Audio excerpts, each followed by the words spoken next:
January 2nd, 2020, second day of the new year. The boiler in the main character's small apartment stopped working. A guy with dark hair and a blue t-shirt looks at the steam-shrouded pipes, frowning. He thought he must have rented a house where the boiler was already on the verge of breaking down. Slapping his slippers on the floor, an elderly man shouted that young people do not know how to save on heating at all. Waving his broom, he yelled at them to just put on their socks and seal up the windows. The residents looked at him from their apartments. The man shouted that he told them not to load the boiler so much. The main character thought irritably that this old man had previously hinted to him that the boiler would not hold up at some point. He thought that if he went and told him now that the boiler was broken, he would definitely blame it on him, tell him to pay for the repairs and then raise the rent because he didn't take good care of the house or something. He thought that he would be happy to bury it somewhere in the yard, but there would be problems later. The wind was blowing in the shabby apartment and cobwebs were visible in the corner. The main character thought that his life since childhood was hard and painful, so a nice shower suits him even more than a hot one. Shivering from the cold, he hugged his hands and sneezed. He thought that this room was rather cold. He thought that maybe the old man's words had brainwashed him, because he almost immediately went to buy film to cover the windows. He stood at the entrance to the balcony, shivering from the cold. The main character thought it was called the butterfly effect. A flutter of a wing can cause a hurricane on the other side of the planet. Back then, he didn't know that an ordinary broken boiler would completely change his life. January 2nd, 2020, 9 o'clock in the evening, a guy wearing a black hoodie asked a store employee where the film was stored here. The girl replied with a smile that she was to the right of a large pillar with the letter F. He walked along the store shelves and thought that they really did have everything. The child, holding a wrench in his hand, asked his father if he would buy him one. The man in the blue shirt asked why he needed a wrench. He told him to put it down. Brandishing a wrench, the child said that it has a very comfortable handle. The protagonist thought that Lee Wai-young was, according to the owner of the shelter, a name given to him by a father he had never met. He thought about how Wa means peaceful and Yun means reach. Putting his hands in his pockets, he reflected that, for the owner of a name that meant peaceful achievement, he was living the exact opposite life. His parents abandoned him as a child, and the shelter gave him only a roof over his head and food. Two larger boys dressed in white beat up a frightened little boy. Little Lee Wai-young will punch another boy in the face with his fist while the adult tries to hold him down.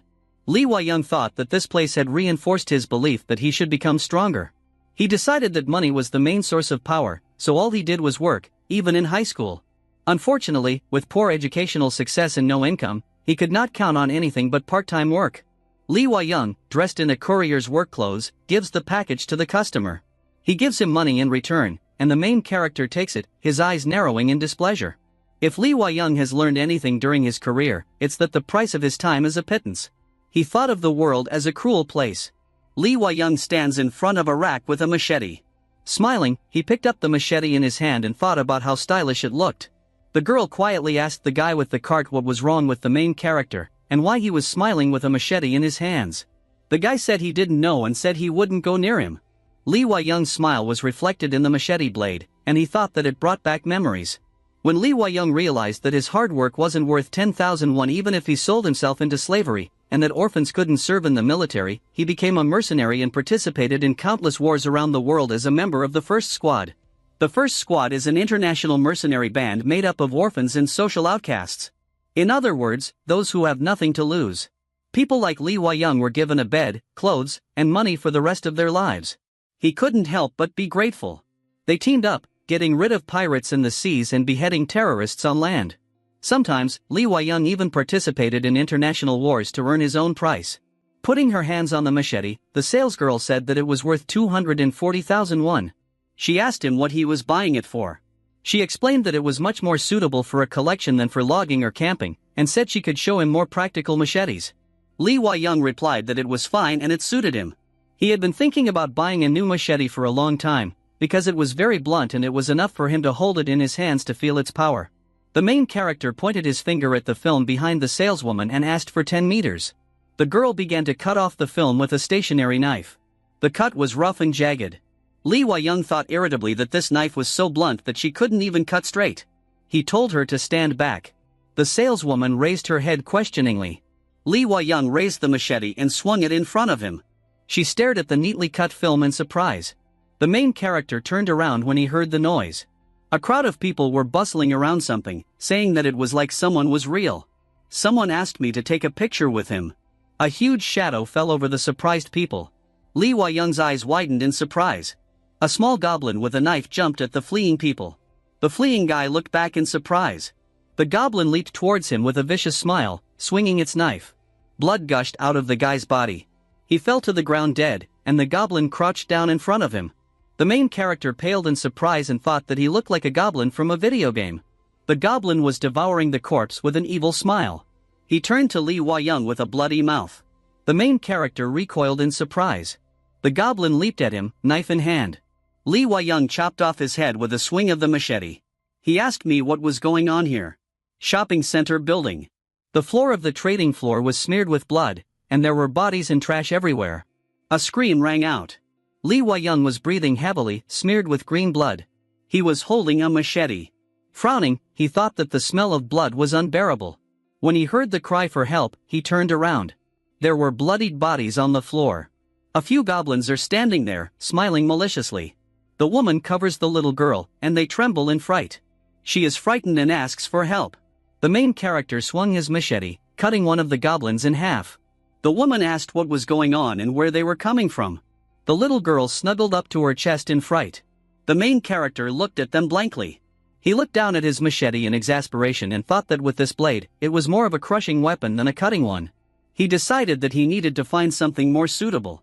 His eyes widened in surprise. There was a huge crowd of goblins in front of him. Gritting his teeth and thrusting the machete forward, he thought that they weren't running out. The guys behind nothing let out a battle cry.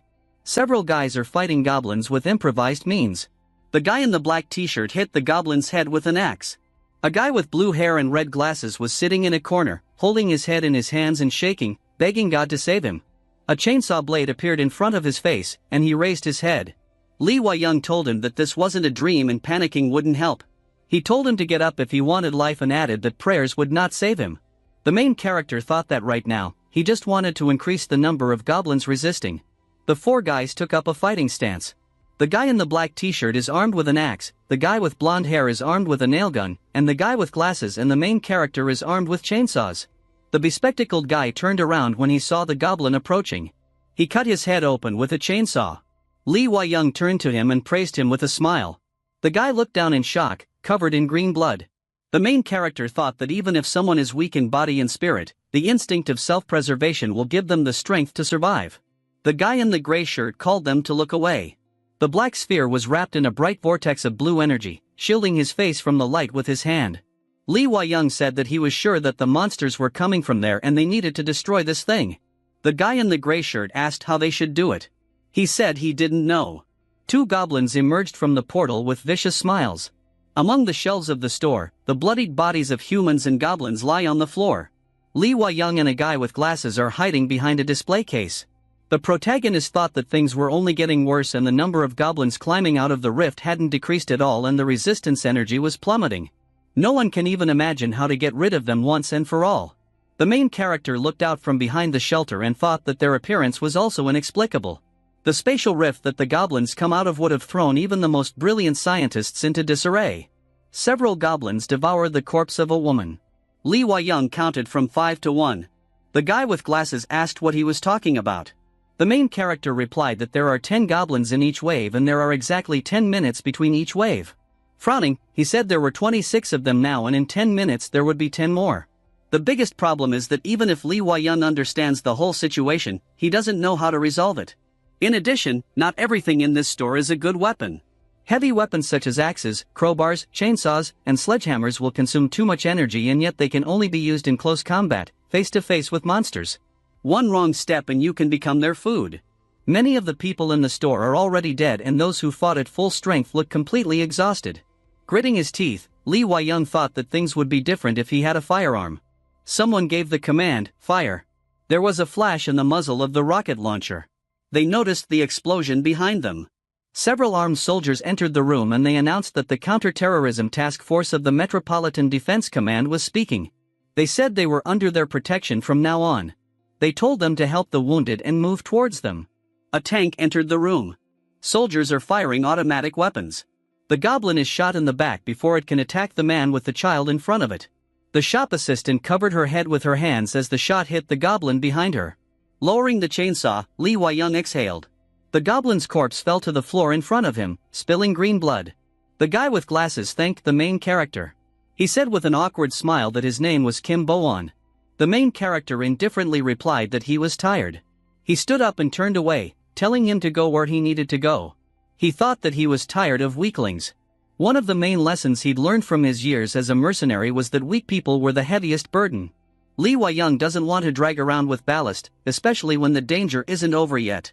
Kim Bo-won gritted his teeth in fright as he held the chainsaw in his hands. The main character thought that with the arrival of armed soldiers, the need for someone like Kim Bo-won became even less. He walked over to the soldiers who were shooting at the goblins. Gritting his teeth, he cursed. He noticed that the soldiers' breathing was labored and their stance was unstable. He concluded that they were not much better than he was. Goblins rushed forward, dodging bullets. Lee Wai-young gritted his teeth. He held out his hand to the soldier and told him to give him the machine gun. He said that he was Lee Wai-young, a member of the first squad. Surprised, the soldier asked me to repeat it. Lee Wai-young snatched the submachine gun out of the soldier's hands with an indifferent face. Another soldier started swearing, asking how he even let them take his weapons. The main character took aim. The soldiers shouted to detain him. Lee Wai-young started firing his submachine gun, effectively taking out the goblins. The soldiers looked at him in surprise. One of them asked if he was imagining it. Another said that he said he was from the first squad. The soldier asked in surprise if he was talking about the most ruthless mercenary group in the world. Lee Wai-young was firing a submachine gun with an indifferent expression on his face. The shot hit the goblin in front of the boy and girl. A soldier standing behind the main character motioned for the woman with the child to follow him. The shot hit the goblin in the chest. Soldiers helped people evacuate amid bloodied shopping malls. The dialogue box says, "Game restart." Lee Wai-young looked at the dialogue box in surprise. He clutched his head, closing his eyes. He thought about how incredible things had happened one after another from the moment he entered this shop, but his head only started to ache with the appearance of this window in front of his eyes. The main character thought that he doesn't know what kind of game it is, but the fact that it says reload, not load, confuses him even more. He had never seen such hideous monsters or something like that spatial rift. No one in this hardware store had ever seen anything like it. A monster's arm emerged from the rift. Turning away from the dialogue box, Lee Wai-young decided that trying to understand what was going on would be stupid. It occurred to him that things had happened since he'd come to this store that couldn't be logically explained. He turned around in surprise when he heard a loud sound. A huge orc emerged from the rift and let out a loud roar. Soldiers fired automatic weapons at him as people hurriedly ran away from the store.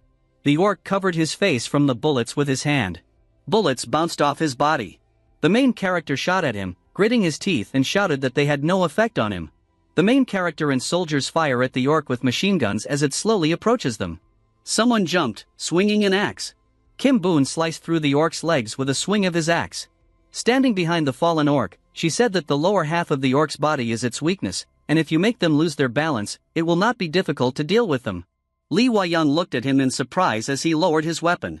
The soldier in the back asked who the guy was. The protagonist was surprised to think that this person was definitely a weakling. Just half an hour ago, he had been cowering in a corner and trembling at the sight of the little goblin, but the one who had just dealt with the orc without any problems seemed to know absolutely everything. Kim Boon chopped off the orc's head with an axe blow. He dealt with it with confidence and precision. Kim Boon stands over the dead orc with a calm face. The main character and soldiers are standing in front of a dead orc. Several more orcs emerged from the rift. Kim Boon calmly turned around. Lee Wai-young opened his mouth in surprise. A small boy with a wrench in his hand charged, swinging the wrench. The main character realized that this is the same boy who a couple of hours ago begged his father to buy him a wrench. Fighting orcs with only the knowledge of their vulnerabilities is reckless, especially with such a small and fragile body. However, he cuts up orcs as if he has dozens of years of experience. The boy kicked the orc's legs and it fell to the floor. Lee Wai-young turned around in surprise. The saleswoman was twirling the chain in the air like a lasso. He thought about how the employee who cut his film was acting the same way and killing orcs left and right, and only a cold calmness could be seen in her eyes. She swung the chain, and the orc fell forward, smashing his face into the ground. The man named Kim Boon, who was currently chopping down an orc with an axe, is the same guy who fell to his knees and prayed at the sight of a goblin. Like this boy who begged his dad like a normal child, like the employee who spoke to him with kindness and gentleness. The main character doesn't understand what's going on here. The soldier ordered a ceasefire. The people behind Lee Wai-young cheered that their prayers had been answered and they were saved. He wondered what the difference was between those who had changed dramatically and were fighting the orcs and the others, and what was the reason for this transformation. A blue dialogue box appeared in front of Lee Wai-young's face. It says, "There is no training here. However, you can ask 3 questions about the game. Choose your questions wisely." The main character drew attention to the words about training and questions. The mercenary squad stands with weapons in their hands, and in front of them stands Lee Wai-young with a machete in his hand. Their eyes glow blue. Lee Wai-young has a nickname that was given to him when he joined the most ruthless mercenary group in the world and fought in countless wars: fearless, someone who is not afraid of anything. It was invented by foreigners from his squad, as he always kept calm and reasonable, regardless of the situation. Thanks to these traits, he could survive in disorderly battles, among numerous shells and debris. The blue dialogue box says, "The right to ask questions is given to all people selected to become players." Lee Wai-young once again realized that trying to understand the situation was a stupid idea. Looking at the dialogue box, the main character said that this is no longer funny. He thought that he had no doubt that the writing before his eyes, like everything else that had happened, was real. Dead orcs and goblins lie on the floor, hacked to pieces. Lee Wai-young asked what was going on here. He said it was his first question. A voice came out of the dialogue box saying that this is the end of the world and a system designed to test humanity, and this is a combination of video game features that people like so much. The main character strictly said to stop talking nonsense. The dialogue box told him to choose his questions wisely and added that he didn't have to ask them right now. Frowning, Lee Wai-young thought that this mechanical voice sounded like a woman's, and it annoyed him. He thought that if he could break through monsters with brute force, it wouldn't work here, because he didn't have a physical body and only communicated through text and voice. A voice from the dialogue box told the main character that the status window was available from now on. The dialogue box says that the status window is unlocked. A voice from the dialogue box said that people all over the world were chosen to become players, and he is currently in Korea. The voice asked him to call up the status window. Raising an eyebrow, he was about to say that he didn't care about the status window, but he was interrupted by the status window appearing in front of him. Lee Wai-young chuckled nervously. He thought it was getting more interesting, and the delusional report about video games in the real world turned out to be true. The voice from the dialogue box said that this was proof that he had become a player and that there were gates all over the world. The voice said that these gates are connected to dungeons, but the main character interrupted him and asked if he understood correctly that he needed to train to cope with monsters and prevent humanity from dying out. He thought that as soon as the system mentioned video games, the situation became a little clearer, and instead of listening to him talk, he wanted to ask a more important question. A voice from the dialogue box told him that he was learning fast. Lee Wai-young asked why the boy, the employee, and the bespectacled guy had changed so dramatically. The voice replied that it didn't have an answer and suggested that they were just natural players. The main character wanted to say something, but the dialogue box turned red, making an incomprehensible sound, and it said, "Error." Lee Wai-young looked at the red dialogue box in surprise and asked what was going on. The red dialogue box says, "Lee Wai-young is the only non-regressed player. To keep the balance in the game, this player will receive a unique skill. Search for a unique skill." The main character was surprised to ask about the fact that everyone regressed except him. To regress is to go back from the future to the past. This word is familiar to the main character because he has shouted many times in the middle of a brutal battlefield that he wants to take everything back. Lee Wai-young is on his knees in the middle of a bloody battlefield littered with corpses, shouting and holding up his palms. He thought that everything was getting clearer now from the message about the game being rebooted to how ordinary people dealt with orcs so easily. He remembered Kim Bo-on taking out an axe from a dead orc, a boy hitting the orc with a wrench, and a shop employee twisting a chain in the air. Lee Wai-young realized that all the system's nonsense was true, which meant that the report that he was the only player who didn't regress was probably also true. Gritting his teeth, he cursed and asked what the point was. It was at this point that he realized that everyone else had regressed. Looking at the blue dialogue box, Lee Wai-young sighed and said that he would ask another question. The dialogue box says, "Search for a unique skill." The woman slapped the main character on the back and asked what he was doing. She told him to go and help the others fight because he was so good at it. Turning to her with a grim expression, he said that when there were monsters in front of her, she was afraid to make a sound, so it was better for her to keep quiet. The woman was frightened. He asked her if she had regressed. She asked in surprise what it was. Lee Wai-young replied that it means going back to the past from the future. She asked him what he was talking about. The protagonist calmly raised his eyebrows. Thanks to her, he understood something else. After seeing the strange creatures that suddenly appeared in the system messages, he began to realize that only those who became players regressed. As if trying to prove that they are from the future, these players kill orcs by attacking only their weak spots, and Lee Wai-young is the only one who doesn't know the future. He frowned and pointed, deciding not to jump to conclusions. Kim Bo-won approached him and asked if he could introduce himself again. He said that he was the reason he was able to become a player, and he had been looking for him all his life from dungeon to dungeon all over Korea because he needed to meet him. He said with a smile that this day was what changed his life. Lee Wai-young asked if this was true. Kim Bo-won said that if he hadn't helped him and given him a chainsaw, he would never have become a gambler and would have been hiding in the basement for the rest of his life like everyone else.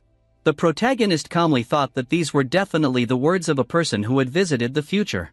Kim Bo-won said with a smile that the only reason he was successful as a player was because Lee Wai-young was an example to him. The main character asked him if he knew him well. He replied that there wasn't a single player in Korea who didn't know him because he was the player who entered the last dungeon. Lee Wai-young was surprised. He thought that as soon as he began to understand the situation a little, he was being told another term that he was hearing for the first time in his life. He started to say something and Kim Bo-won enthusiastically said that he was listening to him. Many admiring people gathered around him. The shop employee put her hand on her chest and said that it was a great honor to meet the player who entered the last dungeon, and she didn't know it back then. She said that she couldn't believe that the person she fought hand in hand with in the beginning was Lee Wai-young. A boy with a wrench in his hand said that he would remember until the day he died how he entered the final dungeon, giving the middle finger to all the reporters. The protagonist thought about how all these people were fighting orcs. In other words, they are all regressed players. Kim Bo-won asked the main character to talk about what happened in the last dungeon. Lee Wai-young noticed that they were always talking about a place called the last dungeon. A blue dialogue box appeared in front of his face. The dialogue box says, "Search for a unique skill completed. Please check the status window." The next blue dialogue box says, "Butterfly effect, first level. As the only one who has not regressed, you will earn extra points for each action you take that changes the future." Lee Wai-young's eyes widened in surprise.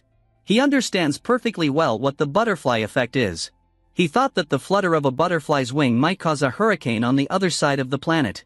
Looking at the dialogue box, Lee Wai-young thought about the extra points. A loud sound rang out, and everyone turned in the direction of the sound. Several orcs emerged from the rift. The regressors ran to attack.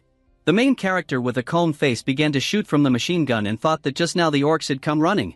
Apart from the status window, after becoming a player, Lee Wai-young started to see the name and level of the monster above his head.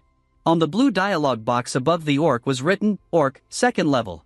2 shots hit the orc's head, pushing it back. The orc growled angrily, its eyes glowing red. The main character thought about the fact that bullets do almost no damage to orcs and firearms cannot penetrate their thick skin. Weapons that are not designed for combat only work against orcs because they are used by regressors. The regressors and orcs launched an attack on each other. Lee Wai-young thought about how they had a clear understanding of the orcs' weaknesses, and they were aiming for the areas that weren't as strong as the rest of their bodies. The store employee threw the chain forward, wrapping it around the orc's leg. The main character does not shoot at orcs because the size of the cartridges is much smaller than the size of these hulks. Kim Bo-won will hit the orc in the leg with an axe. Even if the bullet did hit the orc's ligaments, the damage it would simply not be enough to disarm them. Lee Wai-young handed the machine gun to the soldier. As he picked up the chainsaw from the floor, he thought that the power of regression was truly amazing. Looking ahead, he saw an axe. He raised the axe. The blue dialogue box says, "Unique skill butterfly effect activated. You changed the future, plus 1 extra point." The main character asked in surprise if he had changed the future. He laid the axe on the floor and picked up the drill. A blue dialogue box appeared in front of him, which says, "Unique skill butterfly effect activated. You changed the future, plus 1 extra point." The orc charged at him from behind. Lee Wai-young abruptly threw the axe at him. The axe struck the orc in the knee. It clattered to the floor. The main character ran up to him and swung the axe. With a blow of his axe, he chopped off the orc's head. The blue dialogue box says, "Unique skill butterfly effect activated. You changed the future, plus 1 extra point." While climbing it, the main character asked Kim Bo-won if he had used an axe last time. He replied that he used a chainsaw. With a slight smile, Lee Wai-young thought that he understood now. If he does something that he didn't do in the past, it is considered a change in the future. He's not entirely sure, but it all seems to fit. What he is doing now must be the opposite of what he did in his previous life. Kim Bo-won told him that he had single-handedly killed 3 orcs in the past. The main character asked how. Kim Bo-won pointed to the side. There were buckets of solvent on the shelves, a substance that helps make solidified paint running again, and it also ignites very well. Grinning, Lee Wai-young said it was interesting. Looking at the buckets of solvent, he thought that he had the same idea as before to set the orcs on fire with solvent. This means that if Lee Wai-young kills the orcs without using solvent, the future will be different. Or, for example, he can use it to kill all of them or not kill any of them. He took one bucket from the shelf. The blue dialog box says, unique skill butterfly effect activated. You changed the future, plus 1 extra point.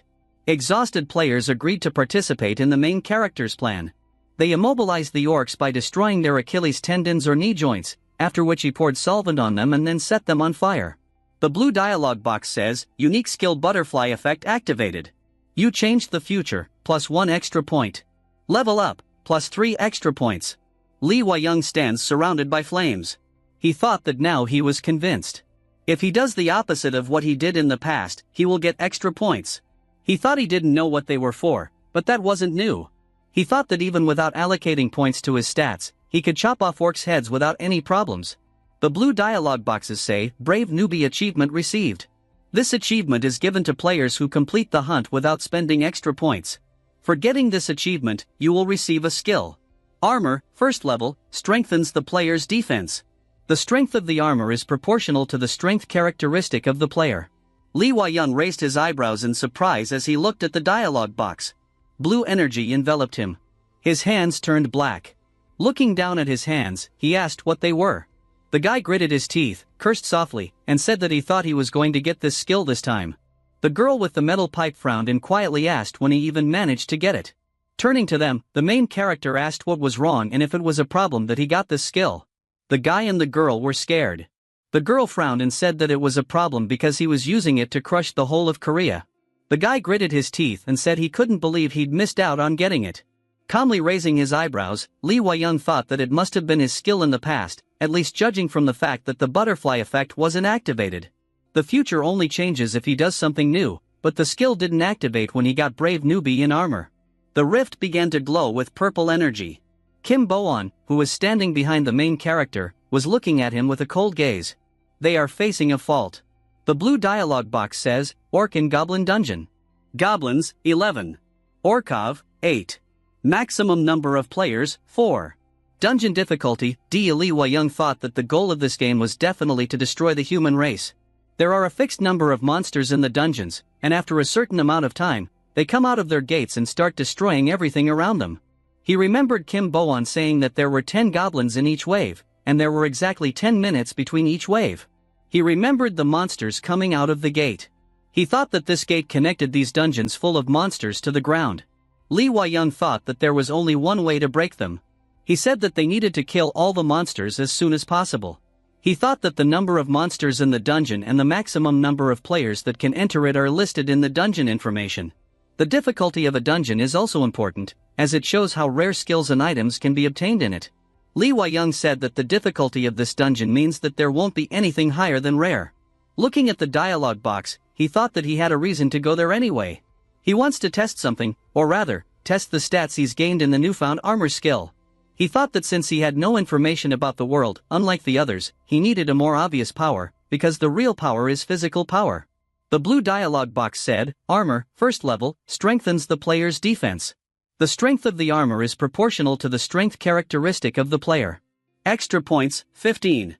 The main character decided to invest all his points in strength. The dialog box says, Force, 16. He thought that he had defeated countless goblins and knew the weaknesses of the orcs, but he knew nothing about other dangers, so he would try out his abilities exactly where he would be almost completely safe. Lee Wai-young went inside the portal. Kim Bo-on, looking at her, thought that perhaps Lee Wai-young had gained something here in his previous life. The main character, a guy with a chainsaw, Kim Bo-on and a girl with a metal pipe came out of the portal. They walk forward, looking around. A goblin looks at them from around the corners, grinning maliciously. They turned when they saw him. The goblin's charge hit them. The goblin bit the main character's arm. His jaw dropped in surprise. Lee Wai-young looked at him calmly. The blue dialog box said, Armor activated. He reached out a black hand and grabbed the goblin's head. He squeezed his hand, crushing the goblin's head with it. The blue dialog box says, You changed the future, plus 1 extra point. Lee Wai-young thought that it hadn't even been 5 hours since the game started and his strength was already 16.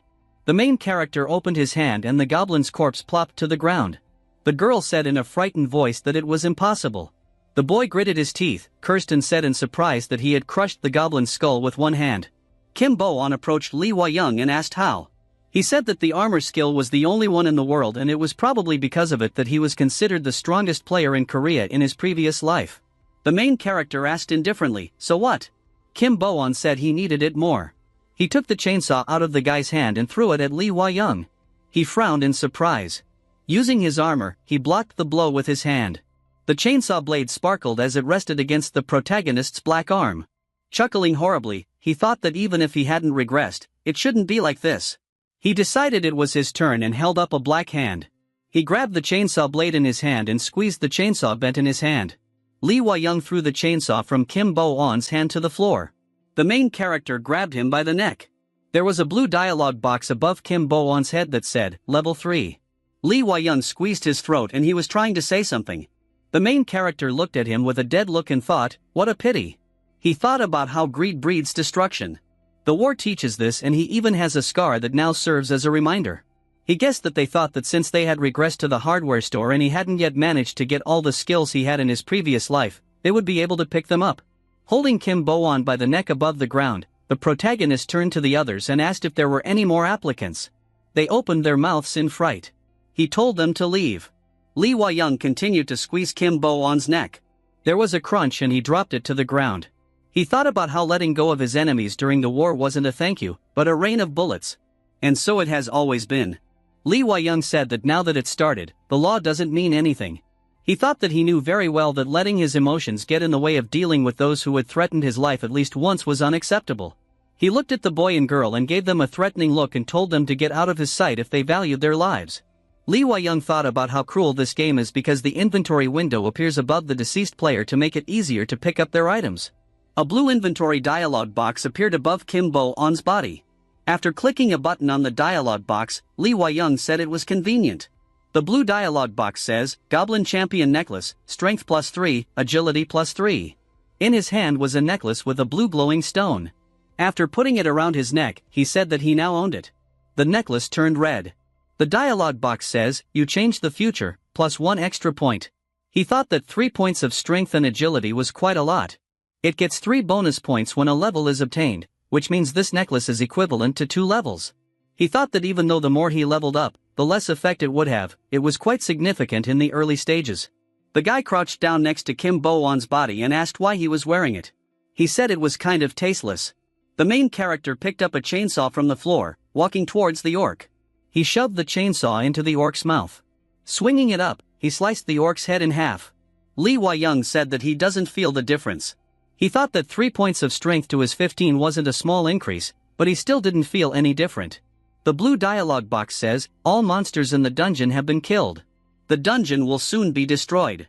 Exit time, 3 minutes. You can only destroy the gate by killing all the monsters inside. When all the monsters die, the spatial rift disappears without a trace. This is exactly what Lee Hwa-young was talking about when he said that the laws no longer make sense. Even regressed players don't know what happens to those who remain in the rift after the gate disappears. No one has yet returned from them to tell because their bodies are disappearing along with the gate. The main character goes to the portal, his jacket is torn in front. He thought that was why they gave him time to go out. He glanced at Kim Bo-on, who was lying motionless on the floor. He noticed a boy standing in front of him. Lee Hwa-young realized that it was a boy who wanted to buy a wrench. He asked him if he wanted to share the fate of Kim Bo-on. The boy replied that he wanted to stay with him. The main character refused him and urged him to leave. The boy begged him to let him follow him. Lee Hwa-young frowned, grabbing him by the shoulders and telling him to stop. The main character clicked on a dialog box with a status window. The blue dialog box says, Strength, 25 +3. He thought that with the boost from the Goblin Champion Necklace, his type strength was 28. He now had more power than a level 9 player who had invested all the points in it. When he noticed the boy crying, he said he told him to stop. The boy was crying, clutching his t-shirt. Pressing a hand to his chest, he told him that they had regressed 10 years into the past. Lee Hwa-young told him not to whine and be a man. Clenching his fists in front of him, the boy shouted that even in 10 years his life will not change and he wants to be a hero for once, so he asks him about it. He shouted that he wanted to be the hero's assistant. Grinning, Lee Hwa-young said that he was a funny guy. He thought that his name was Kim Min-soo and the only reason he was interested in him was because he knew the future 10 years in advance. Kim Min-soo clenched his fists and said that he wanted his life to mean something and asked him to help with it. He said he wouldn't disgrace his name. When Kim Min-soo regressed, he hoped to change his life for the better. Unfortunately for him, it wasn't just him who regressed, which means that nothing can be changed. This is an ordinary player who kills monsters and clears small dungeons for 10 years. It seems to him that being a psychic of the main character of Korea will be better. With a grin, Lee Wai-young thought that he felt like he wasn't far off the mark and that his head was working. They exit the portal. The main character asks that he does not want to just be a henchman. Kim Min-soo replied with a smile that when he became the world's top man, he would be his right-hand man. He said that he is number one and he commands everything. Lee Wai-young said that he needed to see if it would be of any use. He asked him to name 10 people he would meet in the future, their names, faces, and levels. He added that it doesn't matter to him whether they are friends or enemies and he needs this information. Kim Min-soo said he understood. The main character with a gloomy look told him not to even think about deceiving him and that his age would not stop him. He told him to call him when he was done. They exchanged phone numbers. Kim Min-soo ran out of the building happily.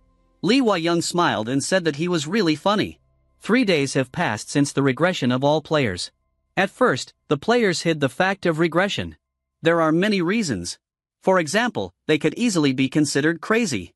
Just the appearance of monsters is not enough to make people believe in time travel as well. Also, the regressors wanted to live a different life than the last one. Therefore, they did not want to share information about the future. Monsters are raging in the city. Regressors felt that regression was a great chance to change their lives as the main character of the novel would have done. However, the fact that everyone regressed made becoming the main character a pipe dream. News and social networks are full of information about the game. The headlines read, "Regressors, people from the future." The stock market is on edge. Don't believe scammers who pretend to be regressors. Who will be elected president in 2024? About the last dungeon in 2030, the sports betting industry is temporarily shutting down. Chief Executive Officer of one of the companies, too many people know the results of the game. This isn't profitable for us. The blue dialogue box says, you changed the future. Plus 1 extra point, the main character is sitting on the couch and watching TV. The man on the TV introduced himself as Yoon Moon-young. He said that there was a catastrophe of unprecedented proportions, the whole world turned into a game, and with its onset, all players regressed. He said that they will discuss it today and with them today is Lee Dong-guk, director of the Asia-Pacific Players Association. He greeted him. Lee Dong-guk greeted him back. The host said that many players are now in turmoil and those who have not awakened as a player are particularly susceptible to this feeling. He asked if he could explain to them what the phenomenon was. Lee Dong-guk responded that for ordinary people who didn't become players, this situation became much better with the fact of regression. He said that just because the players protecting them from the monsters had regressed, it meant that they would be able to gain strength much faster. He said that with the protection of players, their lives will not change much and he believes there is absolutely nothing to worry about. He added that the only problem may be players demanding money for information about the future and otherwise there is nothing that needs to be mentioned. The host said that, in other words, the ability of players to become stronger is a plus for humanity. He asked why this was happening, why the players were regressing, and what happened in the last dungeon. Lee Wai-young noticed the mention of the last dungeon. Lee Dong-guk replied that many people wonder if the players regressed because of what happened in the last dungeon and this question is no doubt justified. He added that the regression occurred 3 hours after 21 of the chosen players from all over the world entered the dungeon. The main character said that it turns out that after 10 years, the last dungeon appears in 3 hours after 21 people enter it, all players regressed. The host said that the last dungeon might be the end of this game. He asked me what had happened there. We're calling that Lee Dong-guk, director of the Asia-Pacific Players Association, is with them today. He said that they will continue after the commercial break. Lee Wai-young cursed. Grinning, he asked about the strongest player. Listening to their conversation, he finally understood why the players in the construction shop called him the childish word hero. He was looking out the window. The blue dialogue box says, you changed the future. Plus 1 extra point, Lee Wai-young noticed that he was given a point for the film. He thought that perhaps in his previous life, he hadn't even bothered to prepare the windows for winter. Lee Wai-young thought that almost everything he did here gave him extra points and it seemed like he hadn't returned home at this time in his previous life. He got 1 point each for drinking water and sitting on the couch. He'll think he doesn't have time to catch his breath. The blue dialogue box says, extra points, 37. He thought that the number of points accumulated could not but please. He asked how he was able to become the strongest player in Korea and enter the last dungeon without this unbalanced skill. Grinning, he thought that the reason he was interested was not just curiosity but anticipation.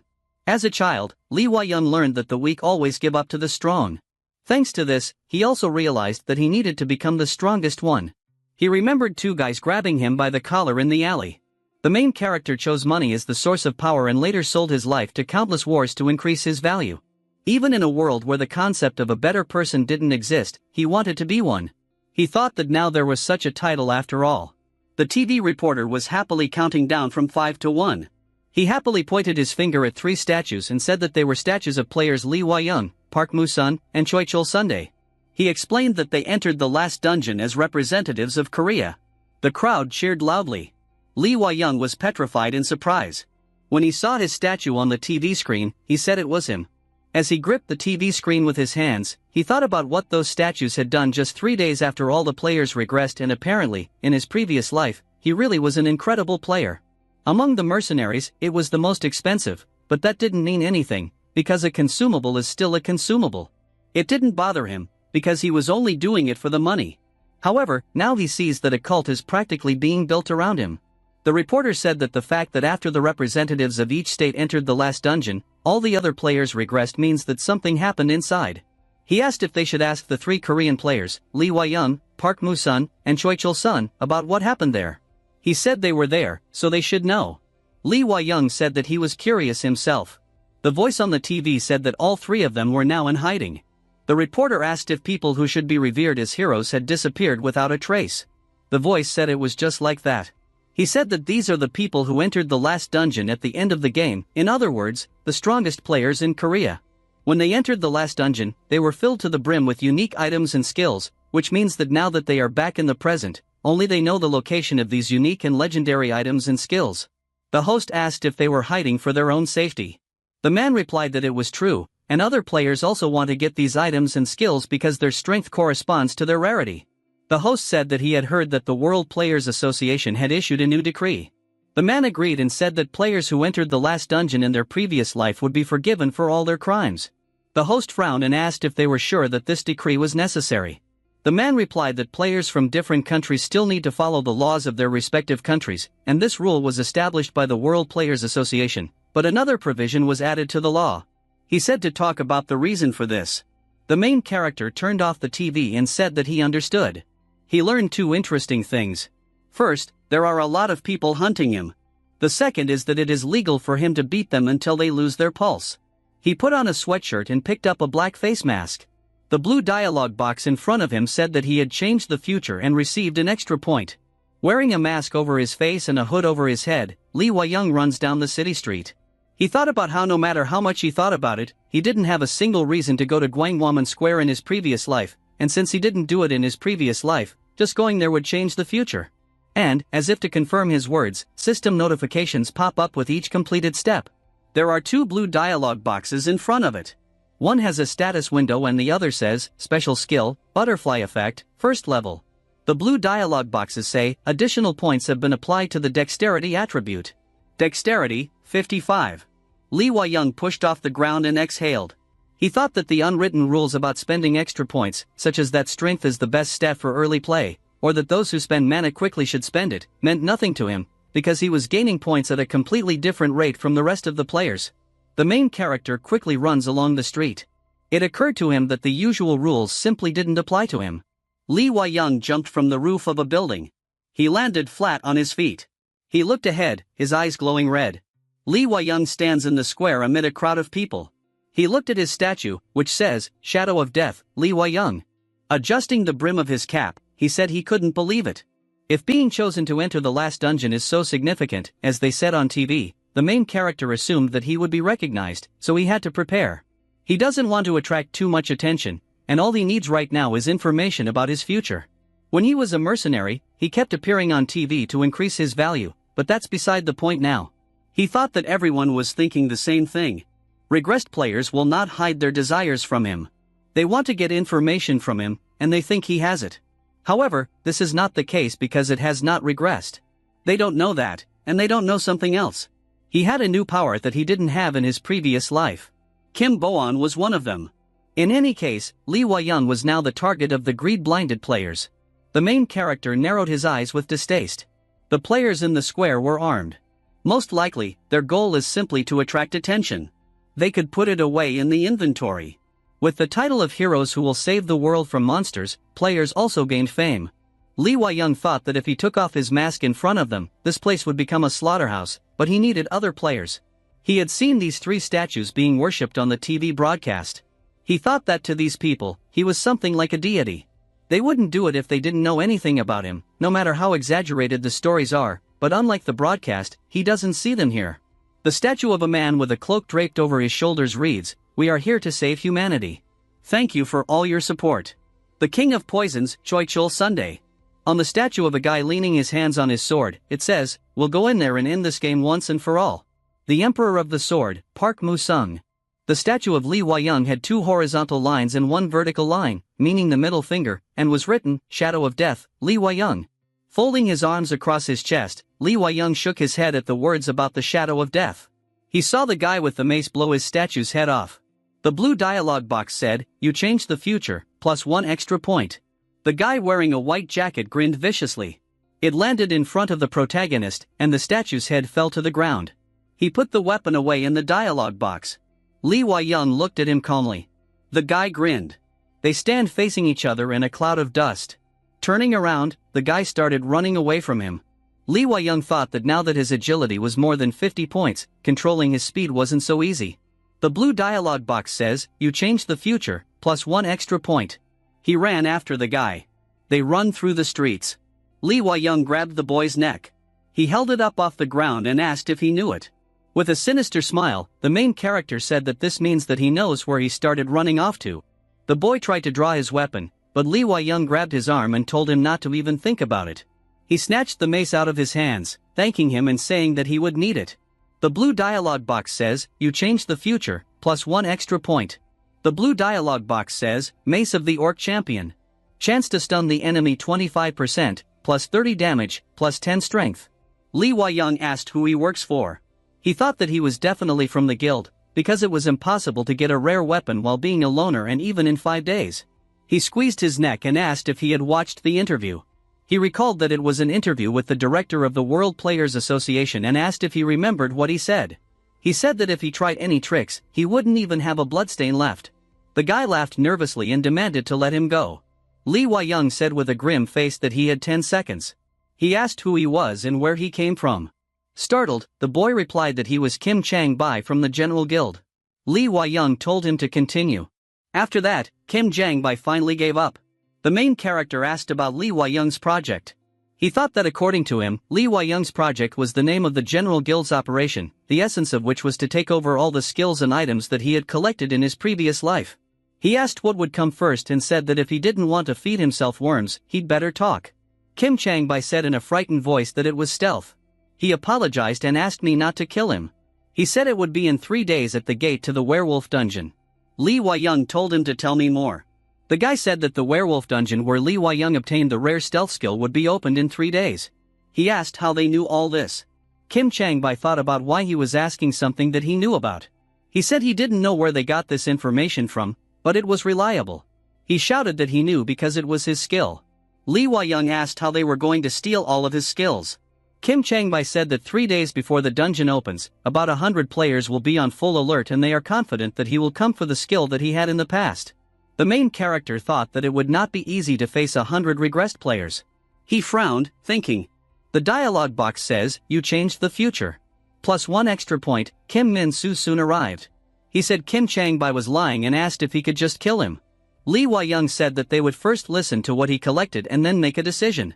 Kim Min-soo said that the nobodies from the General Guild are targeting the stealth skill. With a smile, the protagonist turned to Kim Chang-bai and said that one of them was lying. The blue dialogue box says, "You changed the future." Plus 1 extra point.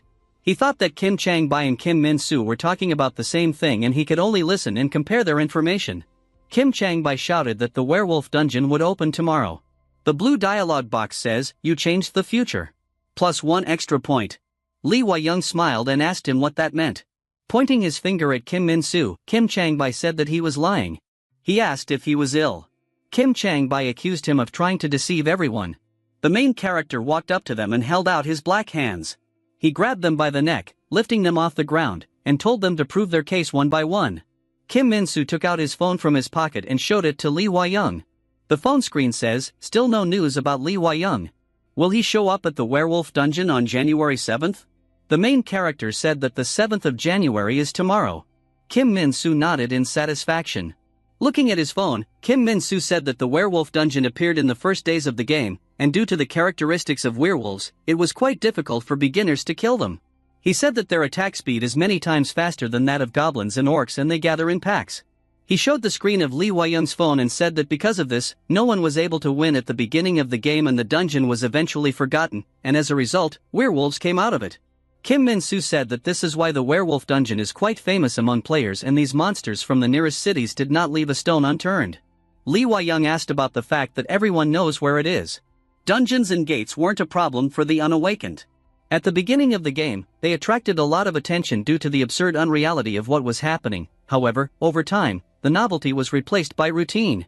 Every time the gate opened, the unawakened ones either received an evacuation message or an army quickly moved in and secured the area around the gate. Above the ground, a red portal glowed, surrounded by police officers who asked to stay away from here. The only thing that ordinary people needed to do was to stay out of the way. When the players woke up and got used to the game, life went back to normal. However, the gate to the werewolf dungeon was on a different level. Monsters ran out of them and mercilessly destroyed the nearest cities when the game was just beginning. Now everyone hopes that a strong player will appear who can deal with the werewolves, so the location of the gate and the fact that there are werewolves inside it is known to ordinary people. With a frown, Kim Min-soo shouted that this dungeon was destroyed by Lee Hwa-young in his previous life. The main character asked Kim Chang-bai if he was right. The blue dialogue box said, "You changed the future, plus 1 extra point." He said he would ask him one last question. Frowning, Lee Hwa-young asked who gave him the order to smash his statue. Kim Chang-bai cursed and stuck his hand into the blue dialogue box. The main character clenched his hand and there was a crunch. The blue dialogue box says, "You changed the future, plus 1 extra point." He opened his hands. Kim Chang-bai fell to the ground, dead. Kim Min-soo gave him a startled look. Lee Hwa-young noticed the dialogue box and said that it meant that he didn't kill him in his previous life. A werewolf dungeon opens on January 7th, which is tomorrow. In the past, no one could destroy it when it first opened. In other words, no player had the strength to do so. However, now that everyone has regressed, the situation is different. Folding his arms across his chest, Lee Hwa-young speculated that a substance might kill werewolves, just as rat poison kills rats. He said that he needed to learn more about this dungeon. Kim Min-soo asked why he needed information about places he had been to before. He asked if he knew the best about them. The main character raised an eyebrow and said that it was because he didn't regress. He told him to shut up and said the interrogation was over. Kim Min-soo looked at him in surprise. After thinking about it, he said that the most important thing was that it was a level 5 dungeon. He asked what his level was and said that if it was less than 5th, then he wouldn't be able to enter. Lee Hwa-young spread his hands in surprise. Gritting his teeth, he asked about the fact that he needed to be level 5. Squinting, he thought that the level didn't mean much to him. The status window says Lee Hwa-young level 2, Stamina 1, Strength 28, Mana 1, Agility 55, Concentration 1, Bonus Points 162, Achievements Brave Beginner, Skills, First Level Butterfly Effect, First Level Armor. Lee Hwa-young thought that he had used a total of 80 points and including the ones in reserve, that made a total of 242 points. Each level is awarded 3 points and if you divide 242 by 3, you get about 80. The main character felt that his stats were now at the level of a level 80 player. Kim Min-soo spread his hands and said that even at his current level, it would be difficult for him to kill werewolves. He added that other players won't just stand by and watch either. With a frown, Lee Hwa-young said that the problem was the level. He thought that even with such stats, he couldn't enter the dungeon because his actual level was lower than that of the werewolves. He told Kim Min-soo to show him where he could level up. Raising his hand, he replied that only the orc and goblin gates were open now and new gates would open over time, just like the werewolf gate tomorrow. He added that only 4 days have passed since the start of the game. The main character asked about goblins and orcs. Kim Min-soo said that monsters like goblins and orcs are usually not interesting to him. Raising his eyebrows, Lee Hwa-young said that they were cute. The blue dialogue box says, additional points have been applied to the strength attribute. Strength 190. The main character clenched a black hand wrapped in a blue aura. The blue dialogue box says, Armor, first level, enhances and strengthens the player's body. The strength of the armor is proportional to the strength characteristic of the player. Wrapped in a blue aura, he asked Kim Min-soo if anyone in his past life had broken through his armor. Spreading his hands, he said that he didn't know because they didn't always go together. He said that he could definitely tell that the title on his statue, Shadow of Death, was given because of the armor. Lee Hwa-young said it was kind of childish. Across from them were a few goblins who were smiling maliciously. By increasing the strength stat, Lee Hwa-young not only increased his physical strength but also the strength of his armor. He leaped forward, breaking the floor beneath him. Kim Min-soo covered his face with his hands. The blue dialogue box says, Dexterity, 55. The main character jumped on the goblins, swinging a black hand. He crushed the goblin's head to the ground with his hand. The blue dialogue box says, You changed the future, plus 1 extra point. The main character thought that with his strength and agility, they didn't stand a chance. He punched the other goblin in the face with a calm face. The blue dialogue box says, You changed the future, plus 1 extra point. Leaning his foot on a dead goblin, Lee Hwa-young said that he recently saw something on the internet. He asked what a skill stone was. He added that if he swallowed one, they would give him a skill. Kim Min-soo pondered and thought about how he didn't know what even non-players knew. He asked if he really hadn't regressed, unlike them. He thought that he was too strong for a non-regressor. Lee Hwa-young irritably shouted at him to just answer the question. Kim Min-soo was scared. He said that the skill stone is literally a stone that has a skill in it and it is located near the monster's heart. He said that the skill stones are about half the size of a human fist and the color of their glow indicates what class the skill is inside: white normal, purple rare, yellow unique, red legendary. Kim Min-soo said that stealth, which is rumored to be in the werewolf dungeon, is a rare skill and its gem will glow purple. Lee Hwa-young raised an eyebrow and asked what the skill class meant. Kim Min-soo replied that, in short, different classes show how many copies of each skill exist and rare and lower skills have more copies. He explained that, for example, there are several stealth stones in the world, so even if you get it in the werewolf dungeon, someone in the world will also have one. The blue dialogue box says, Stealth skill gem. The main character asked if this means that the stones of the legendary and unique classes are one at a time. Kim Min-soo held up his index finger and smiled, saying that it was true and skills also have levels. He explained that the higher the level, the stronger the skill and various effects can be added to them. Lee Hwa-young asked what about the unique skills. Kim Min-soo's eyes widened in surprise. He asked what unique skills were. The main character asked if he knew about the unique skills. Lee Hwa-young looked at the blue dialogue box that said, Butterfly effect, first level. As the only one who has not regressed, you will earn extra points for each action you take that changes the future. Kim Min-soo scratched his head in confusion. The main character indifferently told him that it didn't matter. Lee Hwa-young walks down the street.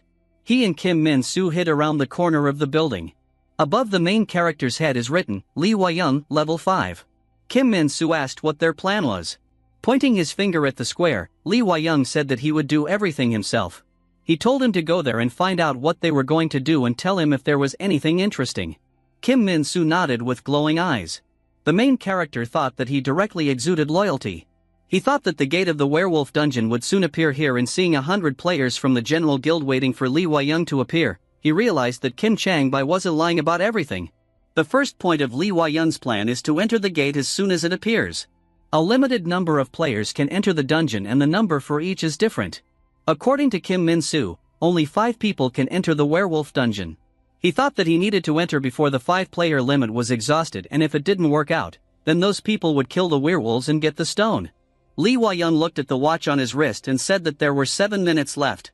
A voice in the crowd shouted that this was where Lee Hwa-young obtained the rare stealth skill in his previous life.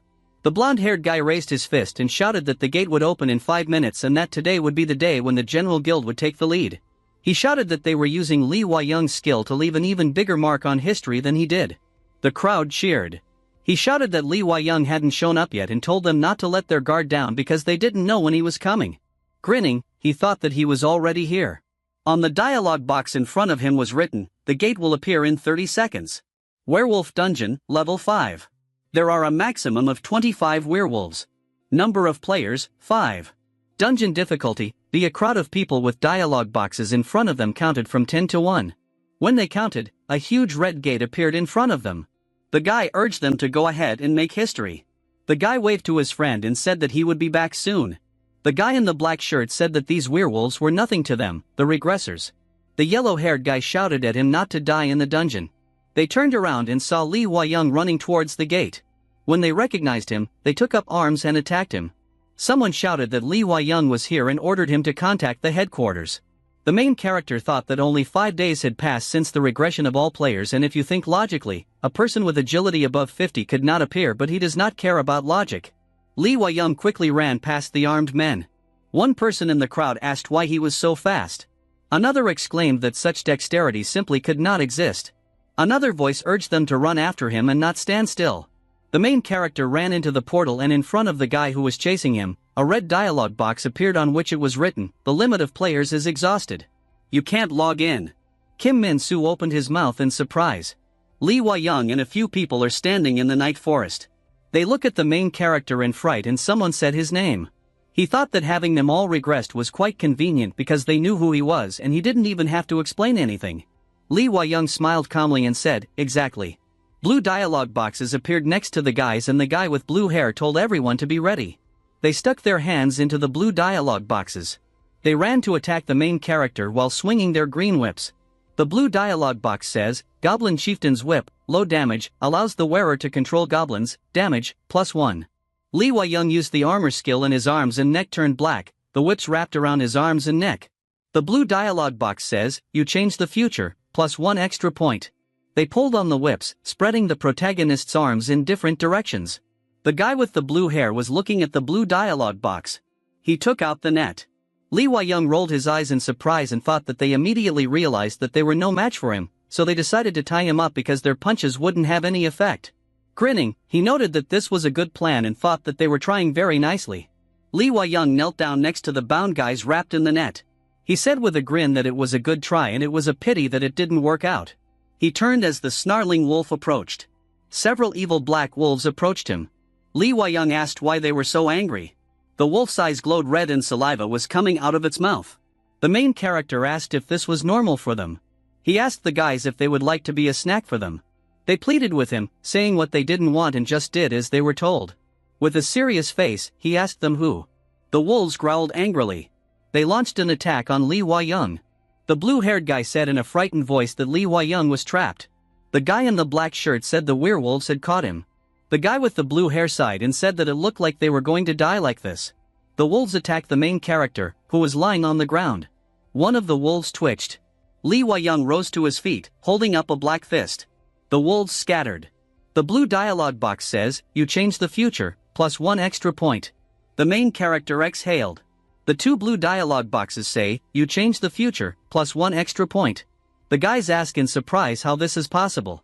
Lee Wai-young said that he had to remember it once, and it seems that this also applies to them. He stood with a bloody black hand, surrounded by wolves. A bloodied wolf lay on the ground. Like wolves, dogs have elongated muzzles. Dogs and wolves are very similar. If you grab a dog by the muzzle and close its jaw, it will think that you are stronger. Lee Wai-young found out about this a few years ago on a mission to track down smugglers. After being bitten by a guard dog, he grabbed its muzzle with one hand and looked it straight in the eye. He never tried to attack him again. Lee Wai-young thought that he had spared the dog back then, but they weren't animals, they were monsters. The wolf leapt at him, snarling and snarling. The main character squeezed the wolf's mouth with his hands and decided to put more strength into the grip and turn their muzzles into a mess.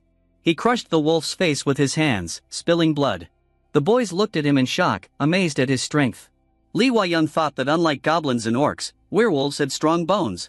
He punched the wolf in the face. They thought that since they had regressed, they knew exactly the difference in physical strength between a level 2 orc and a level 5 werewolf, and Lee Wai-young's strength was beyond the limit. Several wolves are looking at the main character surrounded by dead wolves. The guy in the black shirt asked why he didn't kill everyone.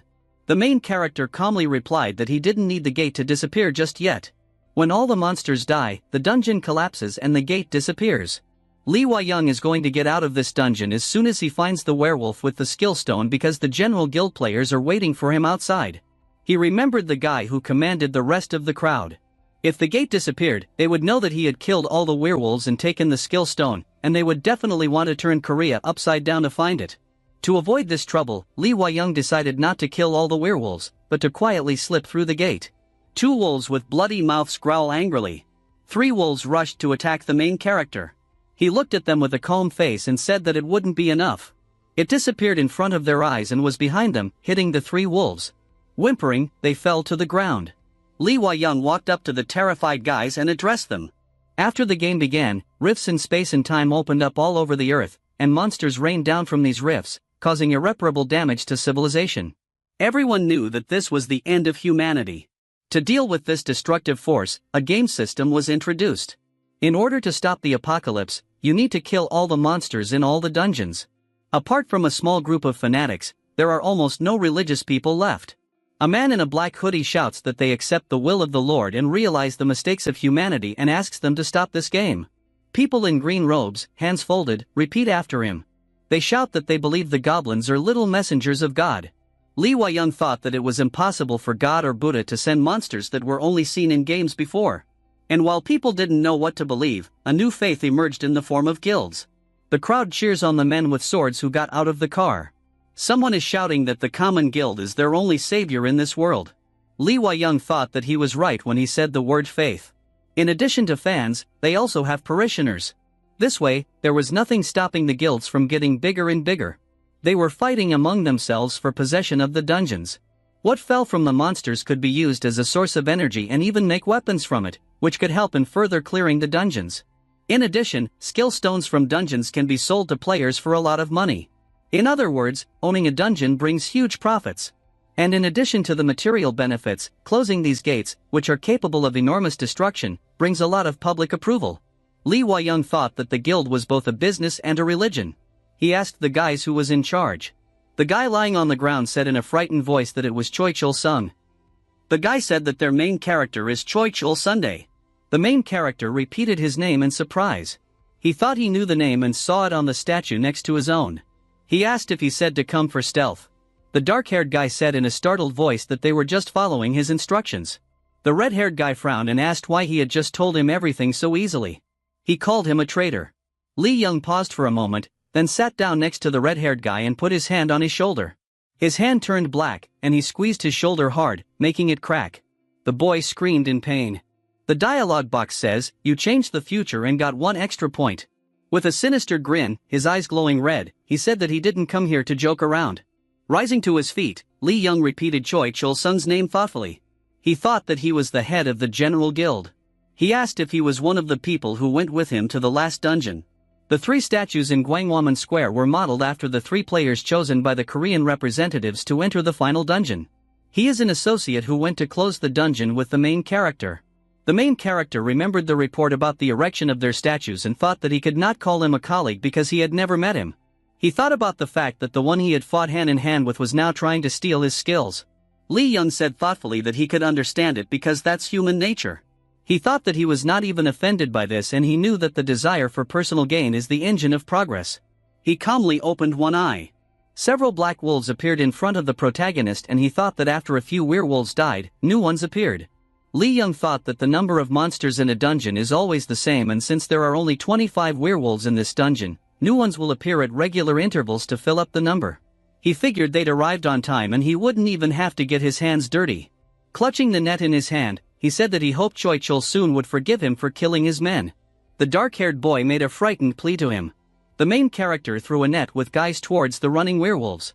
A blonde-haired guy wearing a red sweatshirt came out of the portal with a grin. He and the other 2 guys who came out with him exclaimed in surprise when they noticed the bloody head of their comrade on the floor. Li Young thought that the limit of players in this dungeon was 5, and when those 4 died, the gate opened again, allowing new ones to enter. The main character, standing with bloodied hands, surrounded by dead werewolves, said that he had completely forgotten. On the dialogue box next to him, it said that he had 93 extra points. 3 guys and a girl were standing near the portal, looking at it in surprise. They charged, swinging their green whips. Soon they were tied up and covered in a net, just like the guys before them. The main character, folding his arms on his chest, asked which of the werewolves had the stone. The guy with the blonde hair said he was the one with the white eyebrows. Li Young calmly said great. He thought that these players were different from the previous ones, and they didn't even think twice before answering. Walking on the ground littered with the bodies of humans and werewolves, he assumed that rolling on the ground in pain werewolves with broken faces and other limbs and the bodies of their comrades showed how to deal with him. He thought about the white eyebrows and sat down on the ground next to the trembling white-browed werewolf. Lee Young squeezed his head with his hand and it broke with a crunch, spattering blood. Watching the main character tear apart the werewolf's body with his hands, the people from the general guild shivered in fright. Putting his hand inside the werewolf's body, he said with a disgusted look on his face that it was disgusting. The main character remembered Kim Min-soo and thought that it would be necessary to make a professional butcher out of him so as not to do it himself. He took out a purple stone from the werewolf's body. The dialogue box says, Stealth, first level, makes the player's body transparent. The duration of the effect is proportional to the player's monostat. The green shirt guy sighed and said that it was a skill that the hero who entered the last dungeon used. The girl said that she could have sold it for a lot of money or made herself stronger as a player, but in the end it returned to its original owner. Lee Young thought that if he sold it, he would have plenty of money, but he would still consume it. From the beginning of the game, the greatest power is not money, but your own power, and the most important thing is to get it. Becoming the strongest is the main character's goal. He recalled how he was bullied in the orphanage and how he stood on the battlefield while working as a mercenary. He thought that he had spent his entire life in an orphanage and on the battlefield, where there was no glimmer of hope. Looking at the purple stone in his hand, he thought that he wanted to have power that was many times greater than money, and now they were living in a world where it was possible. He thought he wanted a world like this. Holding the stone close to his mouth, Lee Young said that he would rewrite history. The dialogue box says, you changed the future and got 1 extra point. The blue dialogue box says, the stealth skill is blocked and cannot be used, unlocks at the 10th level. The main character frowned in surprise. He thought that he was now level 6 and he needed to raise 4 more levels to use stealth. He said irritably that it was a nuisance.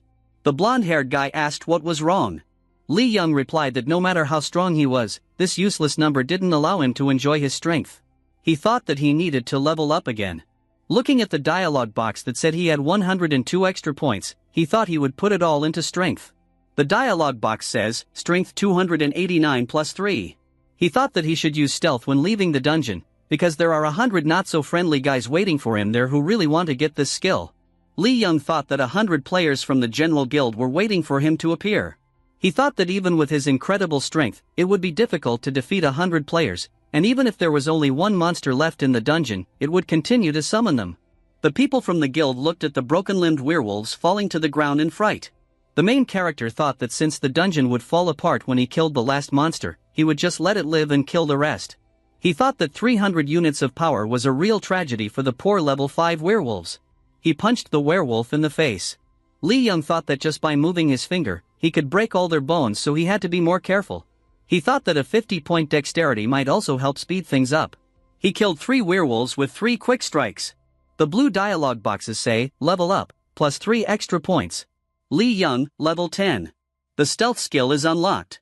You changed the future and got 1 extra point. The main character Young, surrounded by dead werewolves. He used the stealth skill and saw that his hand had become transparent. He raised 1 eyebrow. Lee Young spread his hands and asked how he could use this skill if it was so weak. The blonde-haired guy replied that as the skill level increased, his clothes would also be able to become transparent. The main character asked about the skill level. The guy explained that the higher the skill level, the more powerful it is, and the higher the skill class, the stronger it becomes when you level up. He said that stealth is a rare skill, so as you level up, it becomes incredibly strong. The main character thought about the fact that the skills actually had a level next to the name. He recalled the descriptions of his skills. Placing his hands on his waist, he asked if his clothes would become transparent when stealth reached the 2nd level. A guy with blonde hair, a guy in a green shirt, and a girl with a smile answered that it was true. Lee Young took off his clothes. He used the stealth skill, and the people from the guild noticed in fright that he had disappeared. He thought that these players had come here for the stealth that he had obtained in his previous life, and if they could, they would gladly take his life as well. He didn't see any reason to let them live, he thought. The werewolves surrounded the guild members tied up under the net. The blonde-haired boy begged for mercy. The guy in the green jacket shouted that they had told him everything they knew. Lee Young told them to shut up. The gate to the dungeon opened with a bang. People in the crowd exclaimed that the gate was open again. A man in the crowd asked if someone had died again. Another person asked who would enter next. The naked invisible Lee Young walked out of the portal. As he walked past the crowd, he noticed that it was a big sight. He noticed Kim Min-soo in the crowd. He put his hand on his shoulder and told him that he needed to level up. Kim Min-soo let out a startled cry. Glancing at the main character, he exclaimed that he used stealth. Lee Young put a finger to his lips and motioned for him to be quiet. He asked if he saw a taxi nearby. Pointing his finger at him, he told him to go to him. Kim Min-soo nodded, frowning. The news article says, Lee Young has appeared. He went back for the skills he had in his previous life. 8 members of the General Guild are killed by werewolves.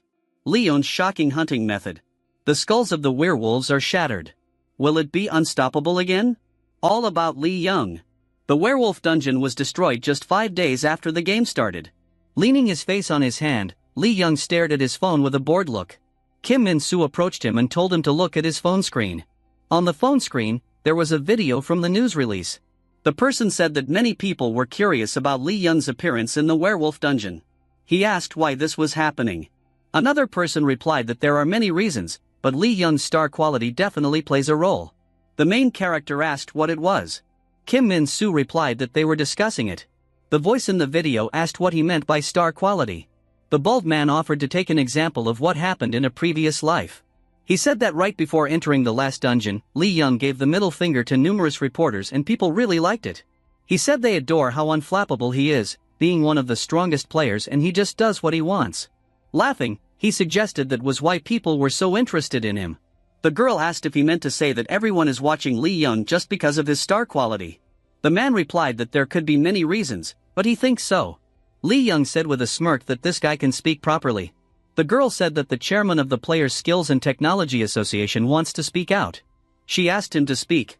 A guy with yellow eyes and white hair said hello and introduced himself as Park Young-sik, the chairman of the Players Skills and Technology Association. He asked if today's topic was Lee Young's future actions and if there was something else he could say. The girl asked if everyone agreed. Everyone else in the studio agreed.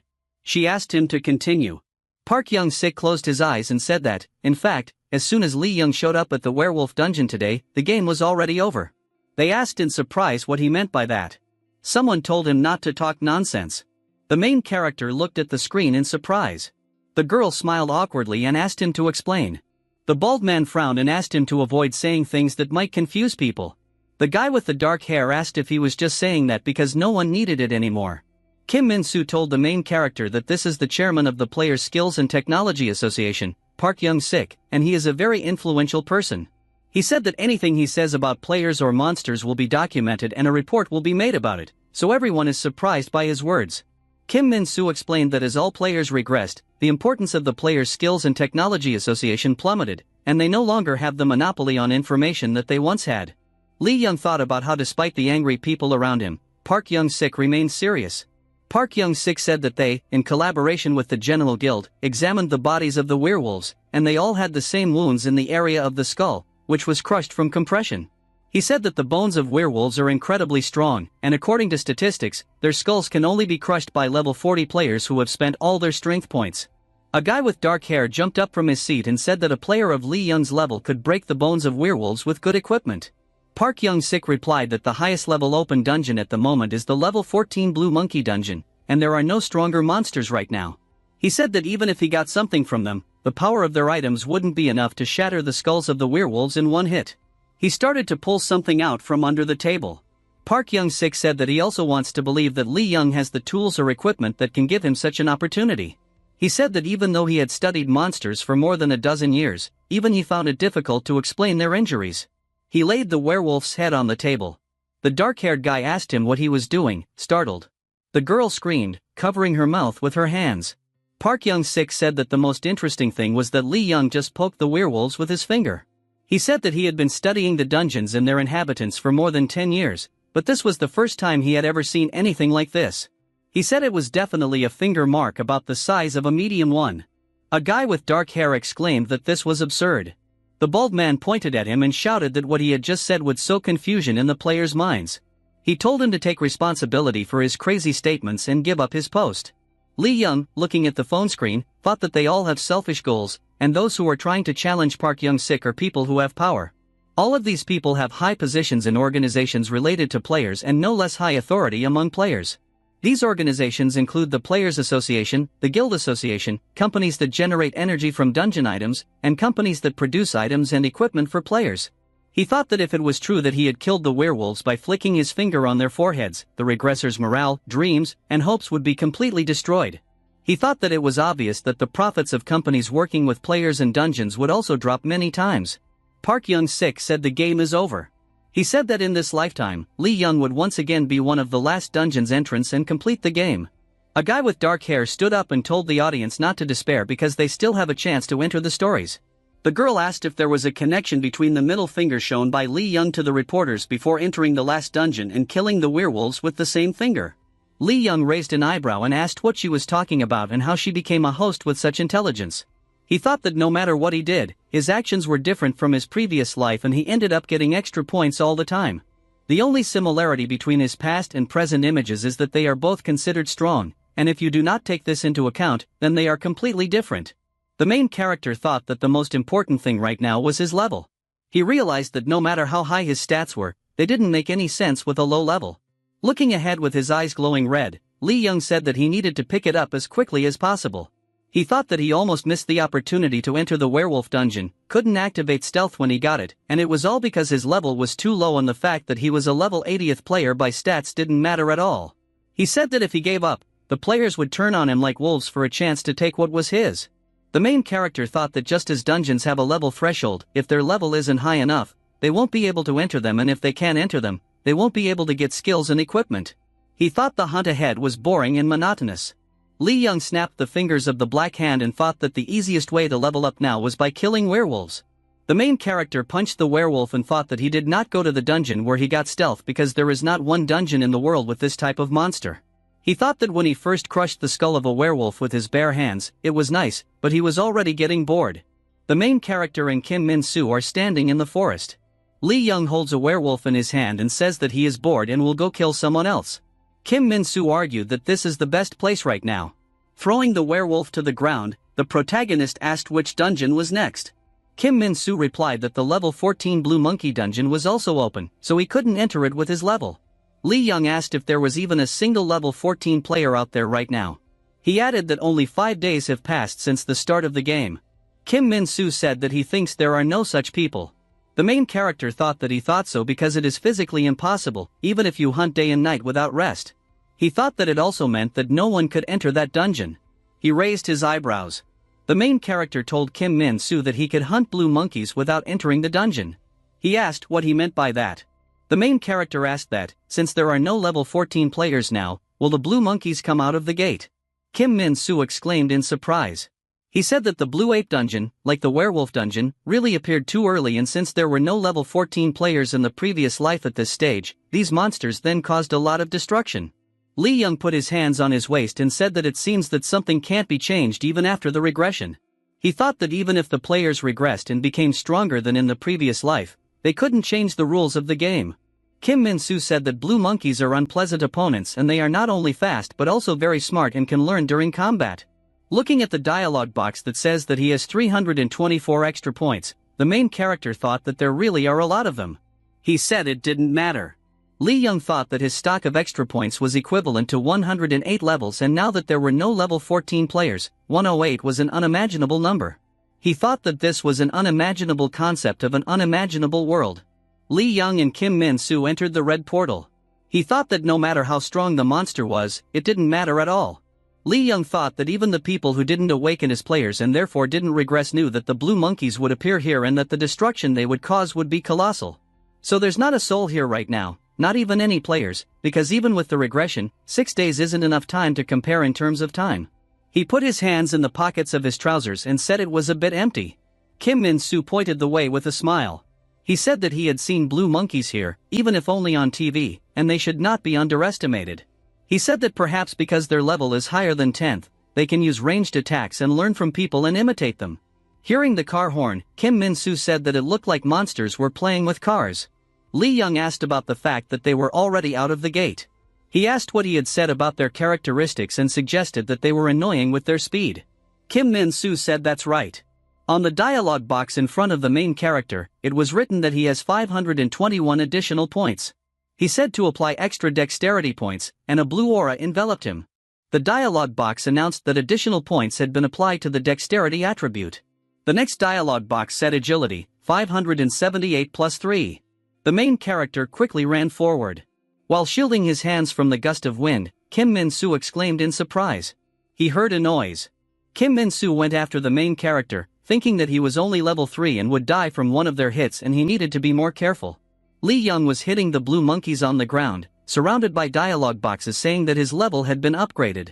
He picked up a few blue monkeys by the tail with a sinister grin. He hit them with his other black hand, sending them flying. Kim Min-soo exclaimed in surprise as he watched the main character easily handle the blue monkeys. The blue monkeys try to climb back into the gate, but they can't. The main character thought that just like players can't enter a dungeon, if the limit is reached, the monsters can't go back. He was grinning at the blue monkeys standing in front of the dungeon portal with the red dialogue box. He thought that even though they were monsters, he could see the fear and terror in their eyes. Lee Young thought that regardless of whether it was a human or a monster, the look of someone desperately trying to survive was always the same.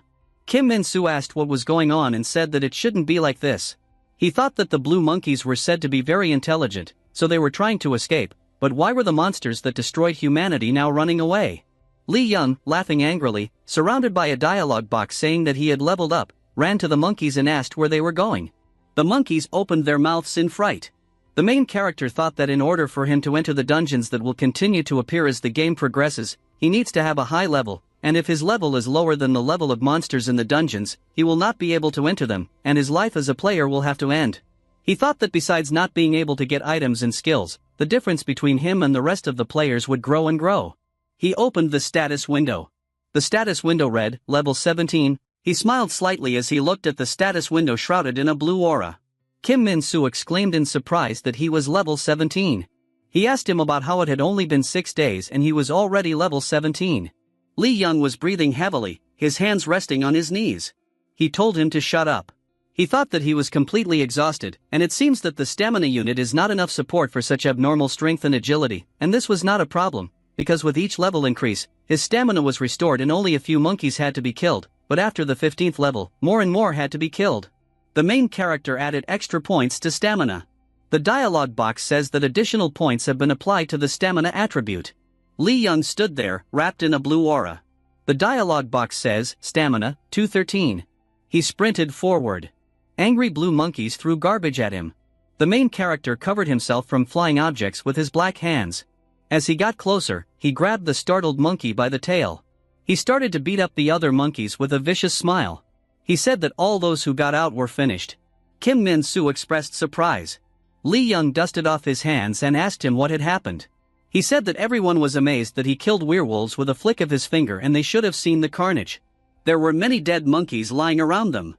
The main character, catching himself, swore. He thought that thanks to Kim Min-soo, he remembered that they were in the underground parking lot of an apartment building, and in other words, there were almost no blind spots for the cameras. Looking at the security camera, he said that everything was captured on them. Standing in front of the big red portal, Kim Min-soo said that they needed to destroy the gate. The main character asked why, because if they leave them, the monsters will continue to appear and this will be a convenient place for farming.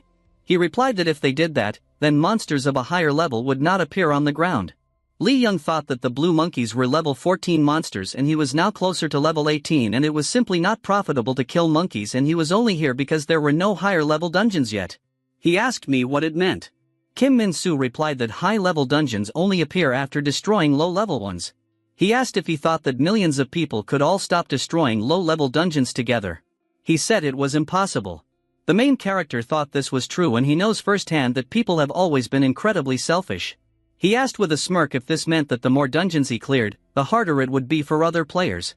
Kim Min-soo thoughtfully agreed and said that if he closed the level 14 dungeon after only 6 days of starting the game, then level 15 dungeons would start appearing in a couple of hours. He said that in his previous life, the level 14 gate wasn't reached until 29 days after the game started. Lee Young asked in surprise how he knew that. Kim Min-soo said that he didn't seem to know. On his phone screen was a website called The Games. Kim Min-soo said that he is sure that he has played computer games before and this game also has a community that shares a lot of information. Folding his arms across his chest, the protagonist asked if he was getting his information from there. He replied that it was, and players post information about the dungeons they cleared here and the fastest clearing time is updated according to when a dungeon of the same level was closed. Kim Min-soo said that the Blue Monkey dungeon isn't the only level 14 dungeon in the world and the Green Orcs are also level 14. He said that if, for example, either of these two is cleared, then level 15 dungeons will start to appear. The main character asked that since he was the first to clear a level 14 dungeon, there was already a level 15 dungeon somewhere. Kim Min-soo replied that it was true. Lee Young asked where it was. Looking at the phone, He replied that it says here that it is located in Gwangju, Gyeonggi-do. The protagonist thoughtfully asked when the first level 15 dungeon was cleared last time. Kim Min-soo replied that it was 41 days after the start. He suddenly exclaimed. The main character asked what had happened. Kim Min-soo suggested creating an account and uploading their time, as they were the first to clear a level 14 dungeon. The main character asked what the point was. Kim Min-soo replied that this site is recognized by the World Players Association and the ranks of players are determined here. He said that the rankings on this site are determined by who cleared which dungeon first and it can be considered an official ranking table. He said that, they say that, in addition to awards from their country, the top of the table gets the appropriate treatment. Lee Young thought that they probably chose the players to enter the last dungeon using the rankings from this site.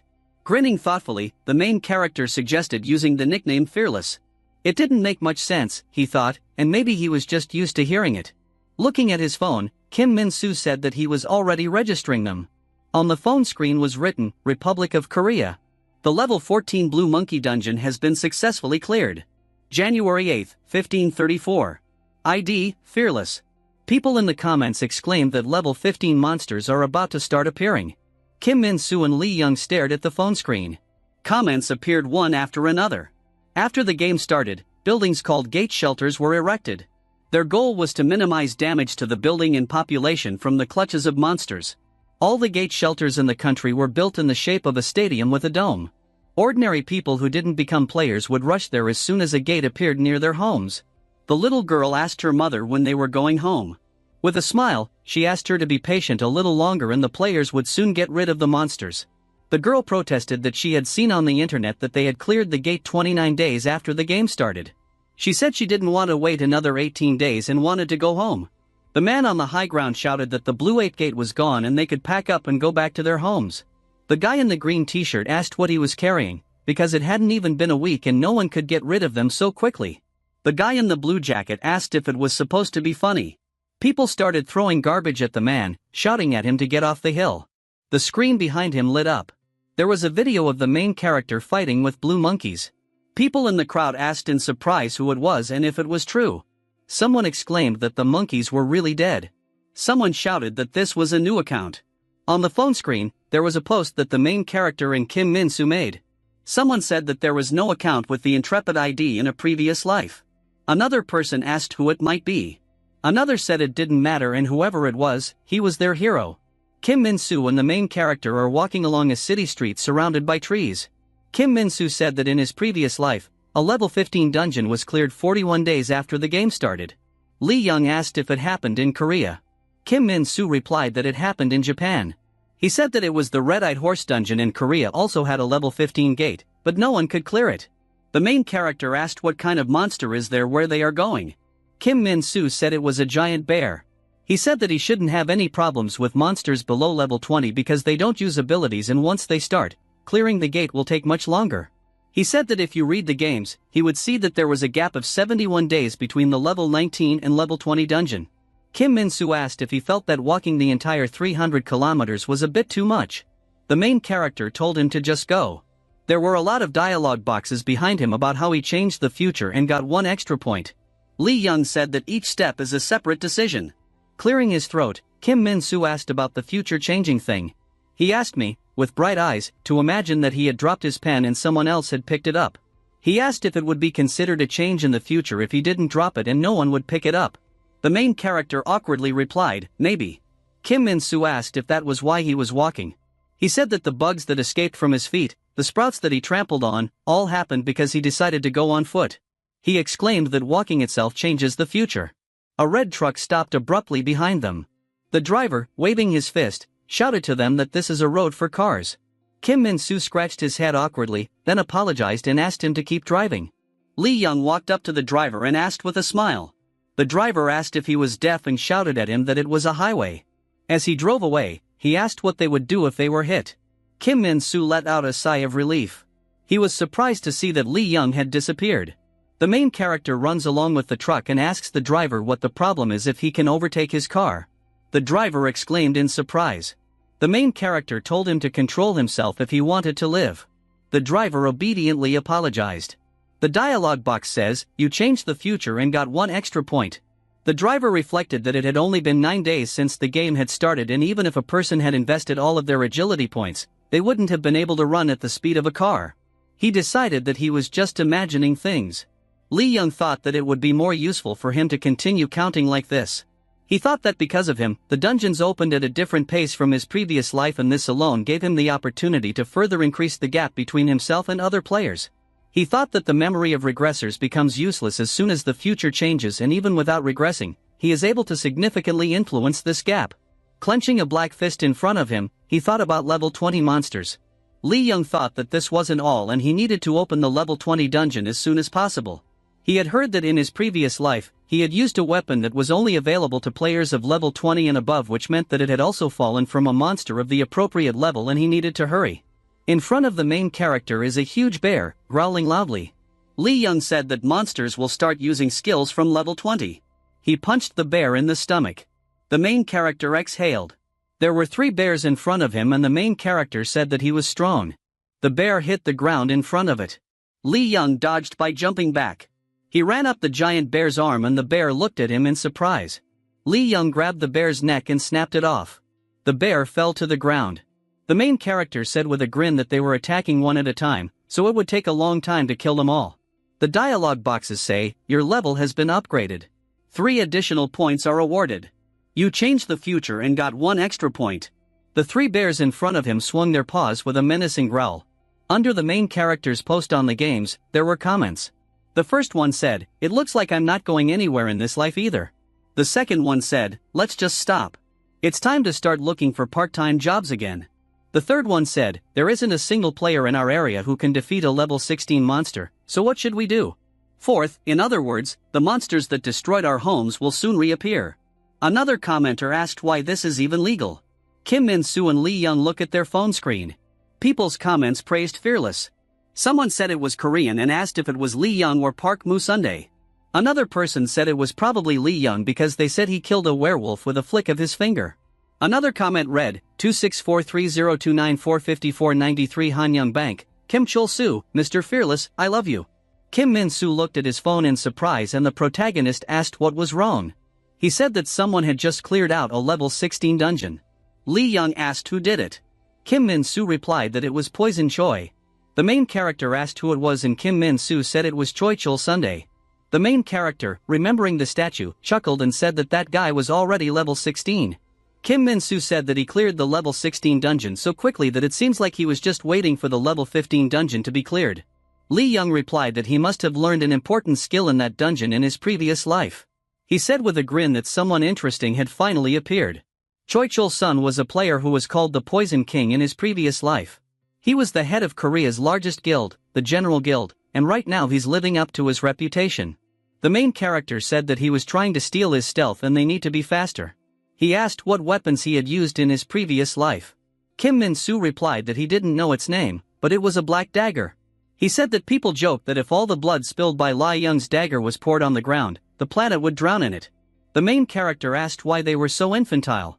Clearing his throat, Kim Min-soo said that it was a level 20 item, but there was only one level 20 monster in Korea, the golden leopard.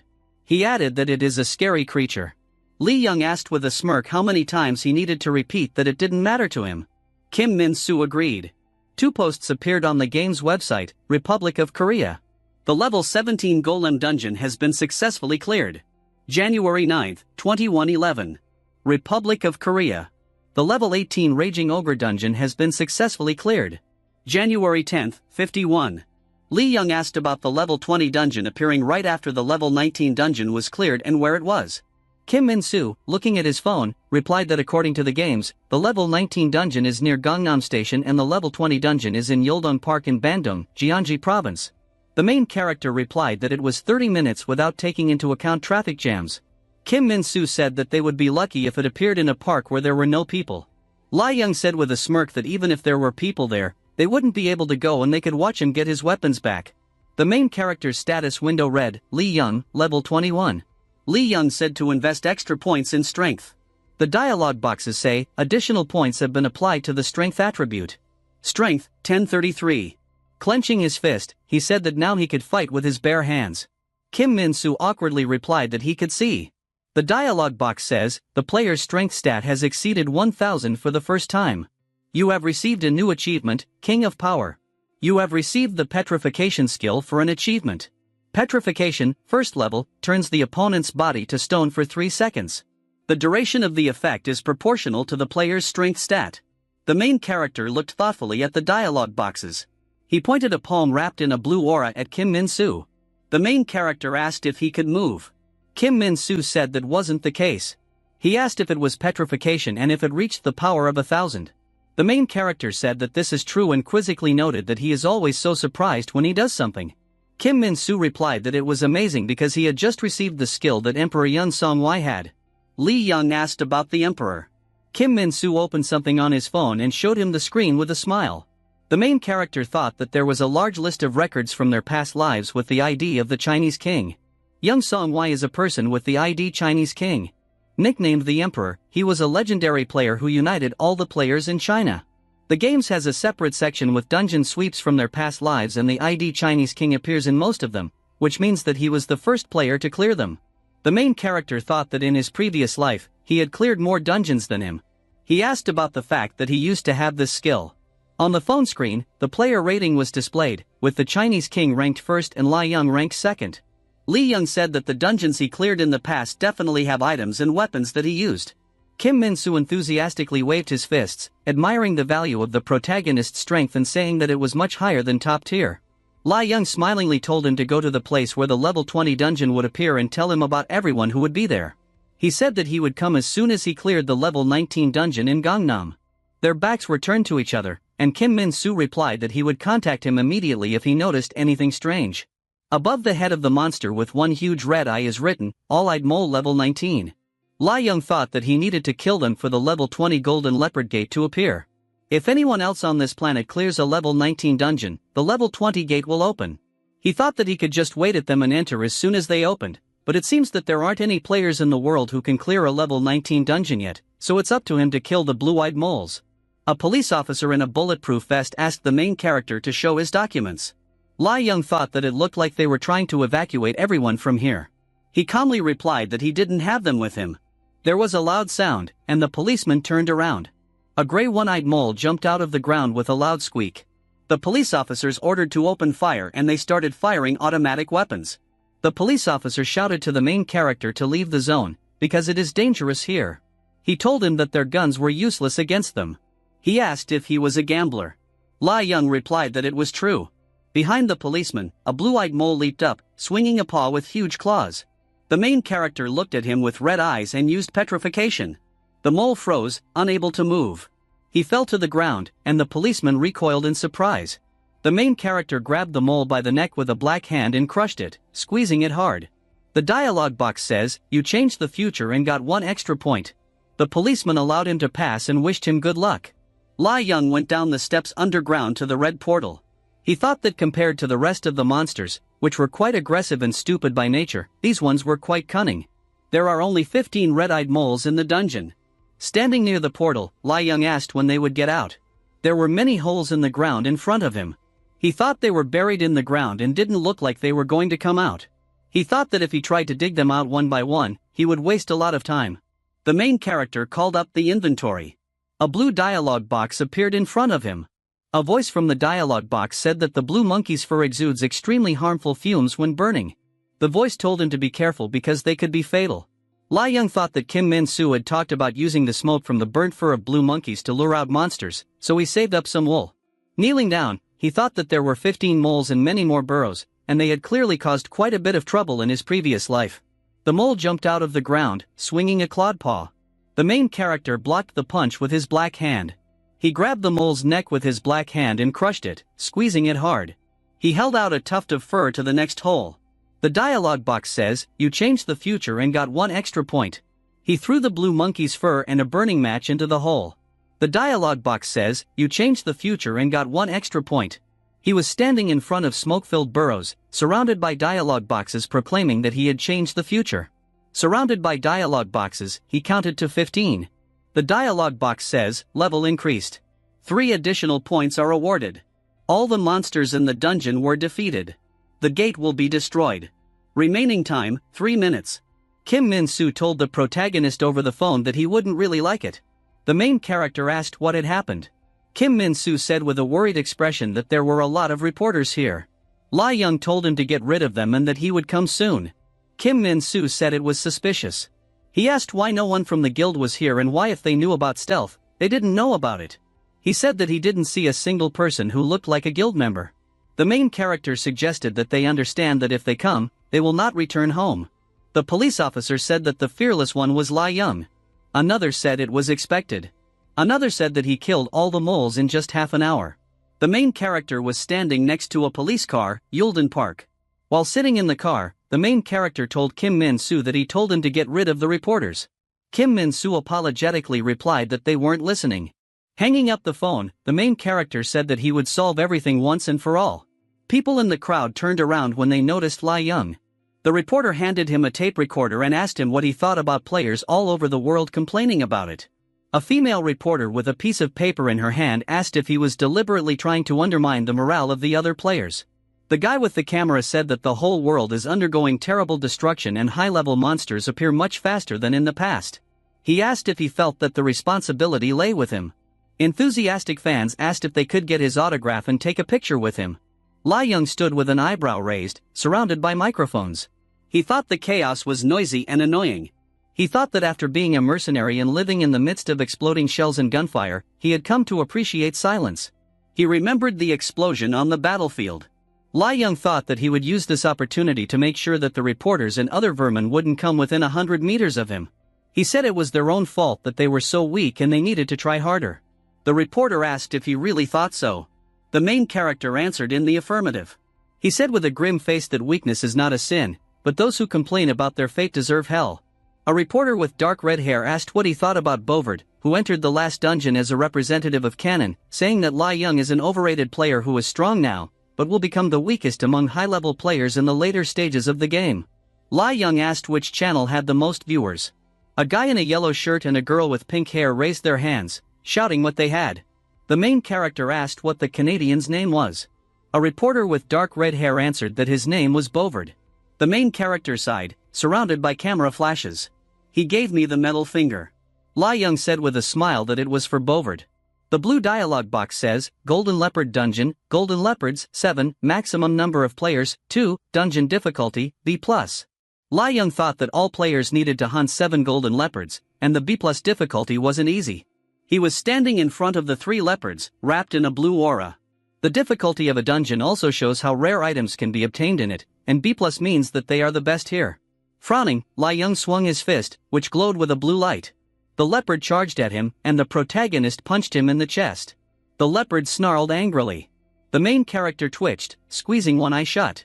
Looking at his hand, he thought that it was a sign that this would happen, and hearing the golden leopard roar, the player loses the ability to use skills for a while. The 2 leopards growled menacingly. He thought that he would not be able to hunt like before.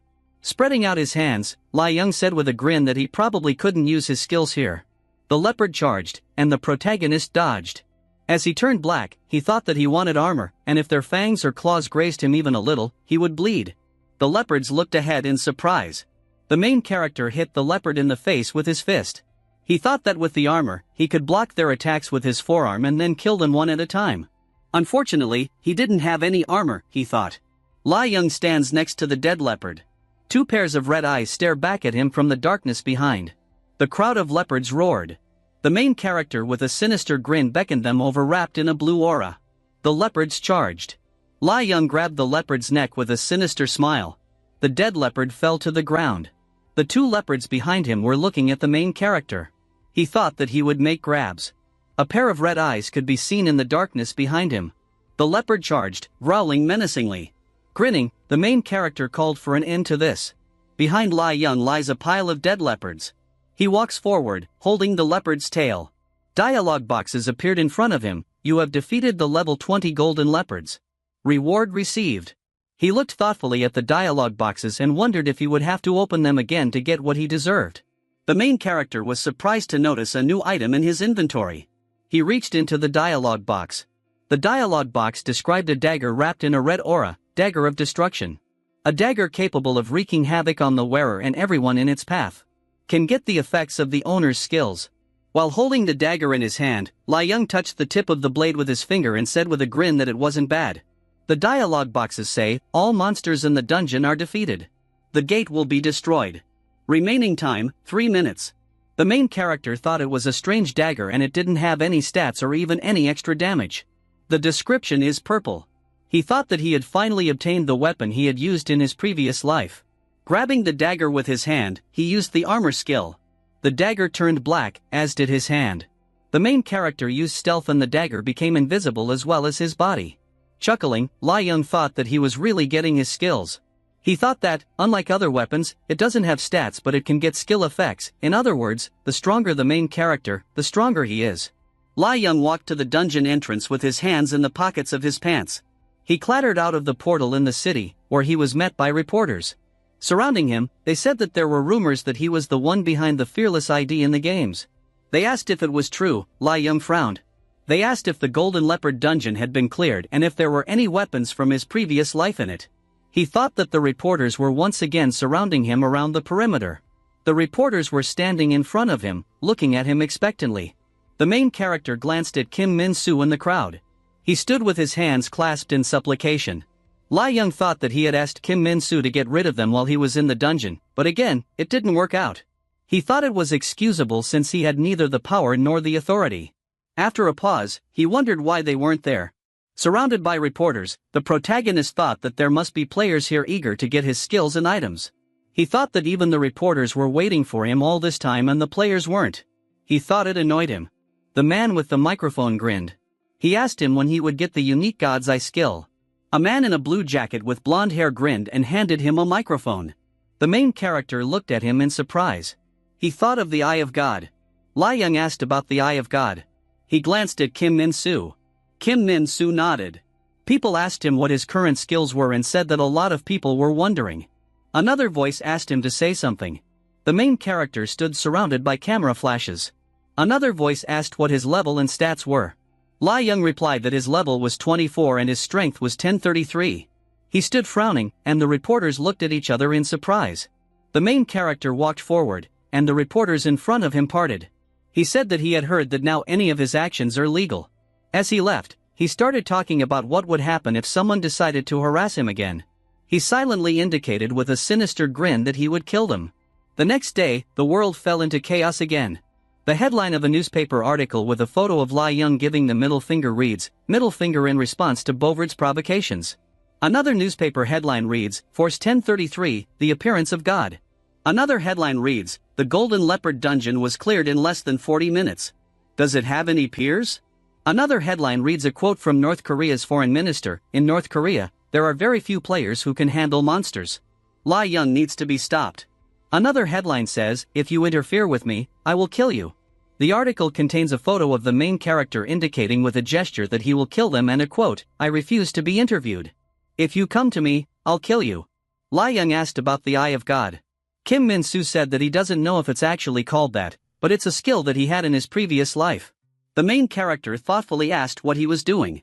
Kim Min-soo replied that it allows you to see the player's stats and inventory. Li Young looked at him in surprise. He thought about the fact that the God's Eye was a skill that he had possessed in his previous life.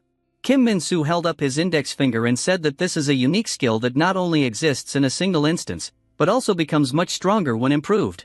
The power of unique skills is not only in the fact that there are only one of them in the world, but also in the fact that when they level up, their strength increases many times.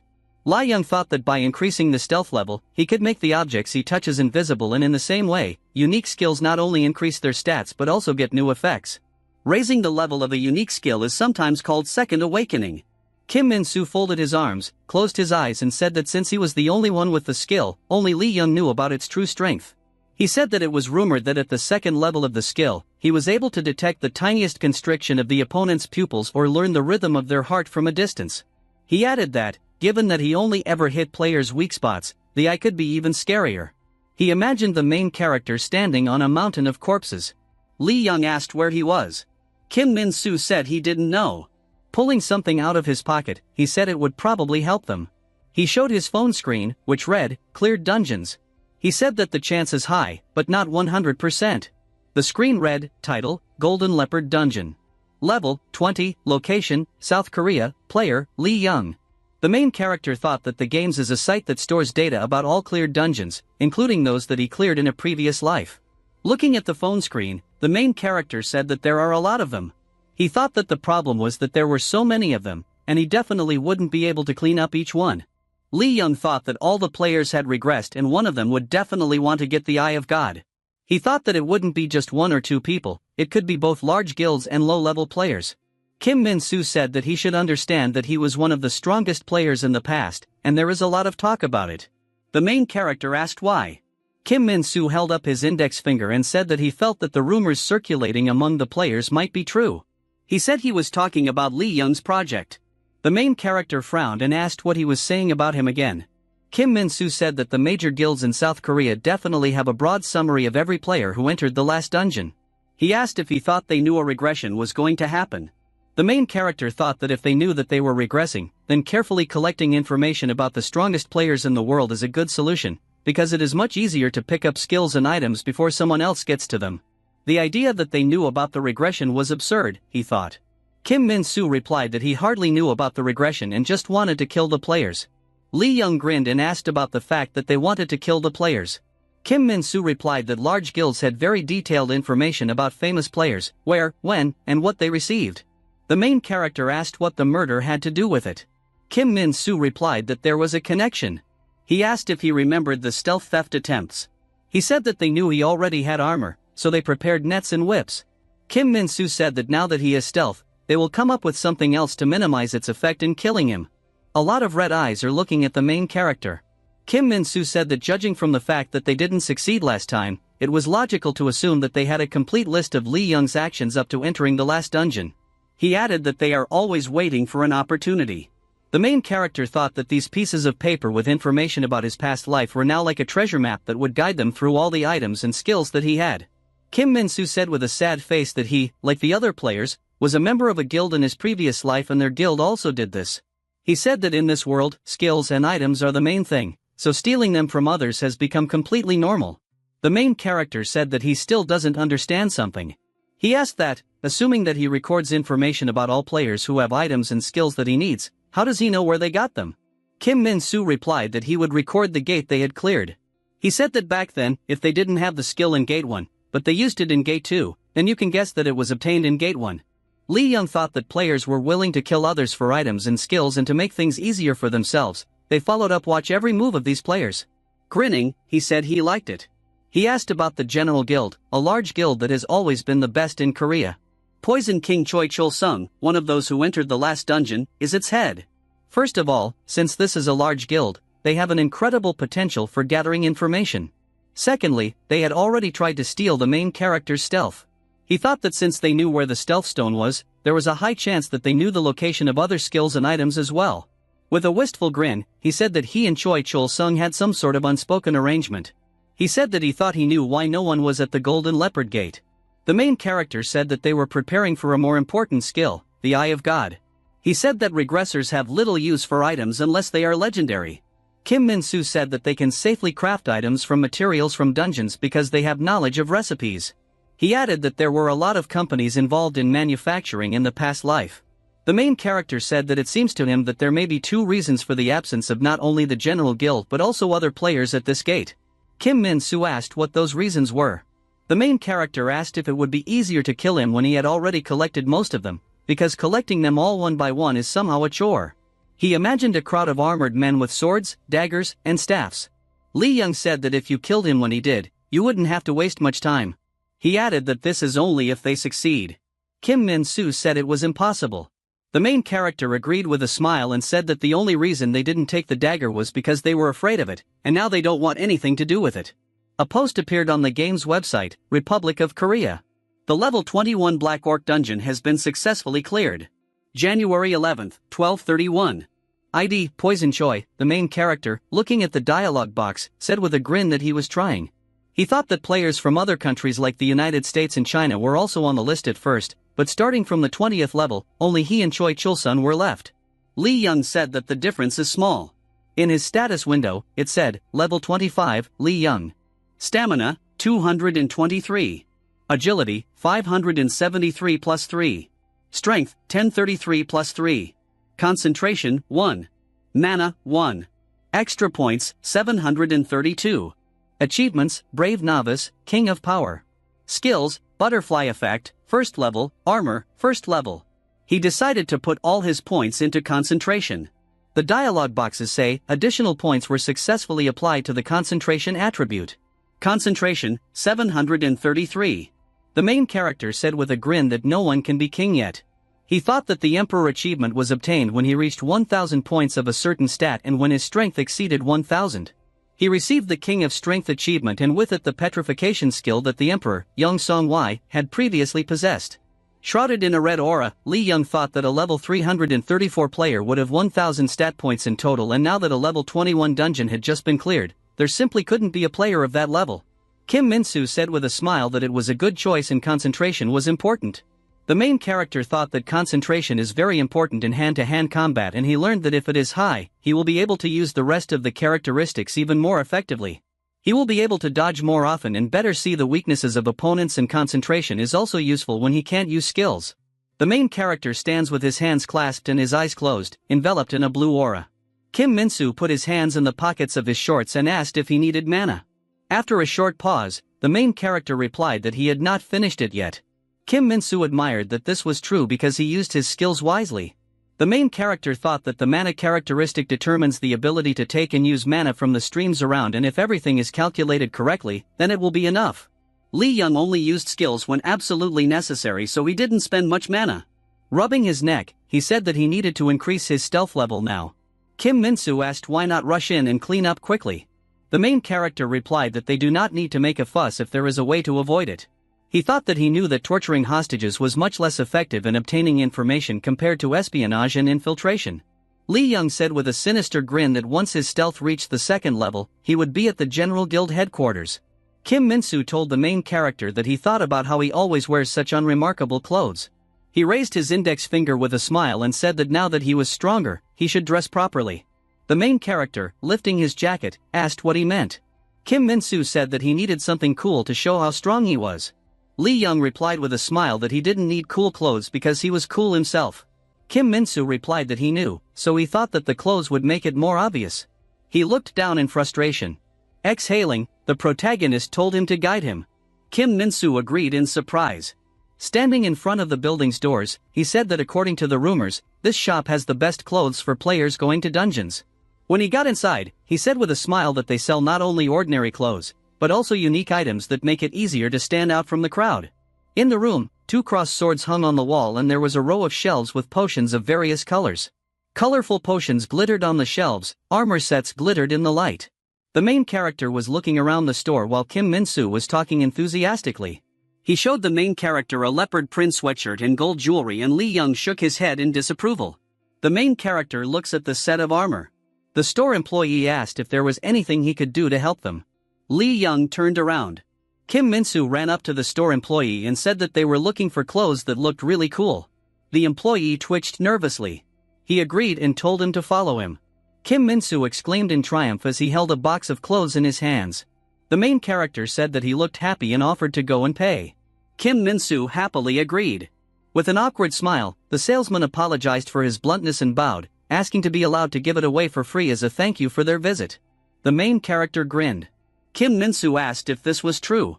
As he left, Li Young called out to Kim Min-soo with a smirk and thought that he couldn't have imagined that his reputation was enough to get clothes for free. The main character, dressed in dark clothing with a raincoat, walks down the street with Kim Min-soo. He asked how he could improve his stealth level. Kim Min-soo replied that the main thing for leveling up any skill is the level of proficiency. The main character asked what it meant. He replied that this is understanding and skillful application of the skill. Li Young asked if this meant that if he just kept using it, it would improve on its own. Kim Min-soo said that skills also have a point system. The main character thought about possession points. When the skill level increases, a notification from the system appears. The blue dialog box says, the level of proficiency of the 10th level strength skill has been increased. If the level of proficiency increases from a certain action, then this action itself is called a proficiency point. Li Young said thoughtfully that since others have regressed, they know in advance what actions increase their skill proficiency. He asked what he should do. Stars shine above the bright night street of the city. The blue dialogue box above the dungeon portal says, Goblin in Orc Dungeon. Goblin, 11. Orcs, 8. Maximum number of players, 4. Dungeon difficulty, D. There are many gates in the world with the same monsters. Even if someone cleared out one goblin in Orc Dungeon, the rest will remain. The main character and Kim Min-soo walk on the stone floor, having descended from the stairs on which the red portal is located. The main character thought that the dungeon of goblins and orcs became his field for experiments. Goblins are considered the weakest enemies in the game, and therefore many such gates are not cleared to help beginners. Lee Young thought that, apart from that, these monsters aren't even capable of scratching him, so it's a good choice for him. He noticed something ahead of him. The huge orc growled furiously. The main character thought about what action would satisfy the person who created this game. He used the stealth skill and became invisible. The orc looks around in confusion. The main character used the armor skill. Noticing that his skin had turned black and he had become visible, he realized that he couldn't use them at the same time. He thought that maybe it would be too strong. Lee Young used stealth once more and took out the dagger. He stood behind the orc, wrapped in a blue aura. Kicking off the ground, he leapt at the orc from behind, swinging his dagger. He plunged it into the orc's neck. The dialogue boxes say, the level of proficiency in the first level stealth skill has been increased. You changed the future and got 1 extra point. The main character is hanging in the air above an orc falling to the ground. It clattered to the floor. Lee Young asked if it was really that simple. He noticed Kim Min-soo standing next to the shivering orc on the ground. Kim Min-soo assumed that this would only be the case on the first level. The main character took out a dagger from the orc's neck. The dialogue boxes say, the level of proficiency in the first level stealth skill has been increased. You changed the future and got 1 extra point. The level of proficiency in the first level stealth skill has been increased. Stealth, second level, makes all objects that touch the player's body invisible. The duration of the effect is proportional to the player's monostat. Wrapped in a red aura, the main character said, done. He asked Kim Min-soo where the General Guild headquarters was. He replied that he was in Gangnam, Cheongdam district. Grinning, the protagonist noted that they were rich. The afternoon sun is shining over the high multi-story building, Gangnam district, Gyeongdam. The invisible Lee Young follows 2 people. Next to it is a row of expensive sports cars.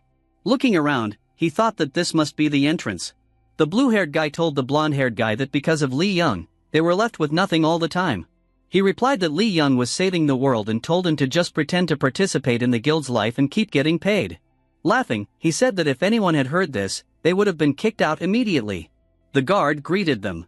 He swiped the card across the keyboard panel. The door opened and 2 guys walked in with the unseen protagonist. The blue-haired boy's eyes widened in surprise. The guard asked what had happened. The guy said he just thought he saw something. He told him that everything was fine. Lee Young thought it was close. He thought he should go. There was a sign on the wall, ground floor lobby. The second floor is a strategic block. The third floor is a conference hall. A voice over the speakers told all the officials in the building that the morning meeting would start at 9:30. He asked them to meet in the conference room. Lee Young turned around at the sound of the voice, standing thoughtfully next to the elevator. He thought that now he knew where to go. The man at the podium said that today is January 14th and the meeting is declared open.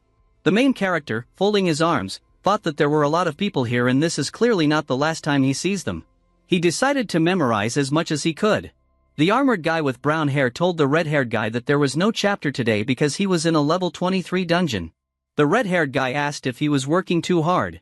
There was a sign in front of them. Rank a guy with light brown hair asked if he was okay there. He added that he would definitely be tired. Another guy told him that no one could go with him, so he had to go alone. A guy with medium-length dark hair said that the day when their leader will receive the Eye of God is near. Lee Young tensed up after hearing the words about the Eye of God. The blonde-haired guy coughed and asked how the training was going. The boy with the blue eyes crossed his arms and said that they had nothing to prepare. The green-hooded guy agreed and said that they needed to keep an eye on Lee Young. The boy answered him, swearing that it was a name that came up at every meeting they had. The guy with the gray hair said it was because they couldn't even catch him. He asked if anyone knew where he was. This is the vice head of the General Guild, Young Hansum. He asked how they would catch him if they couldn't even find out that much. Lee Young thought with a smile that he was here. Putting the glass down on the table, Young Hansum said that they had already given him stealth and could be said to have sacrificed the dagger. He asked them if they knew what would happen if they gave him the Eye of God as well. The person on the stage said that they were currently unable to determine Lee Young's location, but they are confident that he will appear at the designated location to get the Eye of God. He asked them to control themselves. Young Hansum gritted his teeth and swore at him. He shouted that he was much stronger than in his past life.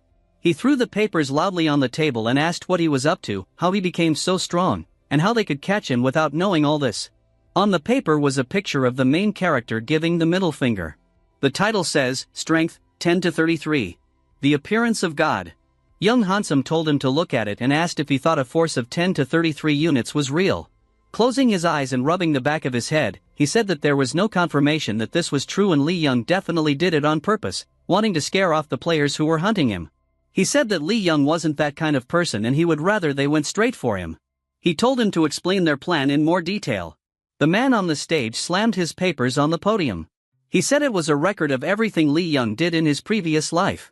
The man said that he obtained the Eye of God on April 17th in the level 34 Black Ogre dungeon. The main character listened with his arms folded.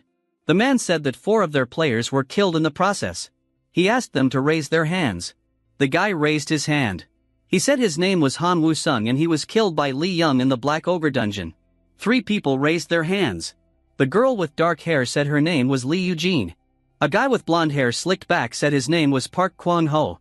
The guy with the white hair said his name was Go Sang-hyun. Li Eugene said that there must definitely be a rare skill in the A-rank Black Ogre dungeon, so the headmaster sent a group of them there. She said that Li Young was already there. She said that he wasn't a famous player at that time and they ignored him. Li Eugene recalled how they passed by the main character. She said that, to be more precise, they told him to get out of here. She remembered Park Kwang-ho saying this with dislike to the main character, who gave her an indifferent look in return. She said that's when it started. Go Sang-hyun said he was mad. Park Kwang-ho, trembling, said that he was afraid to even think about it. Li Eugene said that since they were there, they knew the monsters well and were sure that the Eye of God would appear there. She said that it was thanks to them that the General Guild had this information and they also added some more details after the regression. Li Young glanced at the papers in the hands of the man behind the podium. He thought that everything was really written here, the location of the gate and even the weaknesses of the monsters. The dialogue box says, you changed the future and got 1 extra point. The main character grinned contentedly. Choi Han-sung rested his chin on his hands and asked with a smirk what they wanted. Li Eugene frowned and said that they had heard that the head was going to go there alone, but only their group and Li Young were well known about this place. She asked me to give them a chance. The vein on her face bulged and she said that this time, they would take Li Young's life and return with the Eye of God. Choi Han-sung said with a smirk that he liked her attitude. He asked if they had a plan. She said they were going to introduce the Sutu Ogre. The guy exclaimed that he was banned by the World Association. He asked if they wanted to destroy their guild. Li Eugene said that if they didn't use Sutu, they wouldn't be able to stop Li Young and they would force the Black Ogres to kill him. Park Kwang-ho said that they would help the chapter and return with the Eye of God. Li Young sent a message on his phone and wondered if they wanted to die again. Kim Min-soo looked at the message on his phone in surprise. The main character asked him to find information about Sutu. The story continues with the narrator explaining that there's no limit to human imagination. Even in the face of monsters attempting to destroy the world, humanity pressed on studying monster materials to create technologies that could benefit mankind. Monster organs and skins, rare and never before seen on Earth, possessed exceptional properties. Some were tougher than steel, some lighter than feathers, and others burned more efficiently than coal. Crafted with precision and ingenuity, these materials sparked revolutionary advancements. However, not all progress was made for noble purposes. One such dark creation was the drug known as SA2. A series of chat messages appears. Min-soo asks, where did you hear about SA2? That's a dangerous drug, Yoon asks, so how do you use it? The sidekick responds, it amplifies monster abilities. They gave it to a goblin, and it took down a level 20 golden leopard. Lee Wai-yoon reads the messages with a curious smile. Interesting, he types. But why would you want to make monsters stronger? The reply comes instantly, it's a military weapon. The idea was to release SA2 in enemy nations, letting enhanced monsters destroy everything. It's like doping only for monsters. The explanation continues. Thanks to SA2, even players and soldiers were killed by monsters they should have easily defeated. Lee Wai-yoon smirks. Well, that's one effective drug. Just then, someone in the room says, the effects of SA2 last 24 hours, as you know. Startled, Wai-yoon looks up. Another man continues, when the League reaches the gate, we'll inject SA2 into the Black Ogres ahead of time. A girl adds, "That'll make the black ogres as strong as level 100 monsters. Once Lee Wayun dies, we'll retrieve his skills and items, especially the Eye of God." "That's the plan." The white-haired man nods. "Everyone here needs to stay quiet about this. If people find out we used SA2, our entire organization is finished. But the Eye of God is worth it. Our master is currently clearing a level 23 gate. You all need to level up too. The black ogres are level 33, we'll support you however we can." The girl sighs. "Thank you." Suddenly, a system message pops up in front of Lee Wayun. "Stealth will soon deactivate due to low mana. Remaining, 2 minutes." He mutters, "I thought I assigned more bonus points to mana before entering, but the warning persists." The system window shows. Mana, 98/bonus points, 243. Without hesitation, Wayun dumps all his bonus points into mana, raising it to 341. At that moment, the girl beside him frowns. Wait, the flow of mana just changed. Did someone activate a skill or assign points just now? Everyone looks around. A blonde armored man grumbles, "Why would anyone use a skill during a meeting?" All eyes fall on the girl, suspicion flaring. Meanwhile, Lee Wayun curses under his breath. "Damn! I'm about to be exposed." Right then, another blonde man bursts into the room. "Master has arrived." Everyone jumps to their feet. The armored blonde says, "That explains the change in mana. You must have sensed Master's overwhelming presence." But the girl still looks uncertain. The flow is too strong. Even for Master. The white-haired man snaps, "Enough." She quickly nods. "Yes, sir." A moment later, another white-haired man in a long coat steps in. "Glad to see everyone here," he says. Lee Wayun, still cloaked in stealth, feels the air go cold. Choi Chulsung, he's incredibly strong, he thinks, watching as Chulsung enters with a calm smile. "No need to panic," Chulsung says casually. "Let's keep this relaxed." Then the earlier white-haired man brings up the plan again. "Master, about using SA2. Chulsung freezes. SA2. He frowns. That's the only way to kill Lee Wayun. But his 1033 strength stat doesn't make sense. He rubs his chin, sweating. Still, Wayun's not a liar. But 1033 at this stage? After a tense pause, he mutters, "Everyone, leave the room for now." As the others file out, Lee Wayun passes by Chulsung unnoticed. "See you at the Black Ogre dungeon," he thinks. He spots 2 men ahead, a blonde and a brown-haired one, speaking softly. His attention shifts to the documents the brown-haired man is carrying. Those records contain vital information about me, skills, items, everything. That's what matters now. He begins tailing them silently. As they near the records archive, the brown-haired man scans his retina at the door. He doesn't even notice Lee Wayun behind him, thanks to Wayun's incredible 700+ concentration stat. Not even a whisper of sound betrays his movement. To detect him, Yoon thinks, you'd need a player with even higher concentration, and there's no one like that here. We open with Lee Wayun silently following the brown-haired man who just archived his records. Suddenly, Wayun speaks in a calm voice, "It's just the two of us now." Startled, the man spins around only to be met with darkness. Then click, a lighter flares to life, casting a warm glow in the dim room. Sitting calmly, flicking the flame, is Lee Wayun. In the corner, the brown-haired man is tied up, clearly shaken. A system message floats above. Warning, burning blue monkey fur emits highly toxic fumes. Risk of death is extremely high. Unbothered, Wayun flips through the documents. They wrote this like a movie script, he mutters, scanning the text. Among the files is detailed information about the player he had previously killed. So this is what their stats looked like. Sad, in a way. He sighs and continues. Skills, item lists, even a full monster deck. This is gold.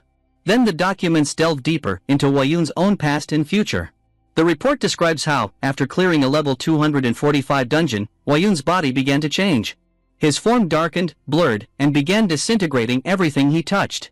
It was a power beyond words, unmistakably a legendary grade skill. No other player had exhibited such strength. That form became infamous, earning him the nickname, Shadow of Death.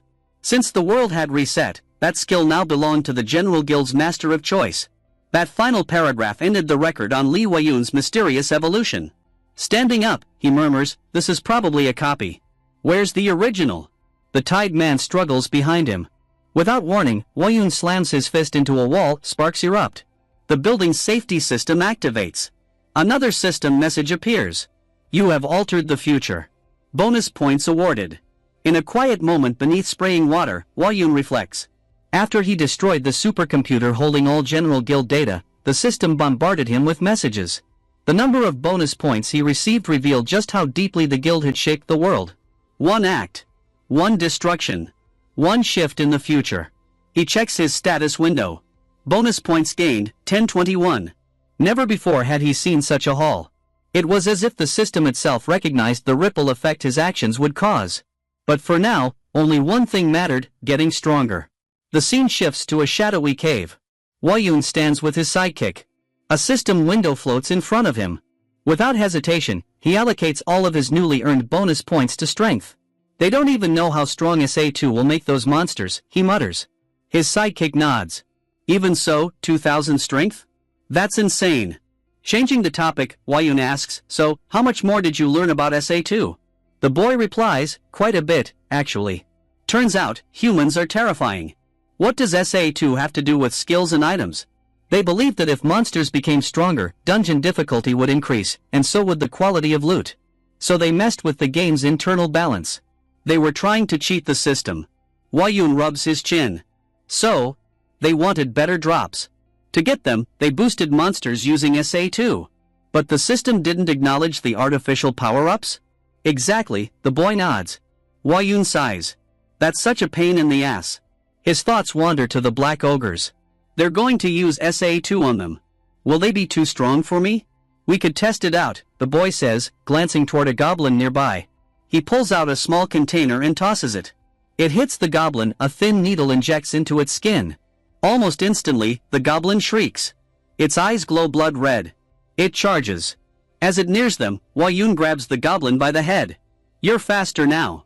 Then crack, he crushes the goblin's skull effortlessly. Just then, 2 level 27 golden-toothed zombies lurch toward them. Hwa-yoon reels back, the stench nearly making him gag. Their odor was worse than rot, it made it hard to even focus. As one lunges, Hwa-yoon sidesteps. Fast. Just like the blue monkeys. He notes their iron jaws and break-anything teeth, and their sheer speed and stamina. Still, he throws a punch, sending one zombie's eyeball flying. A system message pops up. You have altered the future. He frowns. Breaking their skulls didn't kill them. And their organs are useless too? Even though the zombies still moved, he was gaining bonus points. Looks like I'll need to behead them, he mutters, bracing for the next wave. As Lee Hwaon opened his system space, he activated a skill. In the blink of an eye, he eliminated every last golden tooth zombie in the dungeon. Once the carnage ended, he checked his status window and frowned. They don't even give experience anymore, he muttered. Still, he noticed 456 bonus points had been added. Not bad, he thought. Suddenly, a final golden tooth zombie lunged at him from behind. He ducked and slashed backward in one fluid motion, bringing it down. A system window popped up, all monsters in the dungeon have been eliminated. The gate will close in 3 minutes. A portal shimmered into existence before him. Another system message appeared, skill profession, butterfly effect has increased. Be advised, your actions are greatly altering the future. Hwa-yoon narrowed his eyes. So, is it because I killed everything in the dungeon or destroyed the gate? He couldn't quite understand what the system meant by altering the future. As he stepped out of the gate, he called for Min-soo. Boss. You're back, Min-soo greeted. Hwa-yoon, still processing everything, murmured, you still had some questions left, didn't you? Doesn't matter. The reset made them pointless. Min-soo blinked, a bit thrown off. I did ask one why we were reset. I've got 2 more left. Ask about skill proficiency next, Hwa-yoon suggested. Min-soo hesitated. Feels like a waste, but fine. He turned to the system. What's the proficiency point for the skill butterfly effect? Searching, please wait, the system replied. While it processed, Min-soo complained, hey, I used a question. You owe me now. But before Hwaon could reply, the system responded, skill butterfly effect not found. What? Min-soo gasped. You have a skill that doesn't exist in this world, he asked Hwaon. Like an illegal program? Or a bug? Annoyed, Hwa-yoon shushed him. Something had just appeared behind them. A special dungeon gate, massive, glowing, had formed. Special dungeon, engineer level 1. Max players, 1, difficulty, S. Min-soo squinted. What the hell is that? I was about to ask you the same thing, Hwa-yoon said. Another notification appeared, you've received over 4,000 bonus points through butterfly effect. A special dungeon has opened. Wayun turned to Minsu. Ask about it. Minsu groaned. That's probably another wasted question. Whether it's some god or alien behind this, the game devs are jerks. You ask something that exists, they say they don't know. But it's right in front of us, Wayun replied. We're not asking for secrets, just what this is. Gate closing in 30 seconds. Boss. It's closing soon, Minsu warned. Gates can close on their own? Wayun asked, confused. I don't know either, Minsu replied. I'm going in, Wayun said. Just ask what this gate is. Yes, boss. Minsu nodded. As Hwayon entered the gate, Minsu asked the system, what is this gate? After a pause, the system finally answered, a special gate opens when a single player or a small group gains an overwhelming advantage over others. It's a balance mechanism created by the game's original code. When cleared, a powerful skill is granted. These gates exist to create opposition strong enough to counter such powerful players. Minsu's eyes widened. So, boss caused this gate to open? Correct. Player Lee Hwayon has triggered this special dungeon. To maintain balance, a counterforce will be created. Any player may enter and earn the same reward, but the purpose is to challenge the imbalance. The system continued, the player responsible for triggering this gate is named Lee Hwayon. To surpass him, this dungeon must be cleared. Minsu blinked. That last line, was that a threat? Another message followed, the previous question about butterfly effect could not be answered because data was patched moments ago. Minsu shouted, then give me my question back. The system remained silent. Frustrated, Minsu threw up his hands. Fine. So to recap, a special gate appears when someone like boss gets ridiculously strong. It's the game's way of keeping things fair. So that's the purpose of this so-called balance? To give others a chance to stand against someone strong like the boss? Minsu scoffed. What a load of crap. He sighed, eyes still glued to the portal. Which means, boss is about to get another special skill. Inside the gate, Lee Hwayon stepped into a thick forest with high canopies and strange shadows. He surveyed the area. The system says the difficulty is South rank, that's basically S rank. Which means there's a good chance I can earn a unique class or skill. As he moved forward cautiously, his eyes locked onto a strange sight, a goblin. But this wasn't an ordinary low-level mob. The goblin was smiling. A human, the goblin said, his voice eerily articulate. I'd been waiting for this day. Wayun froze. A talking goblin? Before he could react, the system pinged. Level 200, Special Dungeon, Label 1, Guardian. The goblin's eyes glowed red. Surprised by my level, he taunted with a wicked grin. Don't worry, I'll kill you quickly. You won't suffer. With a flick of his hand, he conjured a fireball and launched it directly at Hwayon. The fireball exploded on impact, sending flames and debris flying everywhere. The goblin laughed, pleased with the destruction until the smoke cleared. From within the inferno, Wayun stood tall, skin charred black but unscathed. The system spammed notifications. Armor level 1 proficiency increased. Armor has reached its limit. Proficiency increased. It repeated over and over. So, armor gains proficiency when it takes damage beyond its defensive capacity? Wayun muttered, eyes scanning his stats. That's when he noticed something new. Shockwave? Before he could inspect further, the goblin levitated into the air, glowing even brighter. Interesting, it said, preparing another fireball. You're tougher than I thought. But Hwayon was already moving. He activated a skill Petrify and in an instant, the goblin dropped like a stone, slamming into the ground with a heavy BAM. The monster trembled violently. What the hell? The goblin groaned. Wayun grabbed its head, his own eyes now glowing crimson. The goblin, terrified, desperately countered with a fist attack. Wayun's black duffel bag absorbed the blow amazingly, it didn't even tear. They both staggered back. The goblin coughed, still grinning. I almost died there. He clapped his hands. Suddenly, dozens of clones appeared. Now this is getting fun, the original said. The clones echoed, a strong human. This'll be a blast. One of the clones readied another fireball. Let's see how long you can last. They all launched their attacks at once. Wayun leapt into evasive maneuvers, narrowly dodging explosions near his legs. The original goblin charged with a glowing red fist. Wayun raised an arm to block and countered with a brutal punch. Shockwave activated. The resulting blast rattled the entire area. Even Hwayon was shocked at the impact. One of the clones disintegrated on the spot. The goblins paused, clearly tense now. What the hell is this guy? One muttered. Yun lunged forward, closed the gap, and obliterated another clone with a punch. You guys are really fluent in human language, he said with a grin. You even know how to say shit. As more goblins turned to flee, a system message appeared. Bonus stats, 1432. Put all of it into strength, Yun commanded. His strength stats skyrocketed to 3400. With that, he rocketed forward, fist clenched, as the goblins froze in fear. This can't be part of God's plan, one screamed. As his punch landed, another goblin was sent flying, vaporized upon impact. One tried to run, looking back only to see his comrade's body explode into ash. As he scanned desperately for Hwaon, he suddenly felt a blade pierce his throat. Yun had gone into stealth mode and landed the perfect kill. The system updated again, all monsters in dungeon defeated. Gate will close in 3 minutes. Another message followed. You have defeated the level 200 Special Guardian. Reward, special skill granted. A new window appeared. Skill acquired, Eye of Reversal, level 1. Effect, read the memories of other players. Limit, cannot read players with higher level. Cooldown, 24 hours. Yun's lips curled into a grin. Eye of Reversal. He stood still, contemplating the implications. In the past, strong players stayed strong. They had more items, more dungeon clears, more skills, and more knowledge. Even if they reset, that knowledge kept them ahead. He clenched his fist. But with Eye of Reversal, I can bridge that gap.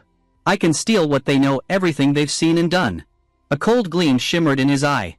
This is incredible. So you got another special skill? Minsu asked, raising an eyebrow. Yun didn't respond. That's a yes, huh? What is it? Can't you tell me? Yun smirked. Why not just show him? It'll be easier to explain that way. He activated Eye of Reversal. The system chimed in. Recalling memories of player Kim Minsu, level 7. Please select the memory you would like to view. Yun selected one.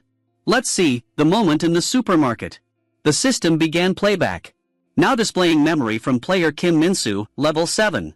Yun watched in awe. This is like watching a 50-inch TV, he muttered.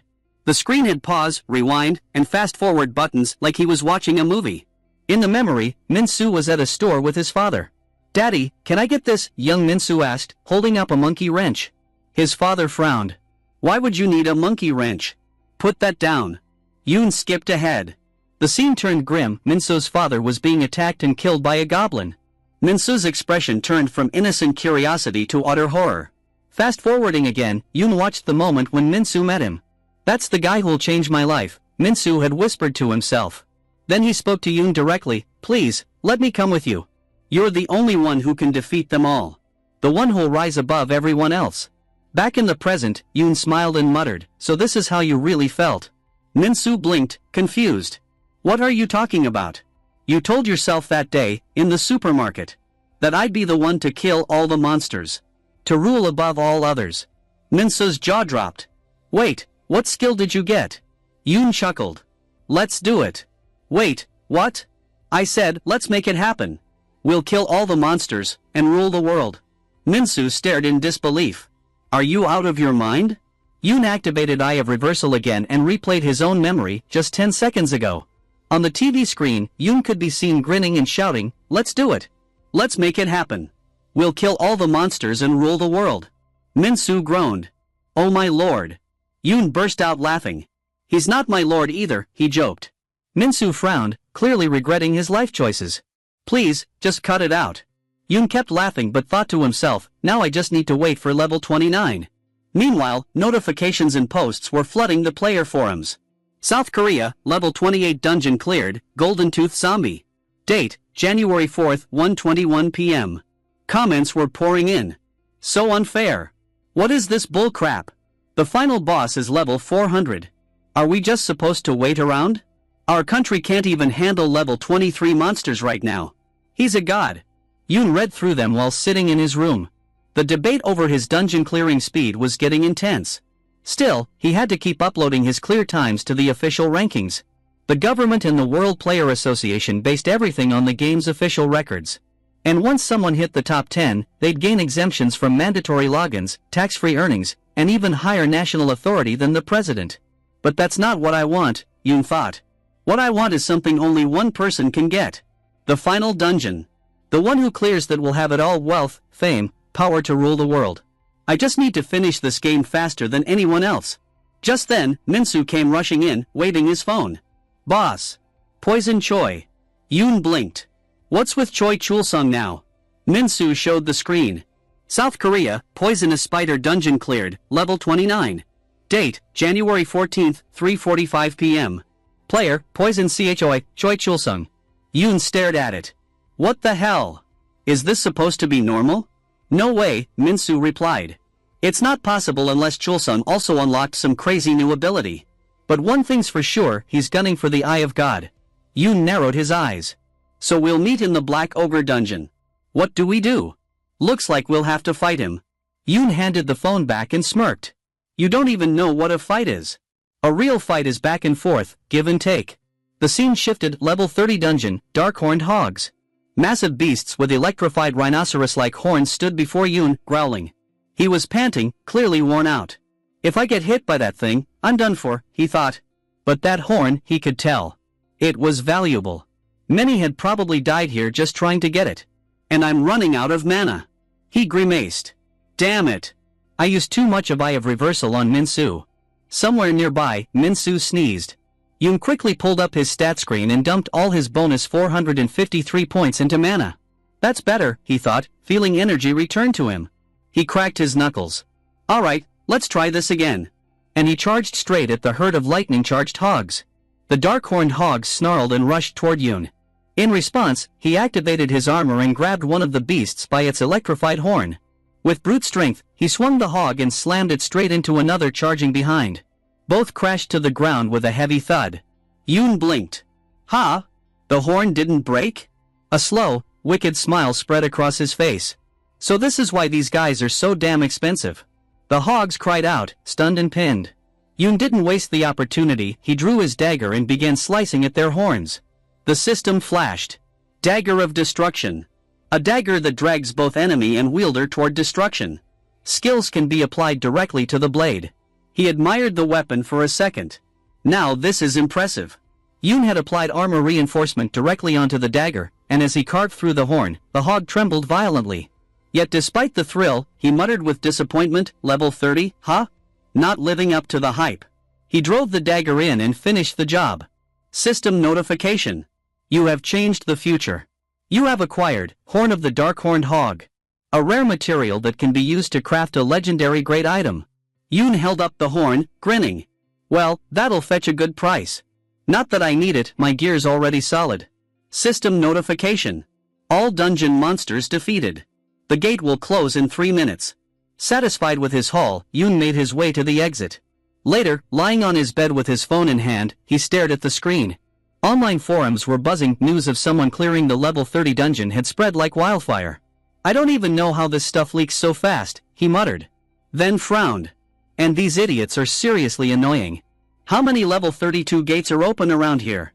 Minsu replied from across the room, there are only 2 in South Korea right now. Yoon rubbed his chin. Then Choi Chulsung will definitely go for one. Or, he might camp at the level 33 gate and wait for someone else to clear 32 first. Wait, are you saying you're going to level 33? Minsu gasped. Are you playing mind games now? What mind games? Yoon replied, tilting his head innocently. Minsu pointed at him. If both you and Choi Chulsung go straight to 33 and no one clears 32, it's a stalemate. What then? Suddenly, both of them froze as a new system alert flashed across Minsu's screen. Dungeon notification. Level 32 dungeon cleared, Gargoyle's Domain. Cleared by Poison Choi Chulsung. Meanwhile, in the thick of a jungle, the gate to a hidden dungeon shimmered. Several men stood outside, each one armed and tense. One of them, gripping an SA2 cylinder, muttered, if his strength is really over 1,000, then using this drug is pointless. A girl nearby scoffed. Do you really believe that nonsense? That kind of stat is just propaganda meant to scare simple-minded grunts like you. A man clad in golden armor growled, I didn't say I was scared. Shut up. Another man asked the leader, Master, do you really think SA2 will work on someone like Yoon? He supposedly kills monsters with a flick. Joey, or Poison Chulsung, stood with a smug grin. Even if his strength is over 1,000, it doesn't matter. Our plan doesn't rely on fighting him head-on. A brown-haired man nearby scoffed. You seriously think Lee Yoon lied about his stats? I'm not the one fighting him, am I? But if his stats are legit, if he really does have 1000 plus strength, he might be able to fight the black ogres even after they've been hit with SA2. Another man shivered. Once SA2 is injected, all monster stats get multiplied by 24 for a full day. Even if Yoon's that strong, there's no way he can handle 10 black ogres juiced up on that stuff. The brown-haired guy nodded. Exactly. We'll let the monsters kill him and then loot his corpse. Clean, easy, and bloodless for us. Joey turned to the group. Let's move. They stepped into the dungeon. Joey held up a hand, several ogres loomed nearby. Hold, he whispered. They all ducked behind a massive rock. Joey removed the pin on the SA2 cylinder and released the vapor into the air. The ogres snorted and roared, the drug quickly taking effect. Each monster's muscles swelled grotesquely. Their veins bulged with power. They let out guttural howls that echoed through the cave. Joey grinned wide. Lee Yoon should be here in a few hours. We'll lie low and let the ogres do the dirty work. When SA2 wears off tomorrow, we'll collect what's left of his corpse. Near the portal, Yoon and Minsu stood in silence. The forest around the gate was unnervingly quiet. Yoon narrowed his eyes. Too quiet, he muttered. They've already used SA2. Just then, a system window popped up. System notification. You have changed the future. Bonus stat, plus 0.1 awarded. Yoon blinked but didn't react to the alert. What really caught his attention were the scattered footprints on the dirt trail in front of him. TCH sloppy, he said, frowning. And these guys are supposed to be Korea's #1 guild? Minsu looked uneasy. Boss, if the black ogres are under SA2's effect, they'll be amped for 24 hours. Shouldn't we come back later? Yoon shook his head. We already know what they're planning. If we act now, we might be able to turn it against them. If we wait, they'll change the plan. Opening his stat window, he dumped all his bonus points into stamina without hesitation. As he walked toward the gate, he said over his shoulder, they're probably hiding somewhere nearby. You should vanish for now. Your face is known to the guild. Minsu nodded. Ah, right. I'll go underground for a bit. Call me when you're done, boss. Meanwhile, a tiny cricket sat on a leaf nearby, its compound eyes glowing unnaturally. Someone was watching through it. He's entered the gate, a voice said through a mic. Keep the camera on the entrance. Estimated survival time, maybe 3 hours. Even if he gets out alive, he won't be in fighting condition. Inside a surveillance room, several people sat watching a feed. A man with jet black hair said, report to master. Lee Yoon has entered the dungeon. A pink-eyed subordinate responded, yes, sir. Another chimed in, everything's going according to plan. Back at the gate, Yoon rolled his eyes as he stepped in. Why do dungeons always smell like this? Inside, he activated stealth and crouched low. The area was dim, filled with damp stone and lingering mist. But then, he felt it, a tremor through the ground.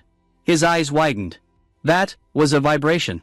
The source soon revealed itself, several massive ogres, drugged up on SA2, stomping toward his direction. Compared to them, he looked like an ant. Yoon grimaced. They're not monsters anymore. They're walking natural disasters. One ogre's foot nearly flattened him. He barely rolled away in time. They can sense me even with stealth active, he realized. SA2 must have enhanced their senses too. Before he could retreat, one of the ogres let out a roar that made the stone walls tremble. It raised its enormous axe. Yoon cursed. Guess we're doing this. He activated his armor skill, the arcane plates snapping over his limbs. The ogre hurled its axe at him with blinding speed. Yoon barely dodged it, feeling the wind slice past his face. That was irrational, he muttered. They throw their weapons now? Narrowing his eyes at the axe-wielding brute, he said calmly, you'll be my first. He triggered his petrify skill, stunning the ogre for a split second. That was all he needed. Dashing forward in a blur, he slashed one ogre's leg with his dagger, then spun around and buried the blade deep into the joint. The limb tore apart with a sickening crunch. Now this feels fair, he grinned. Before he could celebrate, another ogre charged and slammed him with a club-like fist. Yoon crossed his arms and blocked, but the sheer force sent him flying. He flipped midair and landed on one knee, sliding back. This is insane, he muttered. The ogre lunged again. Yoon jumped, narrowly dodging another wild swing. Then, shockingly, all the ogres began hurling their weapons at him in unison. Axes, clubs, and blades tore through the air. Yoon spun, slid, and vaulted over each one in a deadly dance of reflexes. As the final weapon flew past him, he stopped and stared at them. So you're really throwing everything now? He turned around and picked up one of the ogre's axes, whistling as he examined it. Item info. Name, Ogre Cleaver. Attack power, 164. Strength bonus, plus 47. Requirement, level 32/strength 100. He smirked. This will definitely work. The ogres were stunned, seeing him wield one of their own weapons. Before they could move, he hurled the axe straight into one of their chests. It embedded deep with a wet crunch, and the ogre collapsed.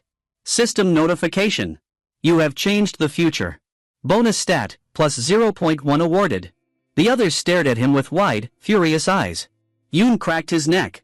Alright then, he muttered, gripping another axe. Let's do this one at a time. All the hours were destroyed, but one still stood.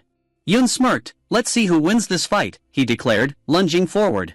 Grabbing the ogre's leg, Yoon applied all his bonus points to strength, pushing his strength stat to 4,307.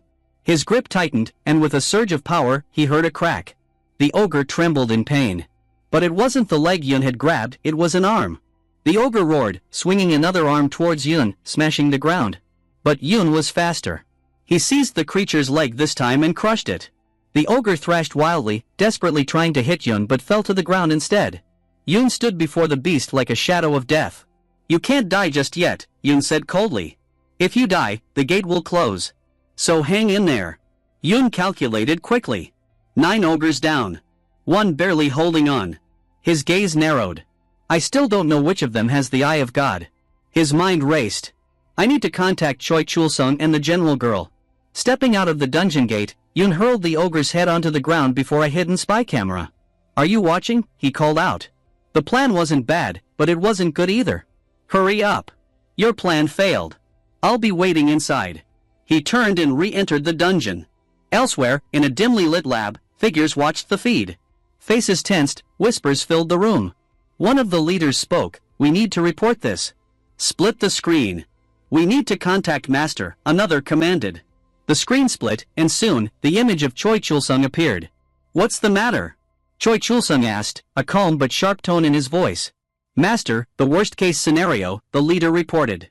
Lee Wayun threw the ogre's head outside the dungeon. Choi's expression darkened slightly. So, he severed their heads and tossed them out? Yes, exactly. Choi clenched his fist. And the poison? The one meant to kill him? Still in production, came the hesitant reply.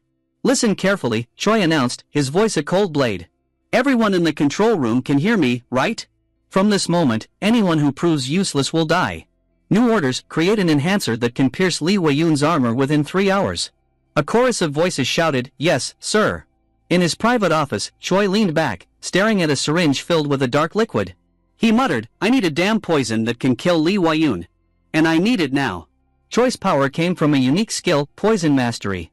In the past, he rapidly gained strength using future technology and enhancers while Lee Wayun cleared the gates. His title, the Poison King, was not just a name. He could generate lethal poison from his body. But his current problem was clear, he hadn't yet found a poison strong enough to breach Lee Wayun's armor. Wiping his hand, he turned to his subordinates. You're heading out. They hesitated for a moment. But, sir, we can't let him take the eye of God, Choi snapped. The one in golden armor stepped forward. But how do we stop him? You have 2 hours, Choi stated. If any of you are captured, kill yourselves. Do not let him extract information. If you succeed, I will ensure you are remembered as heroes. Back in the dungeon, Lee Wayun stood among a sea of ogre corpses. More ogres materialized before him. He chuckled. Cute, he muttered. One ogre lunged, its massive fist crashing down. But Wayun dodged with ease. If I kill them, they respawn. This is starting to feel like a chore. He struck one lightly, but even that killed the creature. It's hard to control my strength, he thought. Maybe I should just ignore them. Suddenly, a system notification appeared before him. Maximum number of players has entered the dungeon. Wayun's eyes sharpened. They're here. 4 figures entered the dungeon, Choi Chulsung's elite underlings. Lee Wayun stood calmly as the 4 underlings of Choi Chulsung entered the dungeon. His eyes were cold, a faint, dangerous smile playing at his lips. Well, that was quick, he remarked. His gaze shifted to the bodies of fallen ogres scattered around. But I see you've already lost your nerve. The golden-armored one gritted his teeth. It's just 2 hours, after that, Master will come. He'll kill you with the new poison. 2 hours? Wayun's voice was tinged with amusement. A crimson aura began to radiate from him, growing more intense with each breath. You really walked in here this ill-equipped? The armored one's eyes widened. There's definitely something wrong. How can that bastard not have a single scratch? Beside him, a young woman's face went pale. I can't. His glare alone. I can't take it. Panic seized her, and she turned, bolting towards the dungeon gate. In an instant, Wayun's figure blurred. He reappeared before her, his hand gripping her throat. Running? That's rude, he whispered. With a single, fluid motion, he snapped her neck. The remaining three stood frozen in shock. What? It's more humane this way, Wayun said calmly, letting her lifeless body fall. His gaze returned to the others. Are you three going to put up a better fight? The golden armored one's hands trembled, but he steadied himself. We can hold him off. We just have to survive 2 hours. Then we'll be heroes. His voice tried to be strong, but the fear was clear. They activated their system spaces, weapons appearing in their hands. But Wayun's mocking smile didn't waver. Heroes? That's rich. In a heartbeat, he lunged, his form a crimson blur. The next thing they knew, 2 of them lay broken on the ground, their bodies twisted and motionless. But Wayun calmly raised his hand and activated Eye of Reversal. As he invoked the skill, Poison Enhancer, interesting, Yoon said, noticing something on his screen. That drink Choi Chulsung consumes is poisoned. His eyes narrowed as he observed further. Back in the spider nest, Minsu took a few steps back, realizing something. He's using an enhancer from the poison spider, it can kill someone in seconds. Picking it up, he muttered, I'll see for myself. Watching this, Wayun questioned, what exactly are these enhancers? Still holding the armored man's throat, he added, you know what happens if I apply just a little more pressure, right? Trembling, the man finally broke. It's a liquid. It alters our master's poison based on each monster. Ah, now it makes sense, Yoon said. An enhancer that transforms poison limitations into a lethal weapon. Impressive. Then, Wayun focused again. Let's see more. He watched another memory, Choi Chulsung yelling, when will the armor-piercing enhancer be ready? We're working on it, someone in the poison lab responded. Too slow, another voice snapped. Even Yoon was a little stunned but couldn't help smiling. An enhancer that can pierce my armor, interesting. The golden armor soldier looked horrified. So Choi Chulsung's poison can't melt your armor? Yoon nodded. Let's see if you know the location of the Eye of God from your past life. You understand what I'm asking, right? The armored man growled, you're just a low-tier trash. Why should I cooperate? Yoon replied. This dungeon belongs to the General Guild, the man warned. Be nice and we might let you live. Yoon was momentarily silent. He observed the memory, seeing himself attack others while alternating between stealth and armor. There's nothing about the Eye of God, he thought. Maybe it's time to test this technique. Where is Choi Chulsung? He asked. Why isn't he with you? The armored man cried, please, spare me. There's no way you'd tell me willingly, Yoon said coldly, before snapping his neck. Now, it's time to extract Choi Chulsung's memories. Meanwhile, some ogres stirred and lifted corpses off the ground. Yoon observed the scene. At least they won't trouble me anymore, he muttered. While scavenging through the bodies, Yoon suddenly felt something. What was that? He said, reaching inside the ogre's corpse. His eyes widened, it was the Eye of God. The artifact's description appeared, allows the user to view the status and inventory of any player or monster, provided the user's level is higher. It will guide you through the darkness of the void. Yoon smiled. The darkness of the void, now it's time to give Choi Chulsung a proper farewell. Elsewhere, people gathered around a viewing screen, watching Yoon. They were speechless. There's nothing to analyze, one said. That man's power is already beyond comprehension. It was expected, said a blue-haired observer. Expected? You knew this would happen? Why didn't you say anything? A brown-haired man snapped. There's seriously a player capable of killing monsters administered with SA2? The blue-haired man replied, we suspected he wouldn't go down that easily. Even with SA2, they're still just monsters. The brown-haired underling stared nervously at the still open gate. It's not over yet. The black ogre gate is still open, he muttered. Beside him, the blue-haired guy frowned.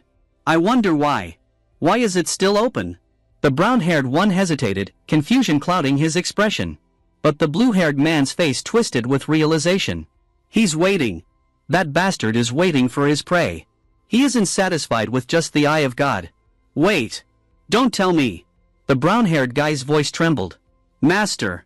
Master is his prey. Suddenly, a loud noise startled them both. Their heads snapped towards the gate as it swung open. Choi Chulsung stepped out, his face a mask of anger and impatience. Damn it! It's been 3 hours now. Where is the enhancer? One of his underlings rushed forward. I'm sorry, sir, but we must retreat. Retreat? Choi's voice was sharp. Another underling quickly explained, the development stage is complete, but the final product won't be ready for 3 days. Choi's glare intensified. 3 days? If he takes the unique class skill from the level 51 Golem Gate, we will never be able to defeat him. The blue-haired guy's face was pale with fear. We will stake our lives on it.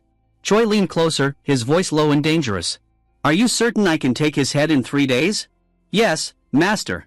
We are certain, the underling stammered. But tension gripped the room. Choi's gaze settled on the blue-haired man. 3 days. He whispered. His hand shot out, gripping the man's head.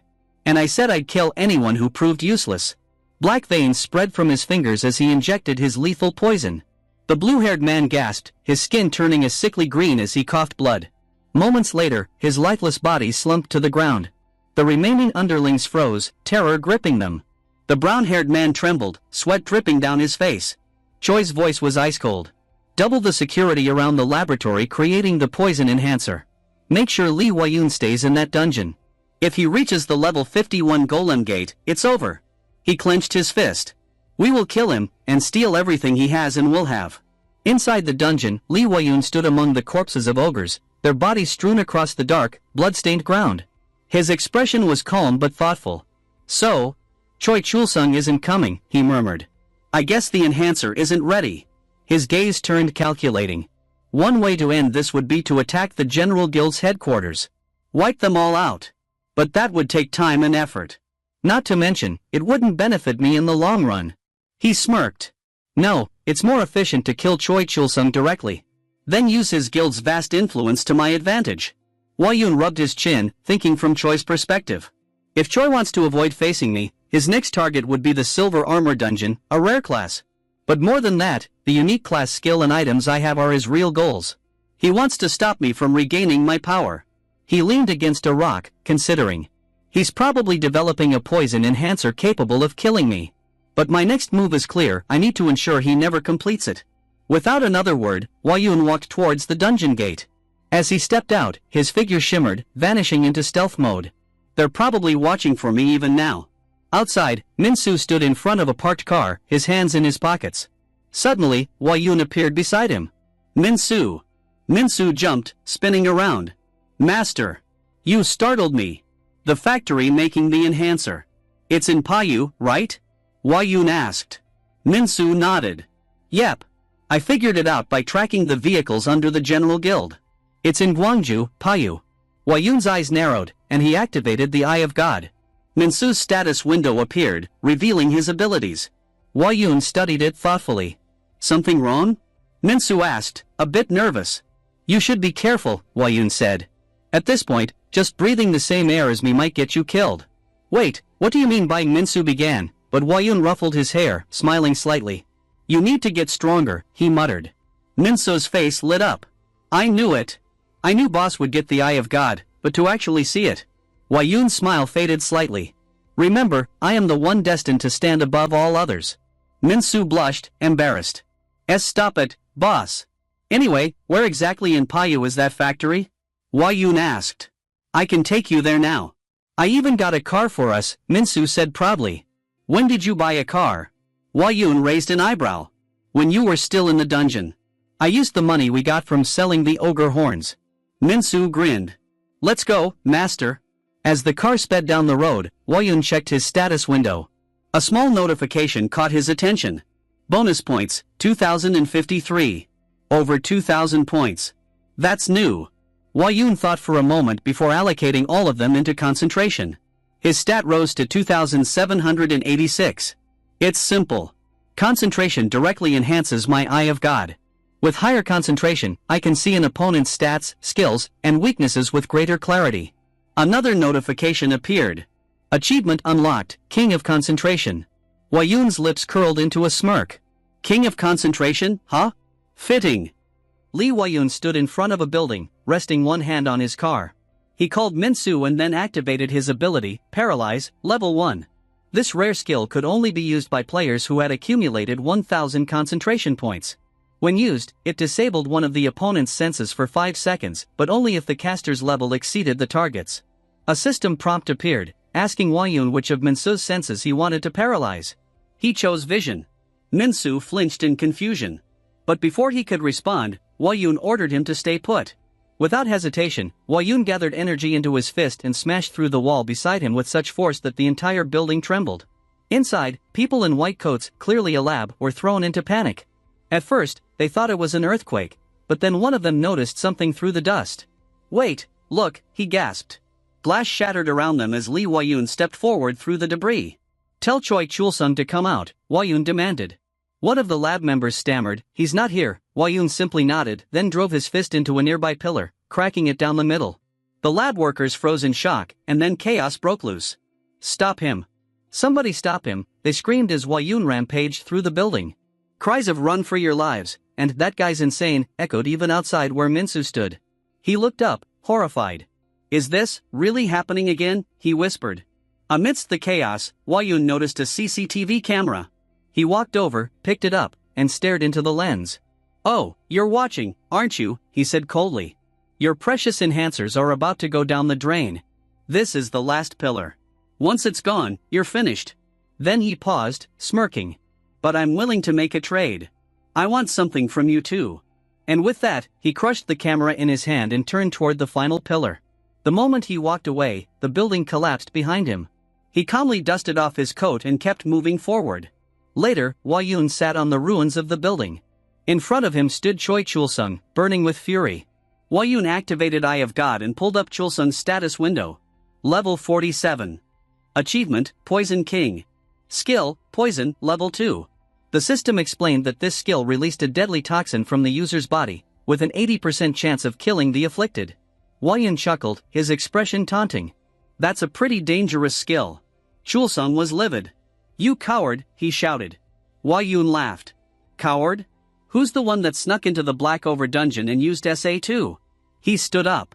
"If I wasn't this strong, I'd have died long ago." "You talk like you know who's weak, but do you know who really decides who the coward is in this world?" Chul-sung snapped. "Shut your mouth." Poison burst from his hands, but Hwa-yoon was unfazed.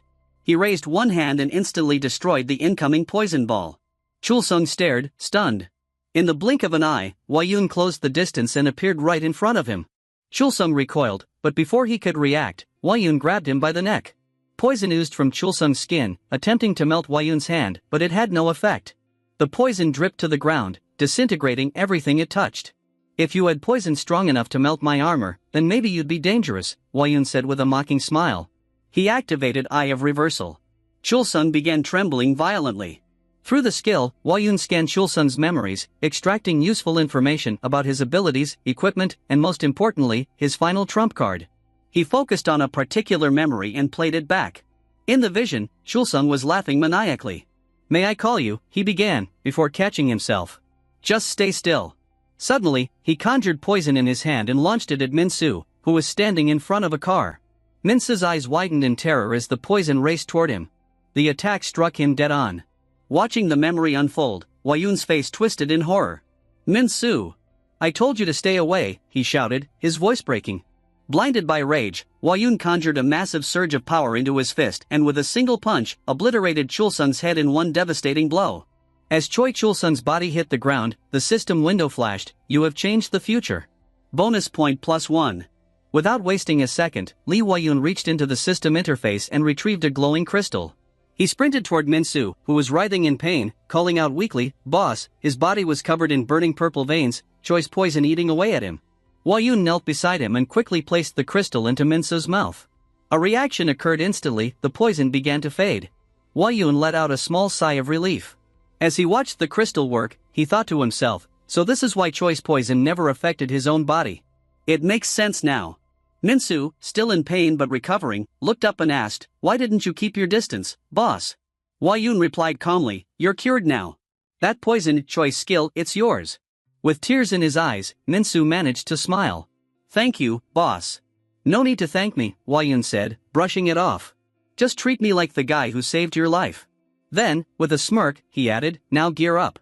Gates 51, 57, and 61, we're clearing those next. We need better equipment." Minsu nodded enthusiastically. Yes, sir. That day, the legendary Choi Chulsung, the ruler of Korea's underground world, died in battle. By the next day, the media exploded with headlines. Death of the century, underground king Choi is dead. General Guild confirms Choi's death. Who defeated Korea's most notorious criminal? In a quiet room, Hwa-yoon reclined on a sofa, scrolling through the articles. Minsu sat beside him. Should we report this? Minsu asked. Everyone sees the one who killed Choi as a hero. If we reveal it was you, you could be a hero again. Hwa-yoon shook his head. Drop it. Players who bask in the spotlight always meet tragic ends. In a free-for-all arena, staying anonymous is the smartest move. He leaned forward and added, there are still players out there like Choi players who might have access to future tech. If someone gets their hands on a poison enhancer like Choi had, I could lose everything. Minsu wiped the sweat from his brow. That's true. Hwa-yoon continued thinking to himself. Once all of this ends, I'll build a monument, a proper one. It'll have every achievement engraved on it. A place like Siarak Mountain Cliff, that would be perfect. He opened the game forum. One of the top posts read, where did the Poison King's poison go? He smirked. If Choi had died publicly, people would be after his gear more than his corpse. He closed his eyes, muttering, that's how this world works. Then, turning to Minsu, he said, our next target is the level 51 Silver Armor Dungeon. It's said to contain a unique class skill. Minsu immediately saluted. Yes, sir. I don't know the exact nature of the skill, Hwa-yoon admitted, but according to the records, it's a big one. Its name Assassin. And from all the gates mentioned in Yoon's records, the level 51 gate is the one closest to our level right now. He reflected silently. Following my past steps, one by one, it's the fastest and quietest way forward. A system window popped up again. You have changed the future. Bonus point, class 1, +1. He smiled slightly. These bonus points keep stacking with everything I do. The intel he acquired from the General Guild now felt like a main quest just for him. I'm the only one who didn't reset. I can pick up whatever I need now. From here, my growth will only speed up. As he glanced at Minsu, who was casually playing on his phone, Hwa-yoon thought, Minsu was just an intel guy before. But now, he can actually fight beside me with that poison skill. His gaze shifted to the handbag Choi used to carry. It was filled with different types of poison enhancers. The system began identifying them. Blue Phycent, level 34 poison enhancer. Giant ETI, level 35 poison enhancer. Looking at the containers, he sighed. If I hadn't destroyed the poison enhancer factory, Minsu could have hunted more efficiently. But still, it was the right move. Then he turned toward Minsu. Hey, Minsu. What do you want your nickname to be? Ha? Minsu blinked. You mean, the nickname I'll use in the game? Yeah, Hwa-yoon said with a grin. Not that nicknames matter, but, how about henchman number 1? Minsu laughed awkwardly. Seriously. Minsu thought for a moment and then said with a grin, I've got an idea. I wasn't a famous player in the past. So I want a new identity. From now on, call me Joker. Joker Kim. He laughed at his own declaration. Hwa-yoon chuckled. Oh. I see. With a proud smile, Minsu raised his hand and shouted, a player who came out of nowhere, Joker. Hwa-yoon smiled back, teasing, sounds like you're aiming to challenge me once you get stronger. Minsu looked alarmed and waved his hands. No, no. Not in a million years, boss. The two playfully bickered while lounging on the sofa, sharing a rare moment of lightness. Then Hwa-yoon got serious. All right. To clear the next gate, you'll need to hit level 34 first. Minsu saluted playfully. You got it, boss. From that moment, they started clearing dungeons, one after another. Level 34 cleared by Joker Kim. Level 35 by Fearless. Level 36 again Joker Kim. Level 37 Fearless. Slowly, the name Joker began appearing frequently across the game forums. People started taking notice. Some speculated, is he one of Hwa-yoon's allies? Others scoffed, why would the great loner Lee Hwa-yoon have an ally? It's probably just some random thug. Still, another player replied, no way a thug could solo clear dungeons of that level. Meanwhile, Hwa-yoon was reading all these comments on his phone. He casually dialed a number.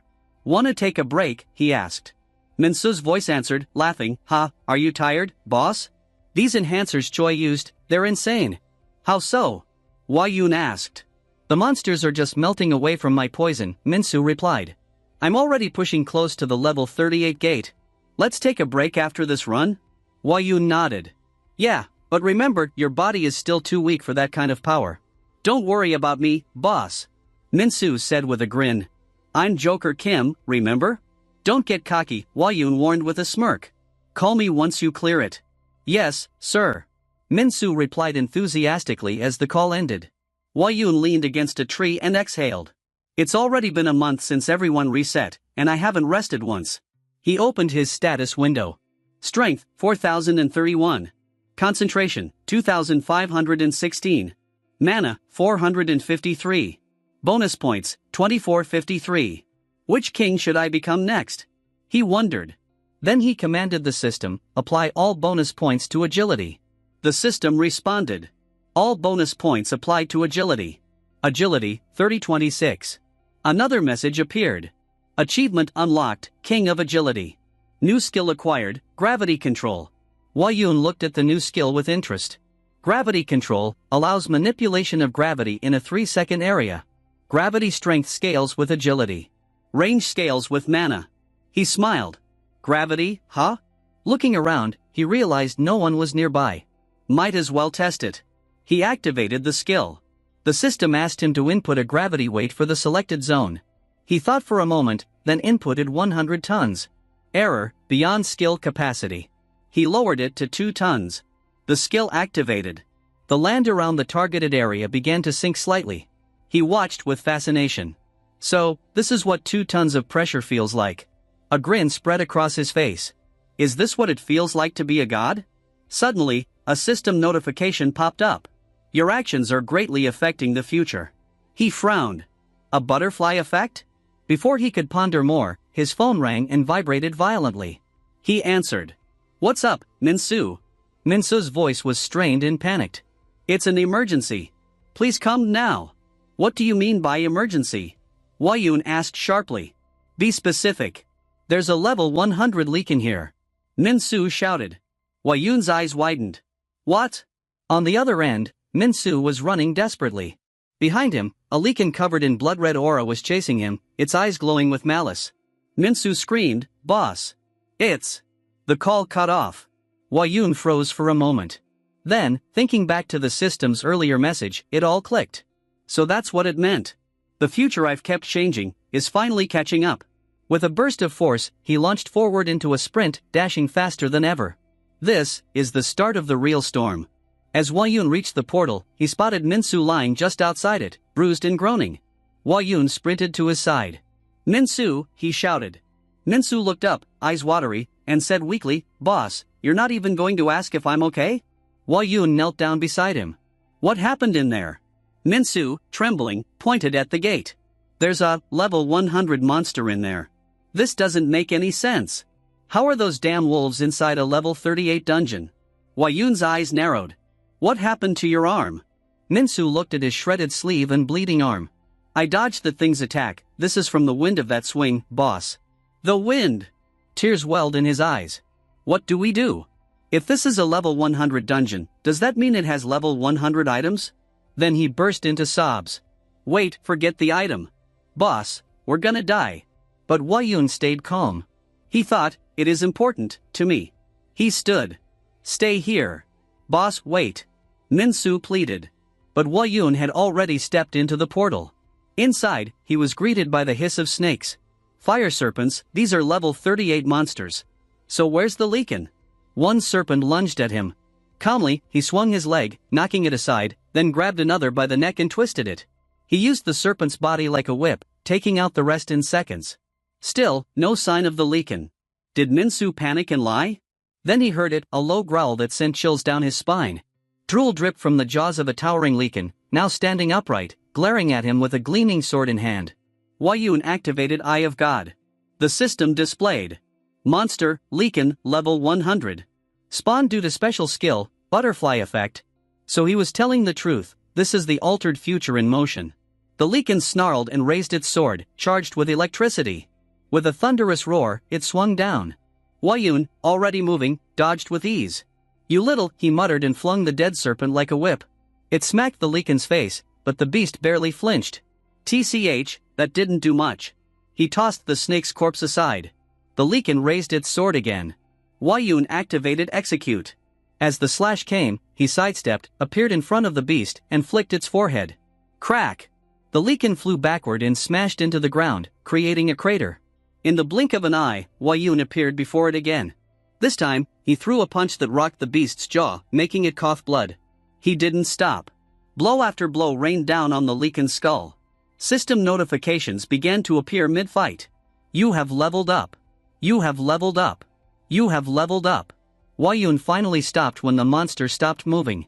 He stood over it, panting lightly. That was surprisingly easy. He glanced at his status window. Current level, 62. Then, something gleamed beside him, the lichen's broadsword. It pulsed with mana, deadly and regal. Item, lichen's broadsword, ATK plus 571, unlock at level 100. As he reached out, the sword was auto-sent to his inventory. He opened the tab, frustrated. Damn this level restriction system, he muttered, then pulled out his dagger and began slicing open the lichen's body, searching for more loot. Nothing. He stood up. A system message appeared. All monsters in the dungeon have been defeated. The gate will close in 3 minutes. But Wayun knew the real problem. This lichen wasn't alone. The next day, global media exploded. Lichen invasion reported in New York and Tokyo. World Player Association declares global emergency. President summons S-rank players, world on edge. Players argued in forums.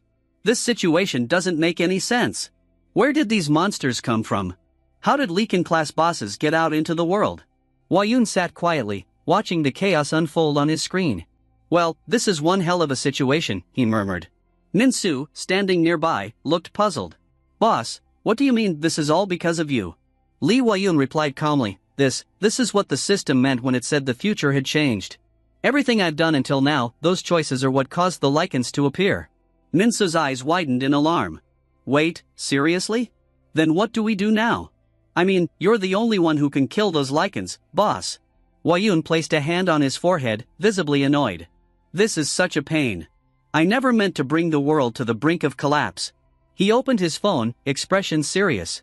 The only upside is that the next level gate hasn't opened yet. He scrolled through the screen, murmuring, the absolute rule of this game is that the next gate only activates once the strongest monster on Earth dies. So even though we cleared the level 38 dungeon, because the level 100 lichens weren't defeated, it means the gate's technically still incomplete. Ninsu, eyes wide, nodded. Right, so that's actually a good thing, huh? Wayun gave him a look. Why would that be good? Because those wolf monsters are still alive, our entire plan to collect skills and rare items is stalled. Ninsu hesitated, then said, yeah. I guess you're right. Never mind, boss. Wayun stuffed his phone in his pocket. Let's go to the airport. We'll hit the nearest lichen site first. Ninsu blinked. Airport? You mean, to kill lichens? Wayun nodded. Yes. We're going to Japan. At the airport, a staff member shook his head. I'm sorry, but all flights to Japan have been cancelled due to the sudden lichen invasion. Both Wayun and Ninsu, wearing masks, stood in front of him. Ninsu muttered, I've heard this exact excuse at every single counter here. The employee leaned forward, frustrated. Everyone's trying to flee Japan. You two are seriously trying to go there? Please leave, this isn't a game. Even the president can't lift this ban. You really don't understand what a lichen is, do you? You'll be walking to your deaths. Ninsu looked at Wayun. Boss, come on. Just show them who you are already. This has gone on long enough. Wayun sighed. I wore the mask because I thought this place would be crowded, but it's empty. He calmly removed his mask. Instantly, gasps echoed across the terminal. Li Wayun, the employees exclaimed. Without hesitation, Wayun said, I need to go to Japan. There are lichens there that I need to kill. The staff member hesitated. Even so, Mr. Lee, Wayun cut him off by opening his inventory. He pulled out the massive broadsword he had obtained from the lichen. The moment it hit the ground, the entire floor cracked under the weight. The staff backed away in awe. That's a lichen weapon. They understood right away. Without another word, the World Player Association arranged for a private jet, with Japan's government quickly granting emergency clearance. In no time, Wayun and Ninsu boarded a luxury flight, thanks to international cooperation. But their flight wasn't entirely peaceful. Another passenger had joined them, Mina, the composed and sharp leader of the crisis management team under the World Player Association. Currently, she was also acting as the interpreter for the Japanese Prime Minister. First of all, she began, flipping through documents. Lichens possess incredible defense. An average player can't even leave a scratch on them. Before she could finish, Wayun cut her off. It's fine. I'm going to test them directly. Just leave those files. I'll read them later. Mina blinked in surprise. Mr. Lee, I'm doing this for your safety, and for the sake of humanity. You're not taking this seriously at all. Her words, meant to be professional, now had a tinge of frustration. I've dealt with enough elite players to know how arrogant they can be, but at least they pretended to listen. Wayun rubbed his temples. Miss Mina, I won't repeat myself. I'm tired. Please leave me alone. Mina was stunned. Her face flushed with disbelief and embarrassment.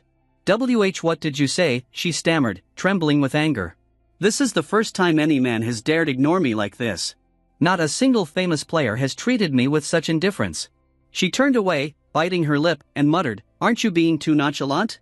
Right now, hundreds of Japanese players are risking their lives just to hold the lichens back. But Wayun didn't respond. He simply leaned back in his seat and closed his eyes, already planning how to end the lichen threat. Hearing everything, Wayun remained silent, not uttering a word. Nami suddenly recalled what someone once told her, he won't bite if you don't poke him. Just don't get on Lee Wayun's nerves. She remembered the branch director specifically warning her about this. At that moment, Wayun spoke up, What do I need to do to make you quiet? His cold stare pierced through her. Nami responded firmly, I can't just stay quiet. Humanity's fate is in your hands. Wayun smirked slightly. This is too troublesome. I don't want to do it anymore. Nami was visibly shaken. What do you mean by that? She asked, but before he could reply, the captain's voice rang out from the speakers, Miss Nami, please come to the cockpit. I repeat, Miss Nami to the cockpit. She stood up, flustered, and said, Please excuse me for a moment. Wayun casually waved his hand and said, Take your time. As she walked away, he closed his eyes, thinking, Finally, I can get some sleep. But within moments, she returned and showed him a tablet. Mr. Lee, you need to see this. Wayun groaned, What now? But when he glanced at the screen, his eyes widened. The news reported that the lichens had begun pulling monsters out of other dungeons and unleashing them on cities. After they landed, Minsu clung to Nami like a lost puppy. I don't want to say goodbye, he sniffled, hugging her. Nami gently reassured him, It's okay, Minsu. We'll meet again. Wayun, watching this scene, thought, Nami doesn't know Minsu's a player. I introduced him as an orphan who lost his parents, but come on, he's not a kid. Nami smiled at Minsu and said, We'll see each other again. Just stay close to this guy, okay? Don't go anywhere dangerous. Wayun interrupted, So where do I go first? Nami quickly pushed Minsu aside and answered, The Tokyo Hotel. It's surrounded by skyscrapers. Wayun turned to leave and said, No need for more details. Minsu, startled, shouted, Boss, wait for me. He sighed internally, thinking, Damn it, I was enjoying that. Soon, they arrived near the portal, where everything was engulfed in flames. Wayun and Minsu stood before the gate, taking in the destruction. Wayun muttered, This is a problem, the lichens did all this. But the situation felt even stranger. The lichens' appearance didn't make sense to begin with, but now they were going around the city, tearing open other gates and releasing even more monsters. Based on Nami's intel, the gray lights around the city indicated active portals. It wasn't just random destruction, the lichen was deliberately summoning chaos. Wayun's thoughts raced. That lichen must possess some unique ability. There's no break between waves, that means it's intentional. Minsu added, The Japanese players are currently tracking the lichen, waiting for the right moment to strike. Wayun raised an eyebrow, the right moment? Minsu nodded. Even if they're weak, they're players from the future. They might know the lichen's weakness. Maybe they're planning to launch a missile or something. If you want, I could contact them. No, Wayun cut him off. Let's just handle what's in front of us. He pointed toward a portal from which fire serpents were pouring out, just like the ones he fought before coming to Japan. Activating Eye of God, the data appeared, Fire Serpent. Strength, 221. Agility, 117. Trait, Tailwind. Item drop, Inextinguishable Scale Tail. Aren't there any players in Japan that can take care of these? He asked. Minsu replied, The level 38 gate opened too early, thanks to us. Wayun thought, if monsters are still roaming outside, the gate won't close, even if the ones inside are all dead. That means we need to clean up everything outside first. Turning to Minsu, he said, Go spray your poison in front of the gate. I'll take care of the rest. Minsu replied with enthusiasm, Yes, sir. He downed his poison potion in one gulp and started spreading it. Meanwhile, Huayun charged straight into the horde of fire serpents, striking them down one by one. His fists crushed their skulls like melons. A system notification popped up, "You have changed the future. Bonus point +1. He took a breath and muttered, "Even now, the butterfly effect skill is still in motion." Those words were starting to feel different now that a level 100 monster had been summoned inside a level 38 gate. Huayun's mind raced. Someday there would be a monster event so powerful even he couldn't defeat it. Just then, Minsu shouted, his voice cracking, "Boss!" Startled, Huayun turned sharply toward him. Minsu held up his phone, urgency in his eyes. "Boss, I just got a report, the Leakin is heading this way." Huayun frowned and glanced at Minsu's screen. His jaw tightened. The footage showed the Leakin striking the ground with tremendous force, wielding its massive sword. Each impact caused tremors, shaking everything around. The Leakin struck again and again, sending shockwaves rippling outward. Amid the chaos, someone screamed, "Ah! Midday! Midday!" Suddenly, a broadcast cut through, interrupting everything. A message flashed on every player's screen across the country, "Attention all players. Our nation is in grave danger. The government is debating the use of nuclear weapons. We do not want this as a last resort. Please, save our country." Huayun grimaced, muttering, "Why would they even consider nuclear weapons? I can kill that Leakin with a flick of my finger." Nearby, a group of players were holding their ground against monsters. One player waved a hand and said, "You read it over there, our only hope lies ahead." Suddenly, a gunshot rang out, but the Leakin caught the bullet midair with his bare hand. The shot wasn't even strong enough to pierce his skin. The Leakin slammed his sword down once more, unleashing a wave of energy toward the players. Several ducked behind concrete walls, shouting curses. "Shit! We can't do anything against him. Damn that bastard." As monsters surged forward, one player muttered bitterly, "If only he were level 60. Huayun's gaze hardened. "If that thing passes through here," he muttered, "this country is finished. There's a nuclear power plant right beyond that point." The scene shifted back to Huayun and Minsu standing at the portal. Minsu looked at him nervously. "Boss, the monster just changed direction." Huayun nodded, "It was heading here before, but now it's turning toward the nuclear plant." He grimly added, "If it reaches there, this country might be wiped out in an hour." "Damn it," Huayun growled, opening his status window. "Let's go." His level had risen, now 62. 3 of his 4 core abilities were above 1000, and he had 1545 bonus points to spend. System, apply all bonus points to strength. The system responded instantly, all bonus points applied to strength. Current strength, 5852. Minsu and Huayun sprinted forward. Huayun called out, "Minsu, who had the highest strength in the past? How much did they have?" Minsu replied, "A man named Boward from the US. He was at the final dungeon with you, boss. Level 658. He had about 1500 strength. That was without extravagant item bonuses," Minsu added. "But even with his strength, your current stats outclass him." Huayun shook his head. "It's not enough. The world's changed too much. Stronger monsters are still coming."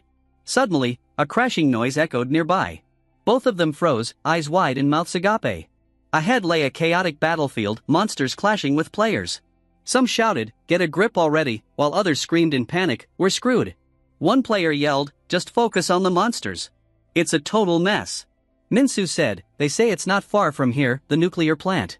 Huayun asked, "Why are there so many players here?" Minsu answered, "Because all the Japanese players are gathered here right now." In the middle of the fight, 2 players struggled against a single orc, using their full strength. Huayun muttered, "What about the players who went to the final dungeon? Why aren't they helping? Did they just ditch their hero duties and run away?" Minsu sighed. Dakai was Japan's top player, but he reset and disappeared. "Still, you're right, boss. It'd be nice to have guys like him here." Huayun scoffed, running a hand through his hair. "They're all the same damn humans." At that moment, one of the Japanese players glanced back and called out in Japanese, "Oi, you there. June. This isn't the time to be chatting." Everyone looked puzzled. Minsu shrugged, "I don't have a clue what he's saying." Huayun asked, "Did he ask if we ate lunch?" Suddenly, a Leakin was crawling nearby and slammed into something with a heavy thud. "There he is," Huayun said, eyes narrowing. "Must be smart, seeing how he's moving." Minsu chuckled nervously. "Let's start praying for the Leakin." Huayun raised an eyebrow, "Poor Leakin? How's it poor?" Minsu grinned with mock tears in his eyes. "It's born to die from a single blow." Stop talking nonsense, Huayun snapped and then said firmly, you go help the other players in this area. I'll handle this. Yes, sir. I'll get moving. Minsu saluted and dashed off. As Huayun approached a tall building, he noticed military officials and players fighting side by side against monsters. Hundreds of players were positioned throughout the skyscrapers, launching long-range attacks at the Leakin. Fireballs, thunderbirds, and other flashy skills flared just like in a video game, but none seemed to affect the Leakin at all. Then, with a terrifying swing of its sword, the Leakin struck the building. One blow was enough to slice through steel and concrete. The building trembled and began to collapse. Players below screamed in panic. A player shouted loudly in Japanese, "You idiots! We have to attack all at once. Have you all reset? Don't you know how this works?" Then he cast a magic circle and called out, "I'll launch a fireball into the air, everyone attack when it explodes." The massive fireball arced into the sky, and as it detonated, players unleashed their most powerful attacks simultaneously. Military personnel fired bullets, all converging on the Leakin. The Leakin bent down to absorb the brunt of the assault. The soldiers yelled, "We're doing it! One more time! Attack all at once!" The Leakin's anger grew visibly. It clenched its jaws and launched a furious flurry of sword slashes. Debris rained down everywhere as players screamed, "We're done for!" Watching from above, Huayun was silent, taking it all in. Finally, he muttered, "It's time I step in." Activating his skill, Battery Fire, Huayun's power surged. The Leakin froze mid-action. Around him, Japanese players gasped. "Did it stop?" someone asked. "That's the Petrify skill," another answered. One military man scoffed, "Nonsense. How could a king of that strength be stopped here?" Huayun smirked and stepped toward the Leakin. As he landed gracefully, he activated his armor skill. With a single flick to the Leakin's forehead, the Leakin exploded into blue flames. System alerts flooded Huayun's vision. His hand trembled as he looked down at the defeated Leakin. Cheers erupted everywhere. Yun! Yun! He killed it! All hail the king! He is our savior! Huayun stood quietly, thinking, I still have no clue what they're saying, but I guess they're cheering for me. He pulled out his dagger and retrieved a glowing mana stone from the Leakin's remains, a massive, blue orb pulsating with power. He recalled, in my previous life, mana stones were used as an energy replacement for coal after long hours of hard work and investment. Everyone knows the value of this glowing stone. The higher the monster's level, the stronger the mana stone. He smiled. Not bad. The system informed him, looted item, Leakin's sword, a legendary weapon capable of slicing opponents' necks by channeling mana into the blade. Attack power, 571. However, this item cannot be equipped. Keepable at level 100. Huayun thought, just popped into my inventory, just like the previous one. At that moment, a voice behind him said, "Wow, it's Nami." She was holding several papers and blushed slightly. "You're amazing. So you weren't just arrogant for no reason." Huayun nodded, "Just get the jet ready. I'll go take care of the Leakin in the US too." Blushing further, Nami replied, "The US is fine." The players there lured the Leakin into the desert and targeted it with a missile. Yun nodded thoughtfully. "I see. Well, they do have enough land to pull something like that off." Naomi responded, "The Emperor and the Prime Minister of Japan wish to personally thank you." Yun waved a hand casually as he walked. "It's fine. I don't need their thanks." Just then, Minsu approached, waving energetically. Yun continued, "But the rulers of the country," Minsu interrupted, "Boss, they're even." Yun cut him off. "I said it's fine," and then activated his Eye of God skill. Surveying the players before him, all between level 28 to level 30, he thought grimly, none of these players are particularly strong. If a situation like this happens again, this world is doomed. Meanwhile, Minsu was not coming for Yun, but running eagerly toward Naomi, throwing his arms around her, saliva dripping from his mouth in excitement. After this brief moment, both Yun and Minsu returned to Korea, greeted by cheering fans and swarms of paparazzi capturing shots of Lee Huayun and his entourage. One reporter shouted, "Please answer our question. If another abnormally strong monster appears, will you go and defeat it again?" Yun glanced at the cameras and replied smoothly, "Not necessarily. I'll consider it based on how the country treats me." He thought to himself, "The Prime Minister of Japan treated me very well. I didn't really mean what I said, but I heard that when the news of me killing the Leakin streamed, people wanted to watch me more than the Prime Minister's briefing." The scene cut to the Prime Minister of Japan giving a speech, while the crowd shouted, "Tell that old man to get out of the way." "Show us." Others yelled, "The Prime Minister is lame. Lee Huayun is obviously better." The crowd cheered loudly for Yun. He smiled to himself, realizing that the public adoration was genuine. To reassure himself, he leaned forward and placed a hand on Naomi's shoulder. "What's going on, Mr. Lee Wayun?" Naomi asked curiously. Yoon leaned close to her ear and whispered with a smirk, "Have fun." Then, he grabbed Minso's arm and vanished without another word. "Wait. Where are you going?" Naomi called after him. "The president of Korea is coming here," Yoon said without looking back. "I'm busy," he added, "tell him we'll meet next time." As he disappeared, Yoon thought to himself, a special dungeon is about to appear soon. It should open any moment now. Invisible to all, Yoon surveyed the surroundings. Checking his status window, he saw he was now level 71 with 2,905 bonus points unspent. He mused, it was when my total stats hit 4,000 that the special dungeon appeared before, claiming the game balance was broken. So it doesn't make sense that the next gate isn't opening now. He considered further, including the bonus points I haven't applied yet, my current stats have reached 15,000. Maybe the special gate only opens once bonus points are applied, when they truly affect the player's abilities. With a thoughtful hand on his chin, Yoon applied all his bonus points to strength. A system notification popped up, strength stat is now 8,757. At the same moment, the system confirmed the special dungeon gate had opened. Yoon smiled, satisfied. I was right. The system also informed him, the bonus points gained from the skill butterfly effect have reached 15,000. A special dungeon will open accordingly. Resting his hand on Minso's head, Yoon thought carefully about the situation. From experience, a special dungeon gate closes 30 seconds after someone finds it and it might not even be located in Korea. At that moment, Naomi, still searching for Yoon, called out, "Mr. Lee Wayun, are you there?" Suddenly, both Yoon and Minsu reappeared. Yoon asked, "So, where exactly is the president?" Sometime later, inside the airport VIP reception room, heavily guarded by bodyguards, the president of Korea stood ready. He extended his hand as Yoon entered. "It's good to finally meet you, Mr. Lee." "I am the president," he said, shaking Yoon's hand firmly. Before the president could continue, Yoon interrupted politely, "Yes, sir." The president bowed respectfully and said, "You must have done this in the previous timeline as well." "I apologize for expressing my gratitude only now." Lee Wayun waved his hand dismissively. It's fine. They both sat down on the sofa.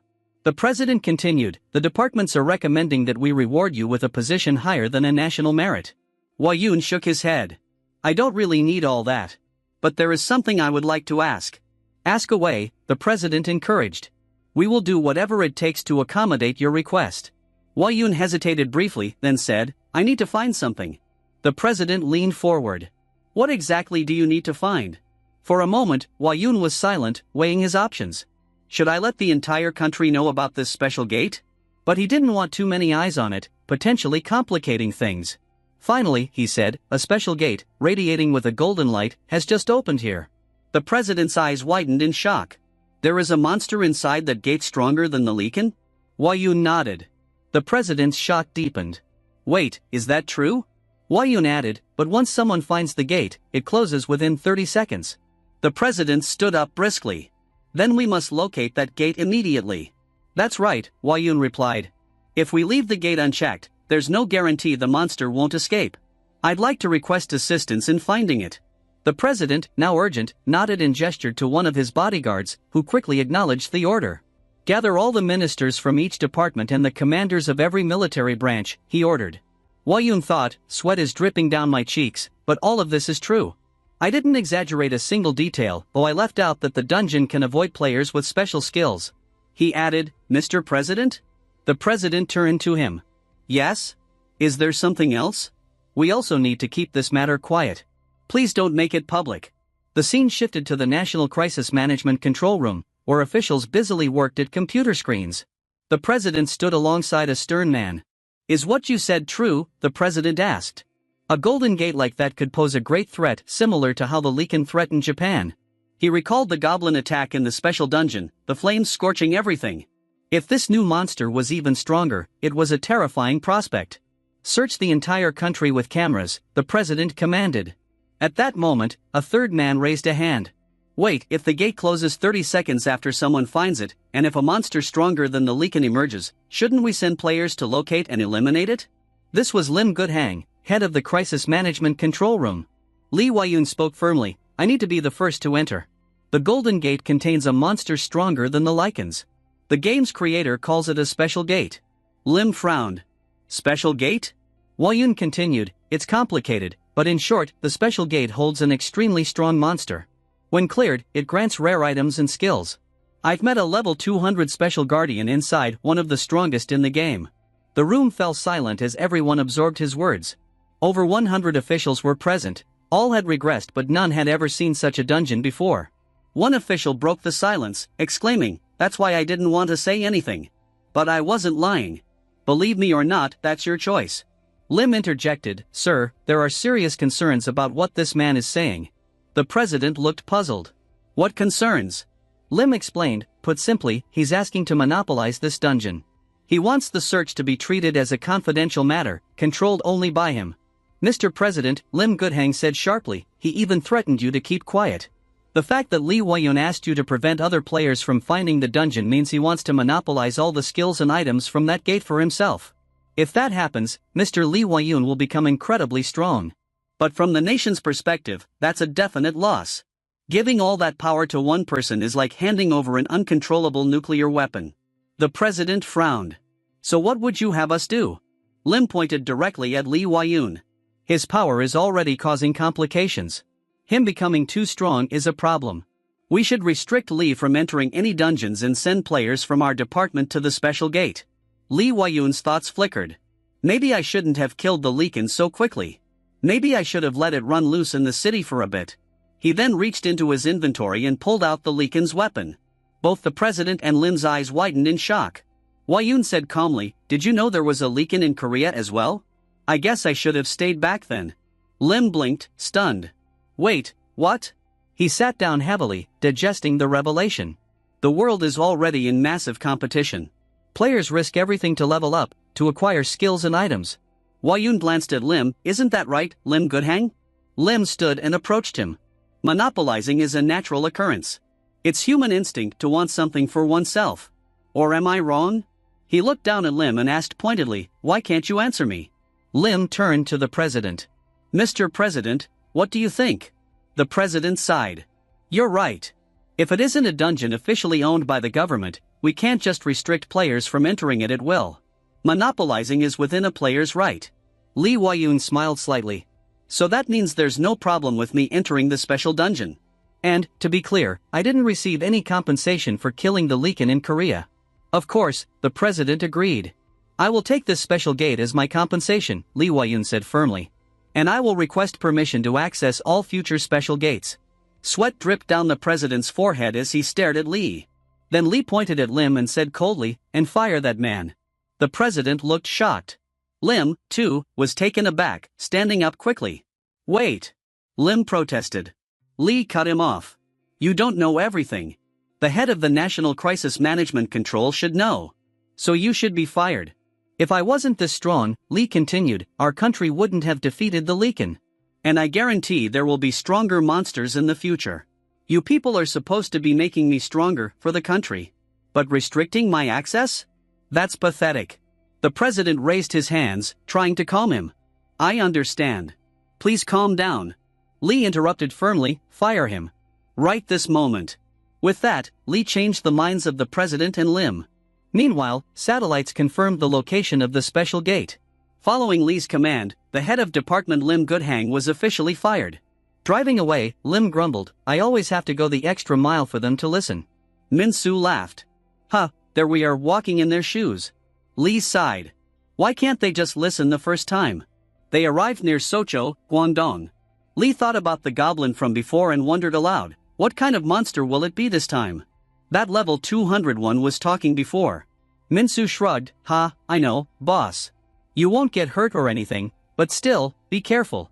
You're not immortal yet." Li nodded. "All right, it should be around here." They reached the beach area, or maybe the nearby forest, where the special dungeon awaited. A sign showed, "Special Dungeon, Max Players, 1, Difficulty, A." Min-soo said, "Here it is." Li checked his status window and muttered, "Shouldn't it be at a higher level?" Yin glanced at the system message and muttered, "Yeah, that's weird.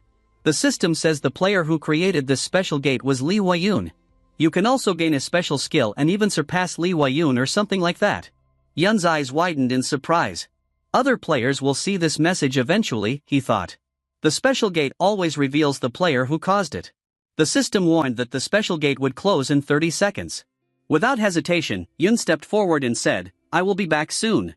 As he entered the dungeon, a system notification popped up, "All stats restricted. All skills restricted. You may not use items." Yun was completely shocked. Suddenly, a grotesque creature with long teeth and a sharp nose burst into laughter. "You foolish human," it sneered. Yun's heart sank. Damn it! My Eye of God skill won't activate now that all skills are restricted. The monster laughed again. "Don't be too afraid. I'm not the one you have to face.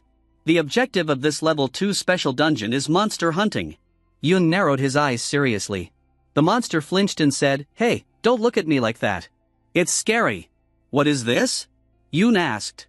The monster shrugged. "What do you mean? Just do your best. I'm excited to see what you can do. You're already famous in our dimension." "Famous? How so?" Yun questioned. The monster chuckled. "Is this fun for you?"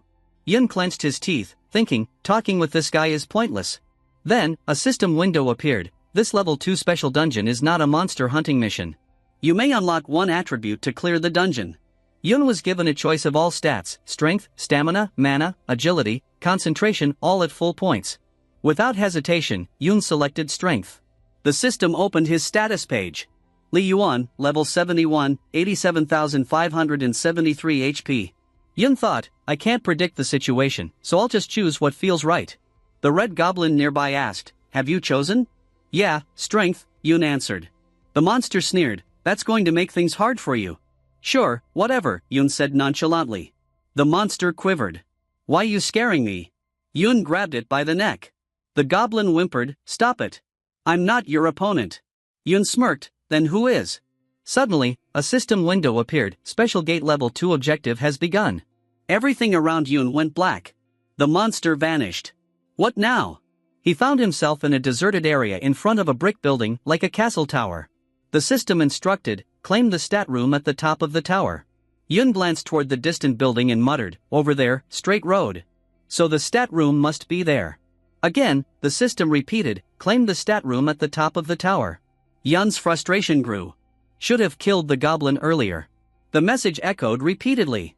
He climbed the tower's staircase. "Stairs," he said aloud. The system warned, "Time limit, 18 hours. Player will automatically die after 18 hours. Yun blinked, startled. Especially after the dungeon just took my skills and stats. As he ascended, an arrow zipped past and grazed his cheek, drawing blood. Suddenly, arrows rained down on him. He dodged swiftly, thinking, so this is how it's going to be. This is why I didn't really need strength, but that's only what they think. He sprinted forward amid the hail of arrows. Then a terrifying rumble shook the tower. "No way!"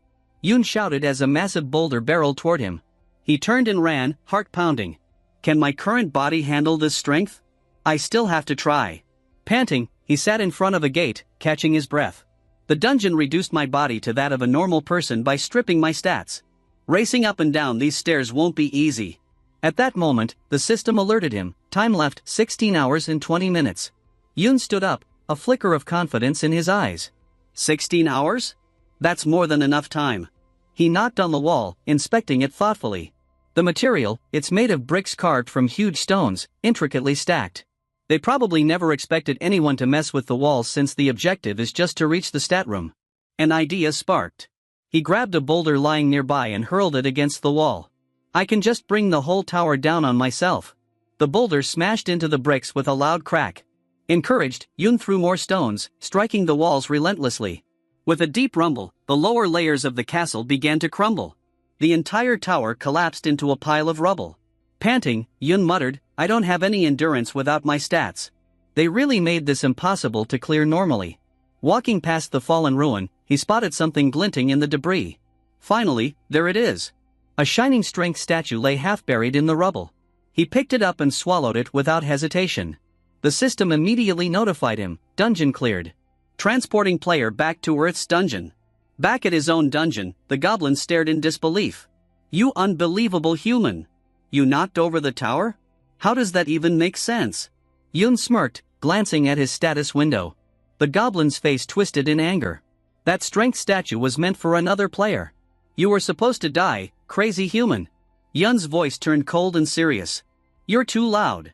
Before the goblin could react, Yun rushed forward. The goblin panicked. Please spare me. With a swift strike, Yun finished the goblin off. The system chimed in, all monsters within the dungeon have been defeated. The gate will close in 3 minutes. The scene shifts. Yun is lounging on the couch beside Minsu, casually flipping through an article, but his eyes narrow. Something doesn't sit right. He has a gut feeling, this time, more than one special gate has opened. That's a big deal. It means someone else might have had the chance to push a stat beyond the 1000 mark. He sighs, resting his head back, thinking harder. If another player has achieved that without even hitting level 300, it changes everything. He opens his system window. A flicker of concern appears. Some of his own stats are still below 1000. That puts him at risk of losing a king title, a status that's more than just symbolic. It's power. He can't afford to fall behind. As the system interface appears, he checks his numbers. His strength is already towering at over 10,000. He also has more than 3,000 unallocated bonus points waiting to be used. Wasting no time, he gives the command apply 1,400 points each to mana and stamina. The system responds instantly. 1,400 bonus points applied to mana. Current mana, 1853. Then, 1,400 bonus points applied to stamina. Current stamina, 1990. But the real shock comes next. A series of achievement notifications pop up. You have obtained the title King of Mana. You've been granted a skill. Another one follows.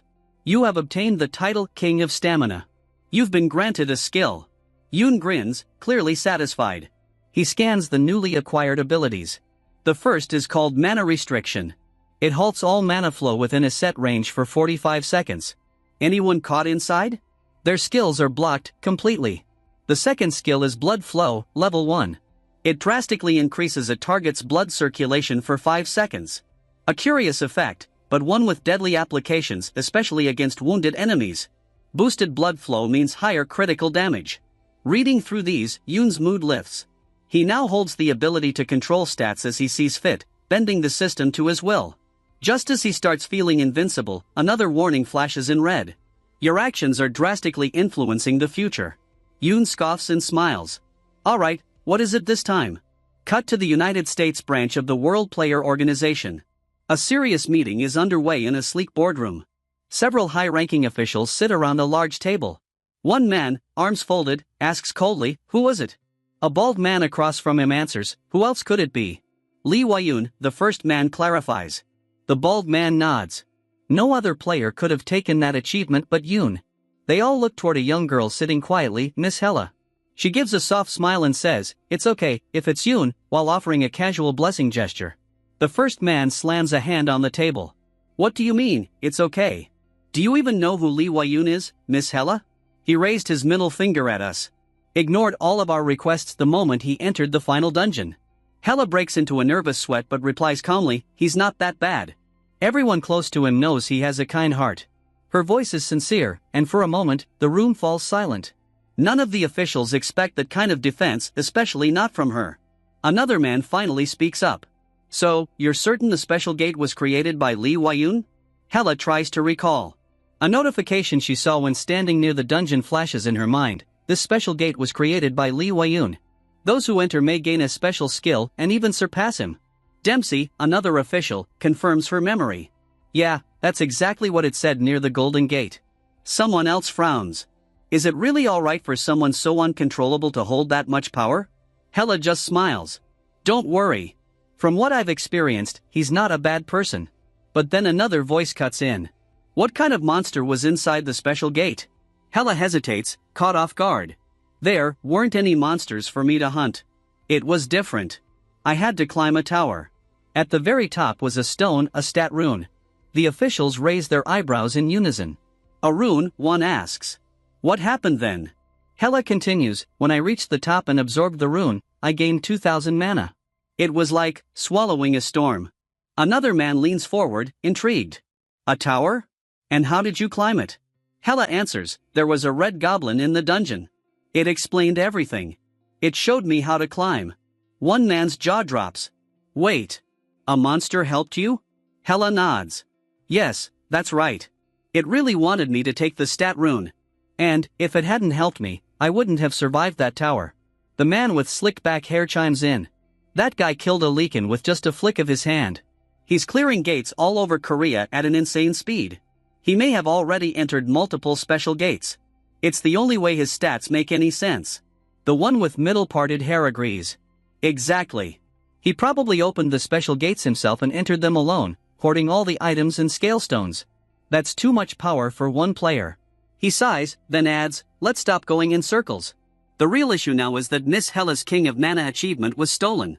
The bald man leans forward grimly. There's only one thing to do, we must clear special gates ourselves. Just like Lee Wayun did. The slick-haired man mutters under his breath, sounds like a death wish. Another official with glasses nods. I agree. Then, the man with the middle-parted hair stands up from his seat. Miss Hella, prepare to go to Korea. Also, instruct all World Player Association branches to report to us immediately the moment a golden gate appears. His voice is firm, final. All that power must belong to those inside the association. Hella swallows nervously. Korea, she asks. He gives a dry nod. Yes. Lee Wayun is summoning special gates. We can't leave him unchecked. Since Lee Wayun was currently in Korea, it was only natural that more special gates would start spawning there. Hella raised a question, so, you're telling me to help Mr. Wayun clear the special gates? The man replied, no, that's not what I'm saying. She blinked, then responded with a blank expression, you mean? I need to become stronger than him? A heavy silence followed. I don't want to, she said quietly. Meanwhile, back in Yoon's room, Minsu leaned back and said, the World Player Association claims to work for the greater good, but they're not much different from any other guild. He sighed, thinking aloud. Most of the players tied to the association are combat geniuses. Kids handpicked from different countries, all incredibly strong. Yoon asked, so what do they actually do under the association? Minsu answered, same as any player. They enter dungeons, hunt monsters. Yoon frowned, then what's the point? Wouldn't a guild be better for earning money? Minsu nodded. True. But those players chose fame over wealth. The association behaves like a global peacekeeping force. And here's the real reason, it controls all dungeon admission auctions. Yoon chuckled. For real? Minsu continued. When dungeons spawn, governments pay guilds to handle them. But if any damage spills into the outside world, that guild pays a massive fine. On the other hand, the association doesn't have that liability. It's seen more like a world army. Funded by every government, their job is to clear dungeons. That's why the World Player Association is the #1 organization for governments. Even so, plenty of shady deals happen behind the scenes, money, lobbying, all that. Then Yoon casually pushed his phone toward Minsu. So, who's the girl that cleared the special gate in the US? He squinted at the screen. From what I know, no ordinary player should have been able to pull that off. Minsu looked up. That's Hella. She was nicknamed the Witch. She basically mastered everything related to mana. Buffs, debuffs, you name it. She even entered the final dungeon. Yoon nodded slowly. I almost lost the King of Mana achievement to her. Minsu added, that's right. Hella originally held that title. Back then, she was the world's strongest mana user. Yoon's eyes scanned the article on his screen. It mentioned that Hella now had 2,000 mana. She'd even publicly declared that it was possible to challenge Yoon, though realistically, only if she cleared about 5 more special gates. Yoon leaned back, thoughtful. If she had 2,000 mana after that dungeon, it meant she'd selected mana as her primary stat. But how did she climb the tower with only mana, he muttered. The scrolls mentioned the climb required more than just power. He thought deeper. The internet was flooded with new information about her. Then, his phone buzzed. He picked it up with a small smile. There it is. An article flashed across the screen. Emergency alert, a level 220 gargoyle has appeared. Immediate evacuation ordered. National emergency declared. He read the description. The creature had a human-shaped body, a dragon's face and wings, and the ability to spew fire. Its mere presence was powerful enough to shake the continent. Yoon grinned slightly. Well, those were the president's words on the phone. As he recalled the call, the president's voice echoed. We need Mr. Lee Wayun. Why so cold, the president had said. Who else could shape the country like you? We've known each other for nearly a week now. Don't ignore a favor this important. Then his voice turned grave.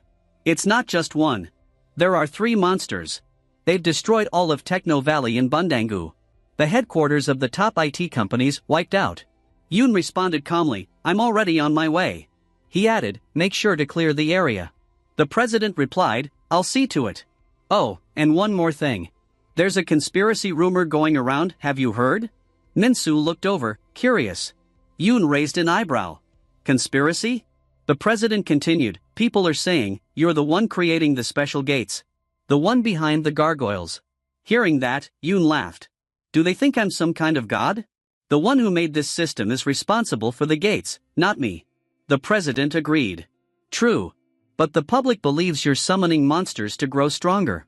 Yoon gave a quiet HM, then smirked. Well, there is some truth to that. The president hesitated. Which part exactly? Yoon shrugged. If I could really summon monsters, I'd spawn them right in front of my house. That is, if Yoon truly had the power to summon monsters at will. Hearing this, the president replied, an IC number needs to work on them. We've evacuated the area around the gargoyles. Good luck. Yoon responded, oh, and like I said earlier, in return for hunting those gargoyles, I want to be the first person contacted when a special gate appears. The president nodded. You've mentioned that before. But is that the only condition for you to kill these monsters? Priority access to the government system and personnel? Yoon replied coolly, it's more of a necessity than a condition. Just then, the car stopped. Yoon looked out the window. We're almost there. He and Minsu stepped out. Let's walk from here, Yoon said. Minsu, a little surprised, followed. Suddenly, Minsu pointed toward something ahead. Hey boss, who's that? A girl was standing at a distance. Yoon frowned. He had already told the president to clear the area.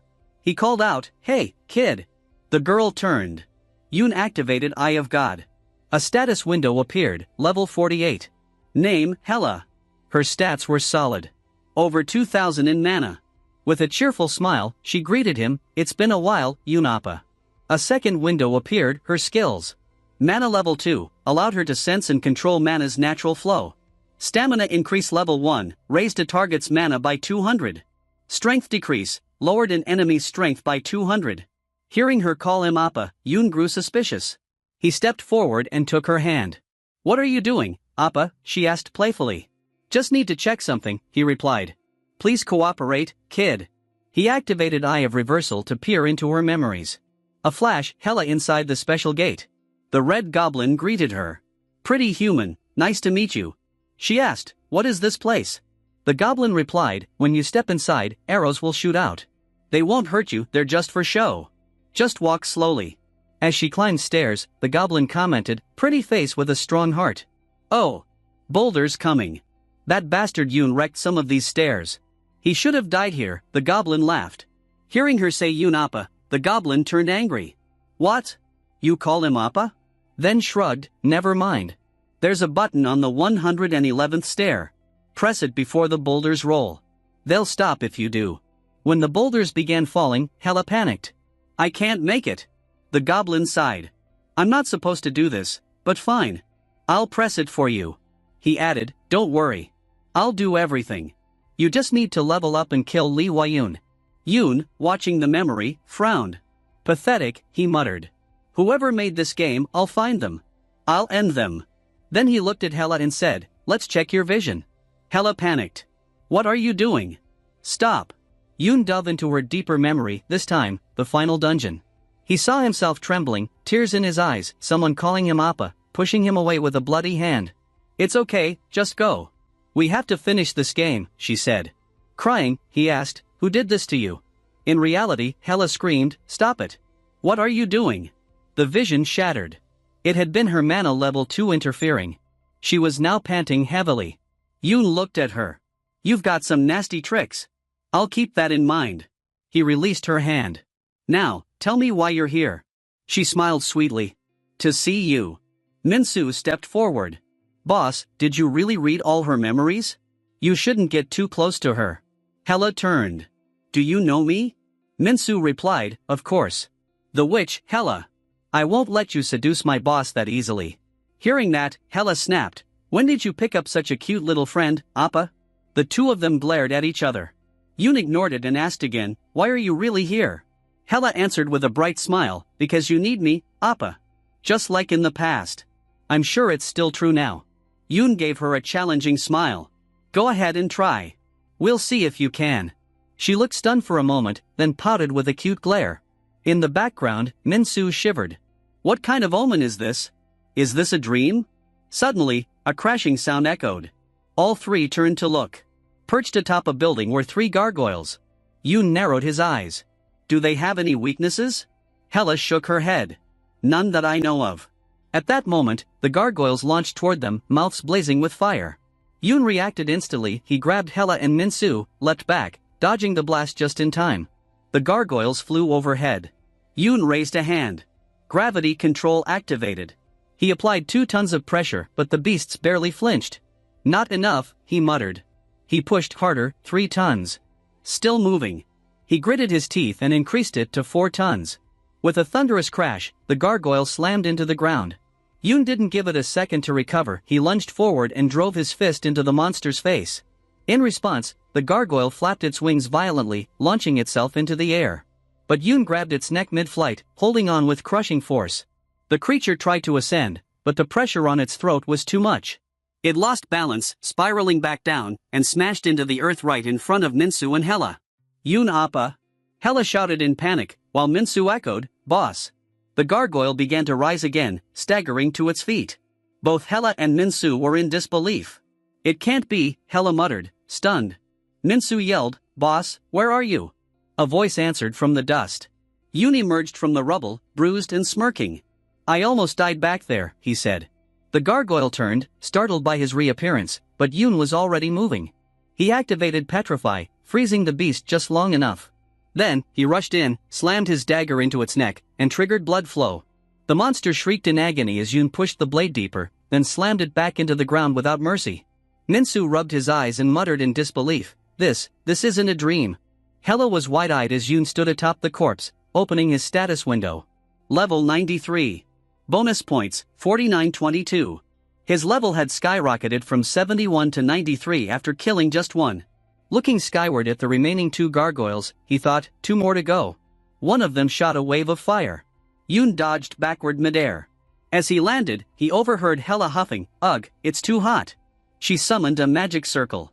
"I can't take this anymore. Let me help." A system window appeared before Yoon, strength increased by 200. He turned toward Hella with a mocking smirk. "That's your idea of a buff?" Before she could answer, Minsu cried out, "Boss! They're coming!" The remaining gargoyles were preparing to attack, fire glowing in their mouths. Yoon activated his armor skill. Just then, another system alert appeared, mana flow concentrated. "Your skin's attack power has increased." Yoon blinked in surprise. That was because of Hella? She stood focused, pouring energy into the circle. Without wasting time, Yoon lunged forward, seized both gargoyles by the neck, and slammed them to the ground. The moment they hit, multiple level-up notifications flashed. As he withdrew his hands, both beasts lay utterly obliterated. Yoon stared at his own hands. That shouldn't have been that powerful. Behind him, Hella's voice rang out. "Why are you so surprised?" "It's not the first time I've used it on you." Yoon blinked and asked, "So it was you?" Hella crossed her arms and said, "Who else could it be?" He smirked, "Not terrible." That triggered Hella. "That's it? Can't you compliment me properly just once? You haven't changed a bit." Yoon replied casually, "I said the same to you last time." Before she could argue, Yoon's phone buzzed. He answered. "This is Yoon." "It's the president," came the reply. "Thank you very much." Yoon leaned back. "I assume you saw everything." The president responded, "Of course. I watched it live." Yoon grinned. "Then keep me posted on any special gate locations. There's no better intel than your crisis control center." Just then, system windows popped up for Minsu and Hella, catching both off guard. The president continued, "That's why I'm calling. A report just came in. A special gate opened near Siangwa Data." "A special gate? Already?" Yoon said in shock. "No system alert this time? If this so-called god hates me this much, why not just kill me outright?" He clenched his fists. "These special gates are supposed to balance my strength. Yet I'm still growing stronger." His thoughts grew darker. If a god really made this game, why hasn't it ended me? Is the one pulling the strings even a god at all? Hella stepped forward, her expression serious. "Appa. I just received a notification too." Yoon looked at her. "What did it say?" She replied, it said, a special gate has been opened due to the overwhelming power of player Li Weiyun. Current level, 117. Where is it? He asked quickly. Wagagdong? Gangxiogu? She nodded. Yeah, it's one of those. Also, take me with you. I won't get in your way. Yoon narrowed his eyes. The way she was acting, something was different. Maybe he really had lost his memory after regressing. Still, she stood firm. She wanted to fight beside him again. At that moment, Yoon asked, why do you want to follow me? Hella smiled and replied, because I came to Korea to be with you. She turned her head with a sigh and added, besides, I don't want to listen to the World Player Association anymore. They're just so old and boring. Yoon responded, but didn't they assign you to clear this special dungeon? Don't you have to listen to them? Folding her arms, Hella answered proudly, I'm the one with the stats here. Yoon nodded slightly and said, fine, you can come on one condition. Share all the information you get from now on. Hella lit up with excitement and said, of course. I'd do anything for you, Appa. Just then, Minsu cut in, Hella's buffs and intel from her sponsors are useful. But what do you want from our boss? Hella looked straight at him and replied, he's the one who has to save the world and end this game. Minsu frowned, clearly annoyed. You think some cliché like that's going to convince us? Hella giggled, that only applies to you. I have another reason for being here. Yoon raised an eyebrow. Are you messing with me? He snapped. Hella leaned in close and clung to Yoon's arm. Appa, remember what you said before we regressed? That even after the game ends, the players will rule the world, and V will be those rulers. So just like you said, let's put the world beneath our feet. Yoon looked at her, confused. I don't remember saying that. Hella grinned, you also said to tell others that we're destroying these gates to save the world. Yoon muttered with slight guilt, I really taught you some bad stuff, didn't I? Hella beamed, nope. I truly want to rule the world now. With that, Yoon chuckled, and all three of them moved toward the car. The scene shifts to the entrance of a special dungeon. It was level 3 with a maximum player capacity of 2, and the engine difficulty was rated A. All three stood before the portal. Both Yoon and Hella stared at the system window. Yoon said, it's 2-player this time. Hella offered, should I go with you then? At that moment, a system window popped up, gate to special dungeon will close soon, 30 seconds remaining. Yoon took a step forward and told them, no. It could be dangerous. Stay here. I'll be back soon. Hella watched him with concern, and Minsu stood silently. As soon as Yoon entered the dungeon, he was greeted by the Red Goblin. It's that same human again, the goblin hissed. Yoon stared him down. You've been doing something shady behind my back. The goblin seemed surprised. Yoon activated the Eye of God skill. The goblin's details appeared level 300, special dungeon level 3 guardian, and all stats were at 3000. Smiling faintly, Yoon grabbed the goblin's head. Why are you doing this? The goblin asked nervously. Calm down, please. The objective of this dungeon is just to block some monsters. Look down. Yoon glanced over the edge and saw a massive ravine. I have to block them, he asked. The goblin pointed, see the two ends of the ravine? You'll start at the near end. Your job is to stop all monsters from getting past. Yoon narrowed his eyes. What kind of monsters? No idea, the goblin shrugged. That ticked Yoon off. You're telling me this now, he growled. The goblin stammered, G gargoyles. Level 220. Yoon thought back, it hadn't even been 5 hours since he'd killed 3 gargoyles earlier. Releasing the goblin's head, Yoon said, if that's all, let's get started.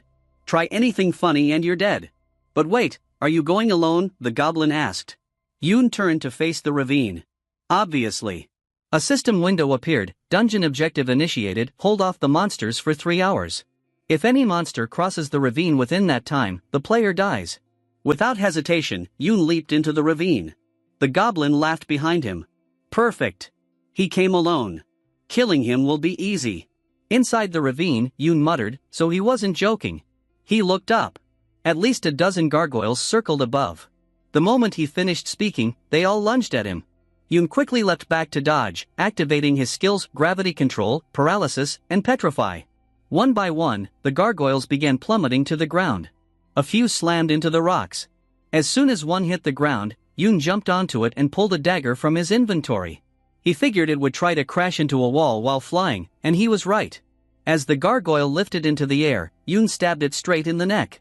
Retracting his blade, he leapt off, activating blood flow mid-air, and landed on another gargoyle to kill it. The system chimed, he had leveled up. Again and again, Yoon repeated the process, taking out each gargoyle with deadly efficiency while the system flooded him with level-up notifications. After some time, all the gargoyles lay dead on the ground. Yoon stood still, breathing calmly.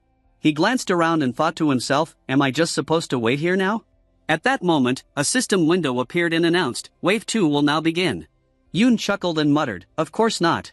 But his smile faded when he noticed something. New gargoyles were approaching. These ones looked stronger, more terrifying. Suddenly, a familiar voice echoed in the distance. It was the Red Goblin, muttering angrily, why did you come in?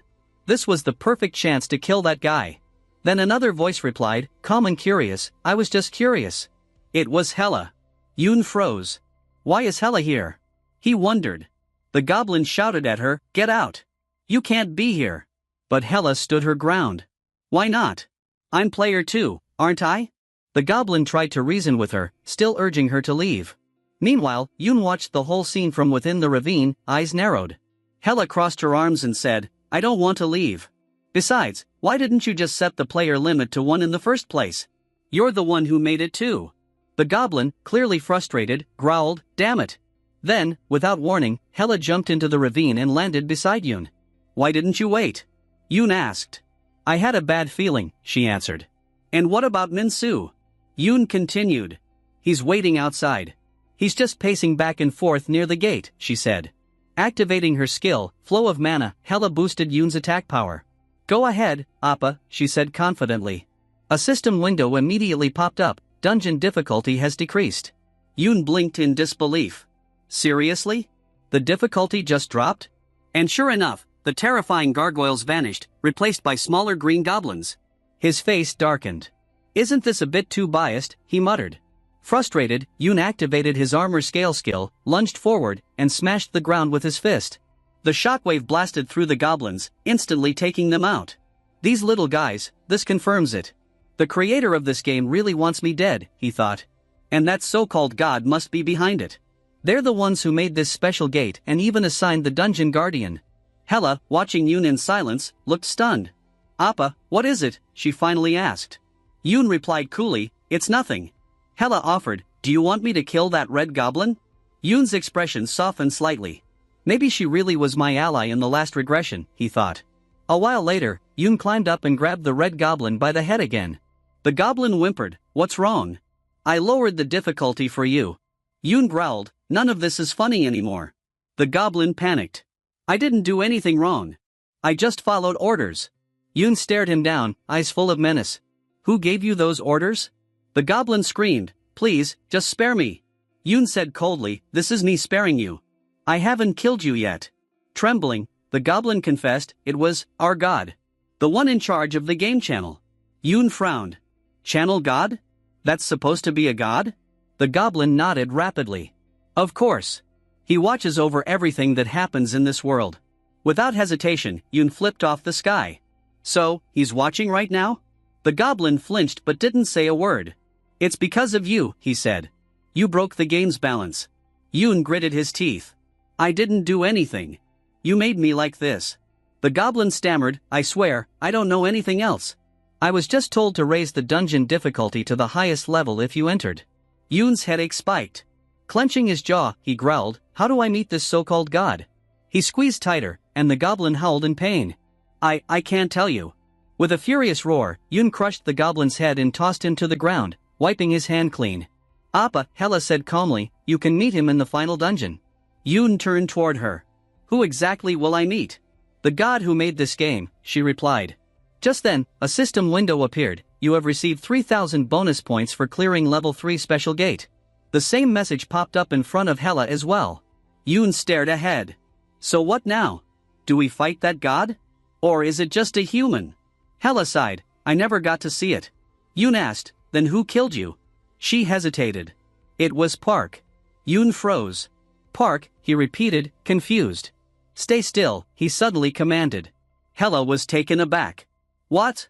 Without explaining, Yoon activated Eye of Reversal and peered into her memory. In the vision, Park stood before Hela, grinning. I know you can't kill me without your precious boyfriend, Yoon, he sneered. He never liked you from the start. Once you're gone, it'll be easier to get rid of him, too.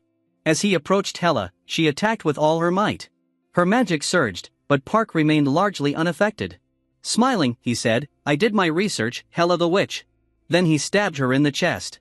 "That was almost dangerous," he admitted. "You do live up to your name." He laughed cruelly as Hella trembled in pain and whispered, "I need to tell Appa." Park turned away and said with a smirk, "I had to prepare so many things, just to kill you."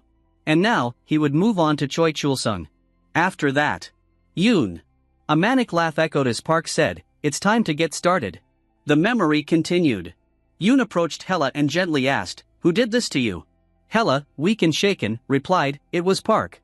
Yoon turned to look in the direction she indicated, but Hella tried to stop him. "No, not that guy," she started to say, but the scene abruptly shifted. They were now in a playground. Children were laughing, playing as if untouched by the chaos of the world. Yoon stood there, bewildered. "What is this? Time travel?" he asked aloud. But just as quickly, the memory vanished, and he was back in real time. Turning to Hella, Yoon pressed her again. "What were you about to say? Right before you died?" Hella looked startled. "You can read my memories?" she asked. "Yes," Yoon confirmed. "Now tell me, what was it?" Hella took a breath. "Park, he has a sword skill that can pierce through your armor. I don't know exactly how it works, but it's dangerous." A cold sweat ran down Yoon's back. "So, did he kill me in the last timeline?" Before she could answer, a system window popped up. "All monsters in the dungeon have been defeated. The gate will now close in 3 minutes. Outside the dungeon, Hella stared at her status window with the joy of a kid receiving her favorite toy. "Wow! This isn't a dream. We actually got all these points." Yoon checked his own window and calmly said, "Apply all bonus points to strength." His strength stat surged to 21,100. Minsu, nearby, suddenly clutched his stomach. "Boss, I feel sick." Yoon raised a brow. "What?" Hella explained, "Appa, I think your stats are so high, they're affecting us." Yoon tilted his head. "Is that even possible?" To test it, he activated his armor skill and punched the ground. The resulting shockwave created a massive crater. Minsu and Hella stared in stunned silence. Another system window appeared. Armor level 2 has reached its limit. Skill proficiency increased. Yoon didn't stop. He punched the ground again and again. Finally, armor level 2 evolved into armor level 3, final blow. Its description appeared: absorbs power beyond the armor's limit and reflects it. However, using it consumes 70% of the user's health. Minsu pleaded, "Boss, stop. You're going to trigger a landslide." But Yoon didn't look pleased. "Final blow, huh? Is there really anyone who could push me that far?" He scoffed. "This skill's useless now that it leveled up." The shockwave from level 2 was better. The next day, news flooded every media outlet. A player has surpassed 1,000 strength points just 1 month after the game began. The headlines screamed of a new era. The world's changed. Old strategies won't work anymore, Yoon murmured, reading through the articles. But he couldn't help but chuckle. Maybe some decent players will finally show up now. The sudden emergence of special gates had shifted the meta. Average players' strength had skyrocketed. But that wasn't all. Many players had benefited directly from Yoon's actions. Those who gained powers from special dungeons began forming teams to challenge level 200 monsters. Their victories accelerated their progress. In addition to the gates, players continued hunting unusually strong monsters. As he scrolled through his phone, Yoon contemplated, what if I stop for now and focus on clearing dungeons? But he quickly shook his head. No. Better to let other players grow stronger. After all, after monopolizing the market, you need the market to grow too. Faster growth among players meant a faster flow of bonus points for him. Resting his hand on his chain, he smiled. More special gates will open. More powerful monsters will appear. The stronger they get, the faster I grow. And in the end, I'll still be the one entering the final dungeon. And ruling the world. But doubt crept in. Something still bugged him. His thoughts drifted to Park. Among the two people Yoon wanted to meet, one was the mysterious god behind the game, and the other was Park. Yoon now stood in front of a statue, Park Musang's. Behind him, laughter echoed. Hella couldn't hold it in as she looked at the statue beside Park's, Yoon's own. Yoon's statue boldly raised a middle finger. Hella burst out laughing. It looks ridiculous. Yoon looked away, speechless. Seriously? Park's statue is half the size of mine, and covered in graffiti. He pulled out his phone and called the president. Let's talk about the statue in Gangnam Square, he said flatly. Move mine. I'm not someone who deserves to stand next to Admiral Lee Sun-sin or Sejong the Great. The president tried to reassure him, "You saved the world. Don't be so humble." But Yoon's voice stayed cold. "I only did it for my own benefit." It's embarrassing to have a bigger statue than national heroes. Behind him, Hella was still laughing like a child who just heard the best joke of her life. The president calmly said, "Mr. Yoon, the statue's placement was decided by a national vote. You don't have to worry. You're a hero who saved the world." But Yoon remained persistent. "Still, I want it removed." The president paused, then reluctantly agreed. "All right. I'll have some people move it." But Yoon wasn't done. "Also, I assume I'm allowed to remove Park Musang's statue as well?" The president was startled. "Pardon?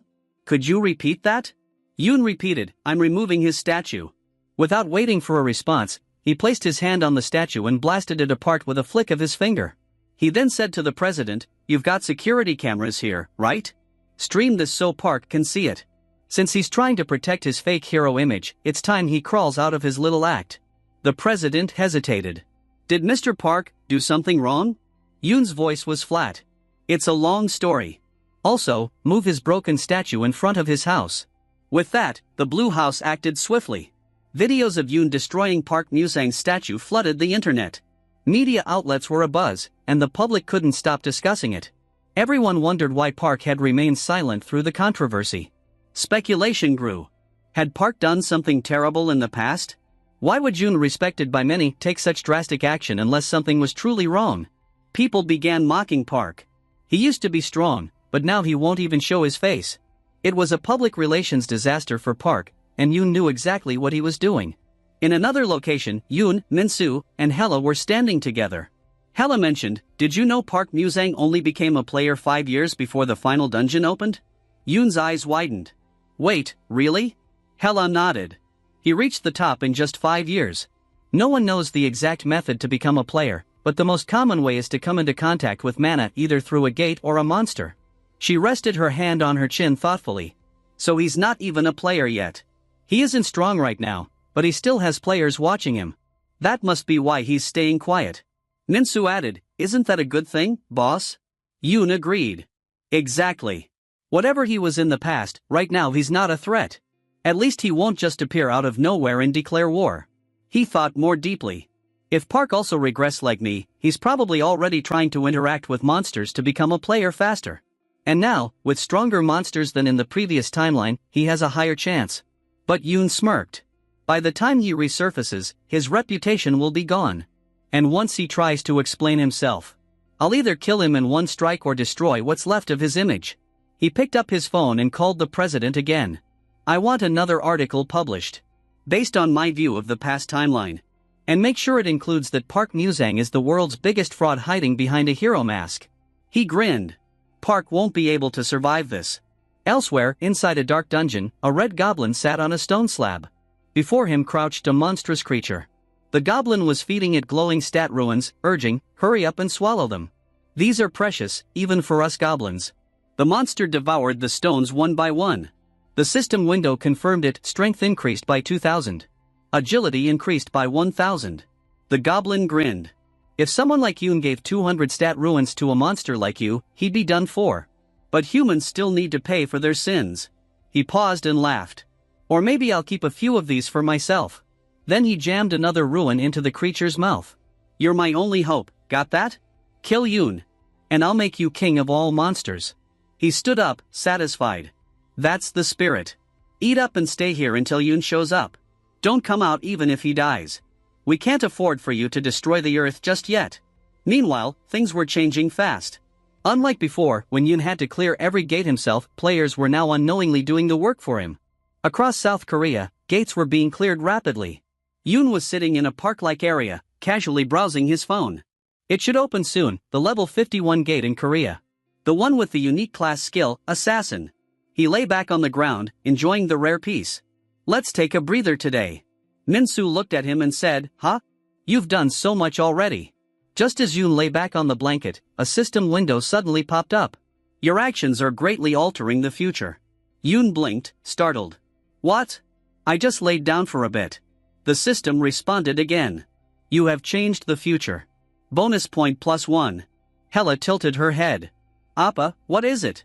Yoon looked toward her and said, I think, another level 200 monster is going to appear soon. At that moment, a brilliant golden light surged before them. A gate shimmered into existence. It was a golden gate. The system identified it as a silver armor, level 51 gate with 22 monsters, a 3-player max limit, and a difficulty rating of A. All three stood up. Hella, eyes sharp, said, Appa, I don't think we have time to rest anymore. Yoon dusted off his coat. Doesn't matter. Let's head in. As soon as they entered, both Minsu and Hella stopped dead in their tracks. Minsu gasped, what is that? Hella couldn't form words. Yoon stepped forward calmly and said, looks like we'll be hitting 2 goals today. Hovering above them, glaring with murderous intent, was the same monster the Red Goblin had been feeding stat stones to earlier. It descended slowly, landing with thunderous force. Yoon didn't wait. He activated his armor skill and dashed in, grabbing the monster by the neck. But something was wrong. The monster didn't just resist, it caught Yoon's hands. Yoon's expression shifted. This isn't normal.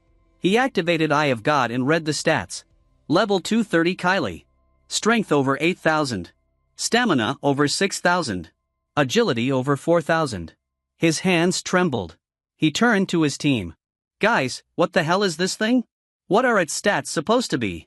Hella and Minsu both laughed at first. Hella chuckled, his stats add up to anything more than 3,000? Why? Minsu laughed, what are you doing, boss? You'll get cursed for playing with monsters like that. Just finish it already. But Yoon, sweating now, growled, this guy's stats add up to over 20,000. They both went silent. The monster tore itself free from Yoon's grip. His fingers shook from the strain. Look at this little guy, he muttered, and then instantly slammed its head into the ground again. The monster tried to rise, but Yoon activated Petrify. Yet it barely held. The monster broke free in less than 3 seconds. Shocked, Yoon dodged a razor-sharp claw strike. Is my Petrify skill too low? Or is this Kylie's stat just off the charts? He thought. The monster's strike flew toward his teammates, but luckily it missed, just brushing past them. Minsu, still catching his breath, said, that's a skill, right? But they've never been that strong before. Hella, clearly nervous, added, Appa, this Kylie's power, it's at least dozens of times stronger than the one from the last regression. His mana, it's unreal. Be careful. Yoon charged again, slamming the monster into the ground. Blood splattered around the crater as he pinned it down with force. Again, he smashed its head onto the ground, muttering coldly, you should have died in one blow. With each strike, a series of system messages popped up, level up. Level up. Breathing hard, Yoon stood up, surveying the battered corpse. Could it have been administered with SA2, he wondered aloud. Minsu stepped closer. I don't think so, boss. We entered the gate the moment it opened. There wasn't anyone else here. Yoon nodded. That's true, Minsu shrugged and added, honestly, boss, this is probably just another link in this never-ending chain of ridiculous events. He said it so casually that Hella looked between the two of them, wide-eyed. Why are you guys so calm about this? That was a level 230 Kylie with over 20,000 total stat points. Then, turning toward Yoon with narrowed eyes, she asked, and what about you, Appa? Where did you get all that power? Do you really have the ability to open special gates? Yoon looked thoughtful. Half yes, half no, he replied. Technically, I'm the reason the special gates are appearing, but I'm not the one creating them. Hella pressed further, then where did you even get that absurd amount of power from?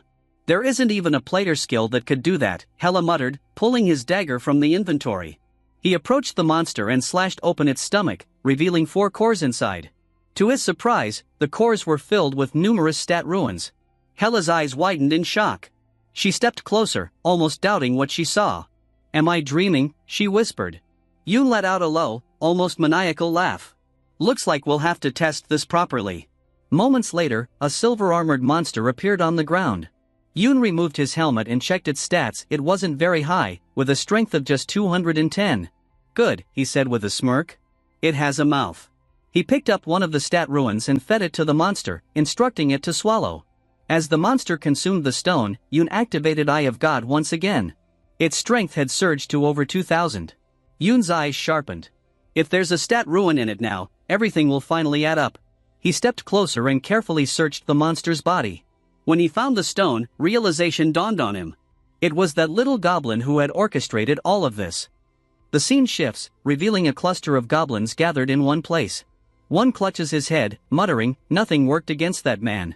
Another goblin bursts out laughing, replying, "You idiot, you're in big trouble now." A third quickly distances himself, saying, "I'm not involved in this. I even told you to stop." Among them, one goblin wears a golden chain, pointing accusingly. "I told you to stop. This is God's administrative domain, it's not something we should have meddled in." The trembling goblin he's pointing at is a level 400, special dungeon level 4 guardian. "What's going to happen to me now?" he stammers, while the others laugh cruelly. "You'll be executed if God catches you, you fed a monster stat ruins," another chimes in. A different goblin adds mockingly, and not even for an official reason, but just to kill one player. They glare at the guardian. "Make sure we don't get caught up in your mess. I didn't know anything about it." The guardian, still shaking, blurts, "What was I supposed to do?" Even now, he's sweeping all the dungeons for himself. The 5th special gate is opening soon, and he needs to be there. Inwardly, he dreads the thought, what if that man, Li Huayun, shows up again? Fear gnaws at him. One goblin smirks. "Kill him on the spot. No one will know. End it quietly." The guardian presses his hand to his head. "How am I supposed to kill him?" The goblin with the golden chain leans forward. "Do you know the next special gate's objective?" "How would I know?" the guardian snaps. "They only tell us right before it opens." "That's not important, he's going to clear it anyway." The gold chain goblin holds up his necklace. "Do you want to fight him with the help of this?" It's God's necklace, its effect, a staggering plus 9,999 to all stats. The guardian's eyes widen in shock. "With this, you can win," the goblin assures him. "You have more useful skills than he does." The guardian hesitates, but the goblin insists, "Don't worry, it's a gift from God. I'm letting you borrow it, just this once, so you better return it." Still uneasy, the guardian mutters, "But you don't know Li Huayun's stats." The goblin brushes it off. "They'll be lower than yours with this necklace. Just try it." Finally, the guardian accepts it. A notification appears, special gate level 4 has been opened by player Li Huayun. The corresponding guardian must prepare. The objective, a battle with the guardian. The goblins freeze in shock. The guardian hurriedly fastens the necklace, muttering, "A battle, and I have to fight him. Damn it." The others cheer him on. "Good. That means you can fight without worry. Just win." The necklace's owner warns, "Don't forget to return it, we'll all be dead meat if you don't." Somewhat encouraged, the guardian nods as he's teleported to the special gate. "Thanks. I'll be back soon." The scene shifts to Hela and Minsa thanking Yoon for giving them stat ruins. "I gave you ruins, but that doesn't mean you can slack off," Yoon warns. "Don't get arrogant." Minsu grins. "When have I ever been arrogant, boss?" Hela laughs. Yoon checks his status window, level 151, all stats in the thousands, strength over 21,000, and a bonus point pool of 8,993. His skills include Butterfly Effect, LV.1, Armor, LV.2, Stealth, LV.2, Petrify, LV.1, Eye of Reversal, Eye of God, and more. He tells the system to apply all bonus points to Agility. All bonus points applied, Agility, 12,019. Another message follows, total bonus points used have surpassed 50,000. Special gate level 4 is opening. Warning, your actions are greatly altering the future. Yoon sighs. Behind him, silver-armored monsters appear. Let's deal with these quickly. One of them has the assassin skill. Moments later, armor fragments litter the ground. Yoon retrieves a skill stone, its ability, Blackout, darkens a 100-meter radius for 2 seconds, with a 24-hour cooldown. Interesting, he thinks. Perfect for an assassination. He eats the stone and activates Assassin. His eyes glow red, a dark, ominous aura engulfing him and his minions. What just happened? Minsu asks, stunned. Hela's face mirrors his shock. At that moment, Yoon suddenly appears behind Minsu and taps him on the shoulder. Startled, Minsu jumps and falls to the ground. As he sits back up, rubbing his forehead, Hela watches in surprise while Yoon laughs. Not bad, he says with a smirk. We then get updated on the recent events. Whether by fate or coincidence, a special gate has once again opened in Korea. With many countries worldwide not having even a single special gate, it's hard to believe this is mere chance. There is always a special gate in Korea. Yoon's connections with the Blue House and Hela's ties to the World Player Association keep them both well informed. But just then, Hela receives a call. I don't want to, she says flatly. The man on the other end replies, but Miss Hela, it's difficult for us if you continue to work with that man. We see all three of them walking through a forest as the man continues, we're not giving you information for that uncontrollable man. If it's for you, Miss Hela, why even associate with him? He stole your achievements. Hella's voice stays calm. So? What do you want me to do about it? The man insists, if you can't remove him, at least keep the information to yourself. You need to keep that man in check. You might have forgotten, but in the past, he refused to be under our control and acted like the world was his. Hearing this, Hella breaks into a nervous sweat, momentarily speechless. Then she turns to Yoon. Appa, do you regret your past actions? They're saying you never listened to them before. Yoon shrugs. Why would I regret it? I see no reason to follow the orders of people who sit in fancy chairs all day. Hella blushes faintly. True. You really don't need to. She returns to the call. Stop telling me what to do, it's annoying. Just give me the information I ask for. If you don't, I'll leave the World Player Association and make sure none of your players can use skills ever again. Oh, and don't touch Yoon Appa either, unless you want to go manless. Yoon smiles at her words. The man on the other end sounds distressed. Miss Hella, why are you doing this to us? Hella glances at Yoon. They're trying to mess with you. Should I just get rid of them? They're in California. Yoon shakes his head. No. Leave them. They're not completely useless, they help keep other players under control. Hella returns to the call. Keep me updated on the locations of special gates. Oh, and I've gotten stronger thanks to Appa. He gave me stat ruins, and my mana is now over 4,000. The man's voice trembles. 4,000? Please, don't forget you must be on our side, Miss Hella. Hella cuts the call and tells Yoon, they said the gate is on Jeju Island. Yoon looks slightly surprised. Minsu asks, should we buy plane tickets, then? Yoon replies, you guys go ahead and take a plane ride. His minion looks puzzled. What about you, boss? Yoon grins. I'll be going there by jogging. Meanwhile, inside the Ministry of Land, Infrastructure, and Transport's control room, operators sit at their computers. One junior operator suddenly notices something on his screen. Sir, what's that? He asks. His senior leans over, replying, it happens sometimes. A small bug flies close to the camera. Don't worry, everyone makes that mistake at first. Just keep monitoring the highways and roads for monsters. Still, the junior is uneasy.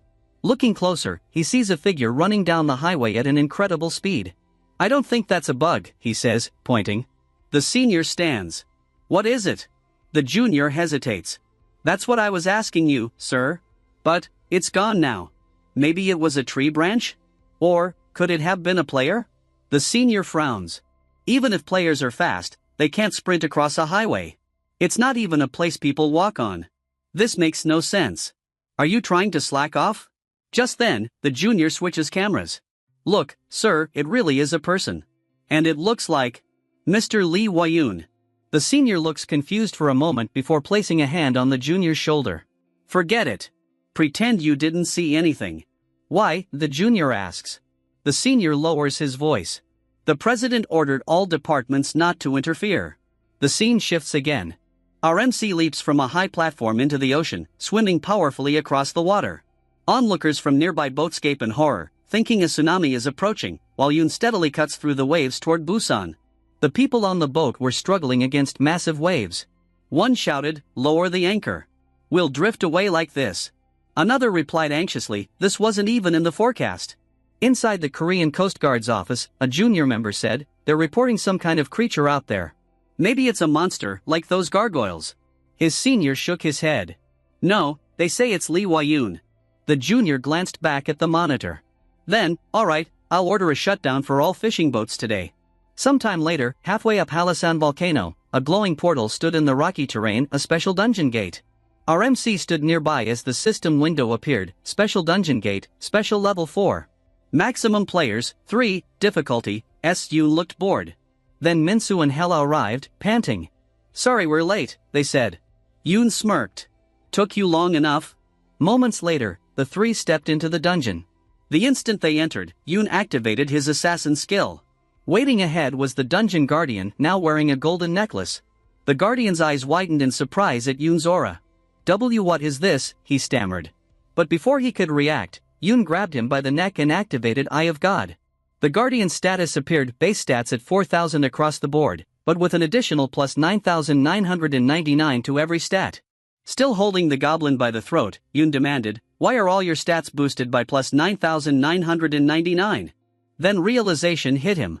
Ah, looks like I'll be getting a new item today. He squeezed tighter. What's this dungeon's objective? The goblin's eyes flashed with anger. Just die, he snarled, activating a skill. Dozens of clones appeared, surrounding Yoon. The one in Yoon's grasp vanished. As the illusions fully materialized, Yoon recognized the pattern. So this gate's objective is the same as Special Gate Level 1. One clone sneered, "You're going to die here." Another groaned, "If you don't, I'm dead for sure." Yoon activated gravity control at 10x output, but the goblins laughed unaffected. "Too easy," they jeered. Yoon analyzed quickly. "Each has over 60,000 in stats, higher than I expected. No wonder they can break free." Still, the solution was simple: find the real body. He used Eye of God again, scanning each goblin. Their stats and titles were identical except for one. That single goblin had the trait Guardian of the special dungeon. The original's eyes widened in shock at being identified so quickly. Yoon leapt, slamming the goblin's head into the wall, driving it deeper and deeper.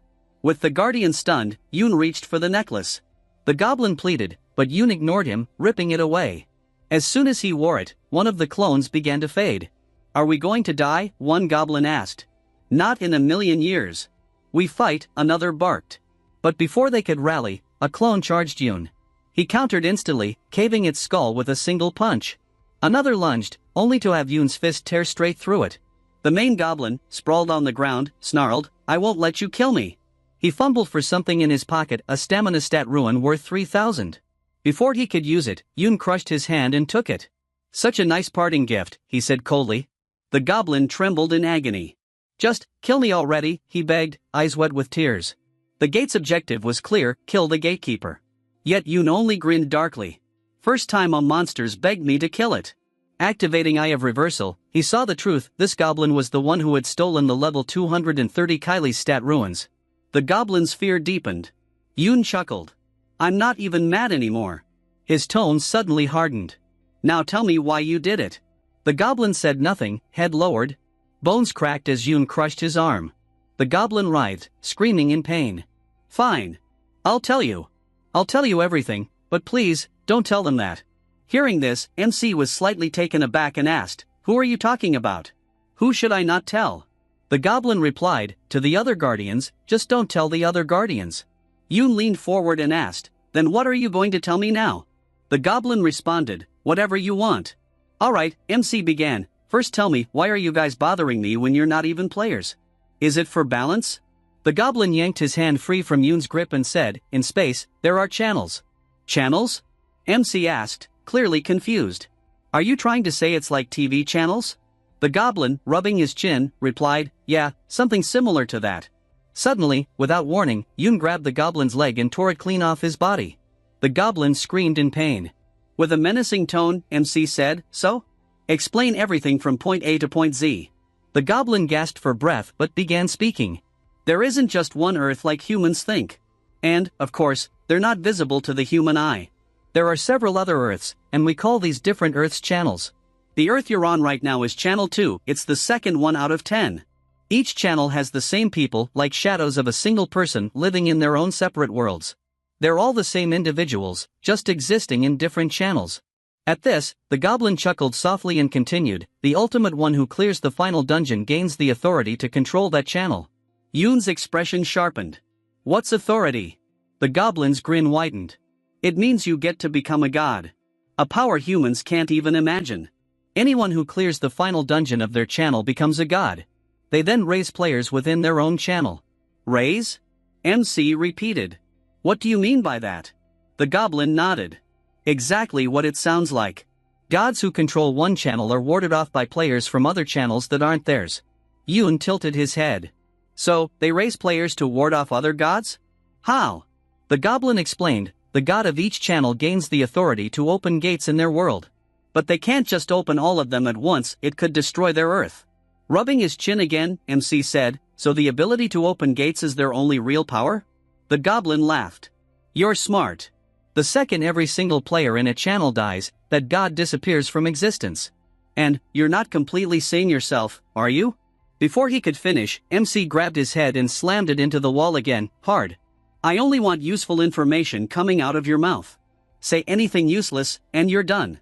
If you really give me something valuable, I might even give up clearing this dungeon and spare you." The goblin's eyes widened with hope. Really? Yoon smirked darkly. Yeah. So stop trying to provoke me and talk. Why are they so wary of each other, and why do they push players to level up? The goblin took a shaky breath. When the final dungeon of a channel is cleared, the god of that channel regains the body they lost when becoming a god. They can then directly affect the world again. By clashing with the gods of other channels, they can rise to a higher rank of godhood. To regain their bodies faster than other gods, they keep each other in check and develop players to be as strong as possible so the strongest can clear the final dungeon and help their god reclaim their body. MC's eyes narrowed, his tone turning dangerous. So, the first person to clear the final dungeon gives up their body and becomes some kind of spirit god. Then, when players in their channel clear the dungeon again, they regain their body? Exactly, the goblin confirmed. It's unbelievably powerful for a god to regain a physical body. Without one, they're just spirits.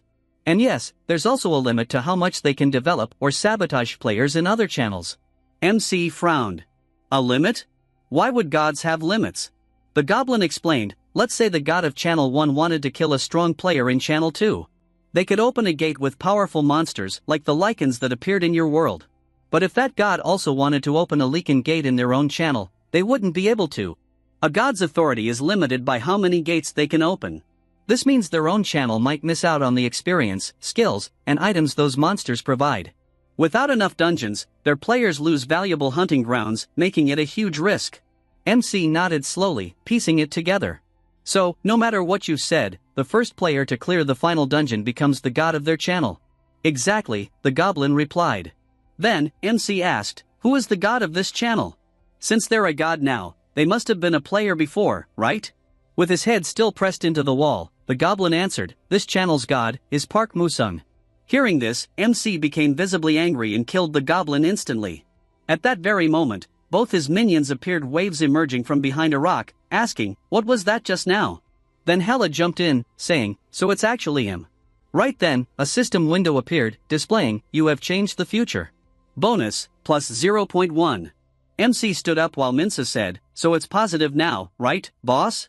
Meanwhile, Hella grabbed her head in disbelief. Hearing Minsu's comment, MC asked, what are you trying to say?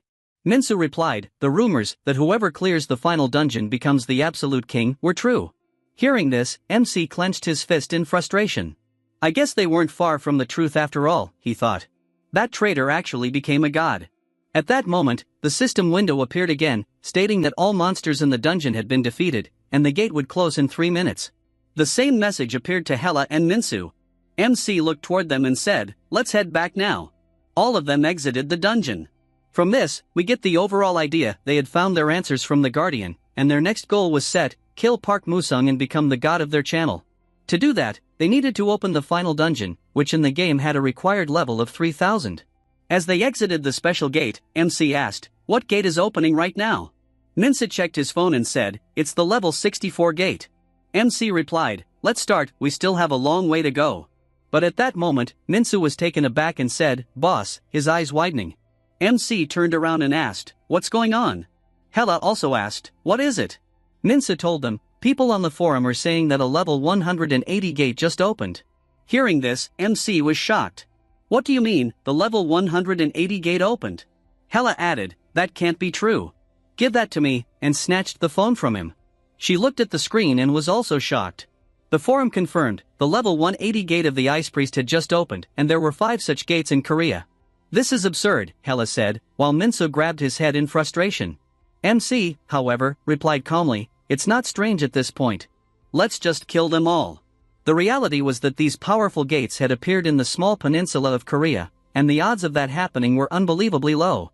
In front of one such gate stood the Gangnam players. One asked, what is this? We haven't even cleared the level 64 gate yet. Another turned suddenly, sensing something. Wait, that's Lee Wayun. MC approached the gate and tried to enter, but a system message told him his level was too low. At that moment, the gate began glowing more intensely. Is a monster coming out? Minsu asked. Suddenly, 2 feet emerged, then the full form of the Ice Priest appeared. MC couldn't deny it, the game's events had already shifted drastically because of him, and he now felt responsible for the Ice Priest gates appearing in Korea.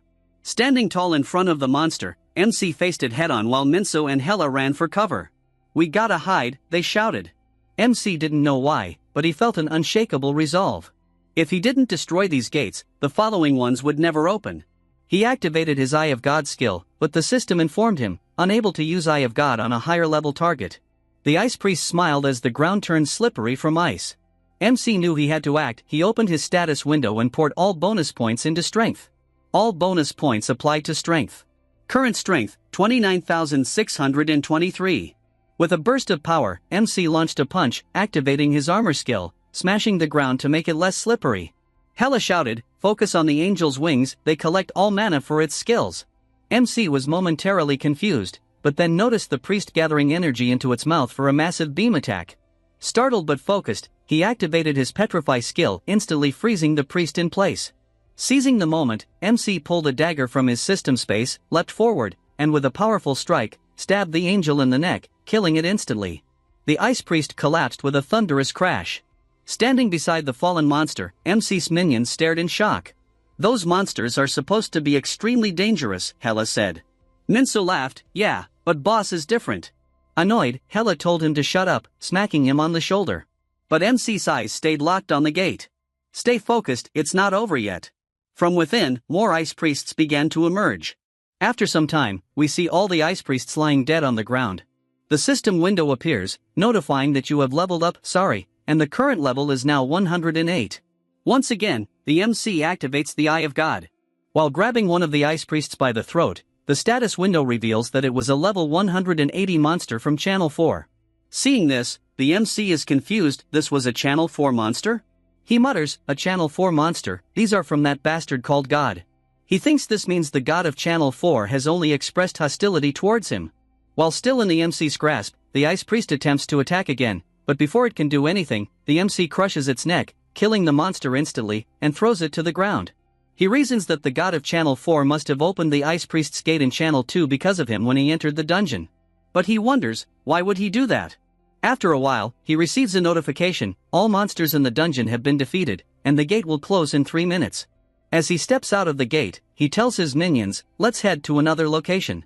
Sometime later, they arrive at a new area where Ice Priests are gathered outside the dungeon, whose gate is covered with a net. The MC and his team stand on higher ground observing them. The MC comments, "It's basically winter here." Minsu replies, "Winter ended back in February." The MC says, "They must be cold too." Hearing this, Minsu asks, "Was that supposed to be a joke?" The MC then looks toward the net and asks, "But what is that?" Hela responds, "That's a gargoyle's net. It's made by thinly slicing gargoyles' wings." She continues, "They probably made it to hold them off, even just a little. I think they tried all kinds of items like that." Yoon adds, "The gargoyle's level is around 230, so monsters below that level can't pierce through." Hela agrees, "Looks like it." At that moment, Hela's phone rings. She looks at it, frowns, and asks the caller, "What is it?" The caller replies, "Miss Hela, we've sent 1,000 players affiliated with us to Korea." Hearing this, Hela is shocked. The caller continues, "Don't take this the wrong way, but those level 180 gates only opened in Korea. It's certainly Lee Wayun's doing. We can't let the players there take all the loot for themselves, can we?" Hela grits her teeth, thinking his assumptions are just guesses made by piecing together the current situation. Then Hela replies, "Isn't it against the World Player Association's peace policy to transport over 1,000 players at once? That's like sending uncontrollable Terminators. Wasn't that why the World Player Association had a restriction policy?" The caller answers, "That policy was removed as of today." Hearing this, Hela is completely stunned. Trembling, she says, "People call what you're doing an abuse of power. Can't you see this is going way too far?" The MC looks at her calmly. The caller laughs, "Well, if this is abuse of power, then we should all lose our jobs." Hela replies, "So this is how you repay my kindness from the past?" The caller says, "Of course. Miss Hela was a great help before, but now," he interrupts himself, "Oh, I forgot to inform you that you have been formally expelled from the World Player Association. The reason we sent you to Korea was to keep Lee Wayun in check." Hearing this, Hela's anger rises, but she stays silent. The caller continues, "His power is as threatening as North Korea's nuclear weapons. We can control North Korea with money and influence, but not Lee Wayun. Your role was crucial, but instead of doing your job, you became his ally." Hela trembles with fury, clenching her fist, but the caller goes on, "We will grow our power independently from now on, and providing you with information is prohibited." Hela replies coldly, "Do what you want," and cuts the call. She then approaches Yoon. "Appa, I can't believe them. Yoon looks at Hella and says, don't worry. Then, looking at the monsters, he says, let's push all of them into that net. Hearing this, Hella asks, but what about the gate? Yoon replies, let's trap them first. We learn that Lee Wayun provided so much for the World Association, saving the world and opening special gates for them, far more than what Yoon ever gained from the association. But judging by their current attitude, they seem to have forgotten what gratitude means. The MC thinks, before fighting the god of Channel 4 for opening abnormally powerful gates into their world, it would be ideal to deal with those ungrateful bastards first. Then, he jumps toward the ground, saying, let's get this started. Minsa screams, wait for us, boss. After some time, all the monsters are captured inside the net, and the MC drags it along, saying, now, let's head to New York. With that, Season 1 has ended and is complete.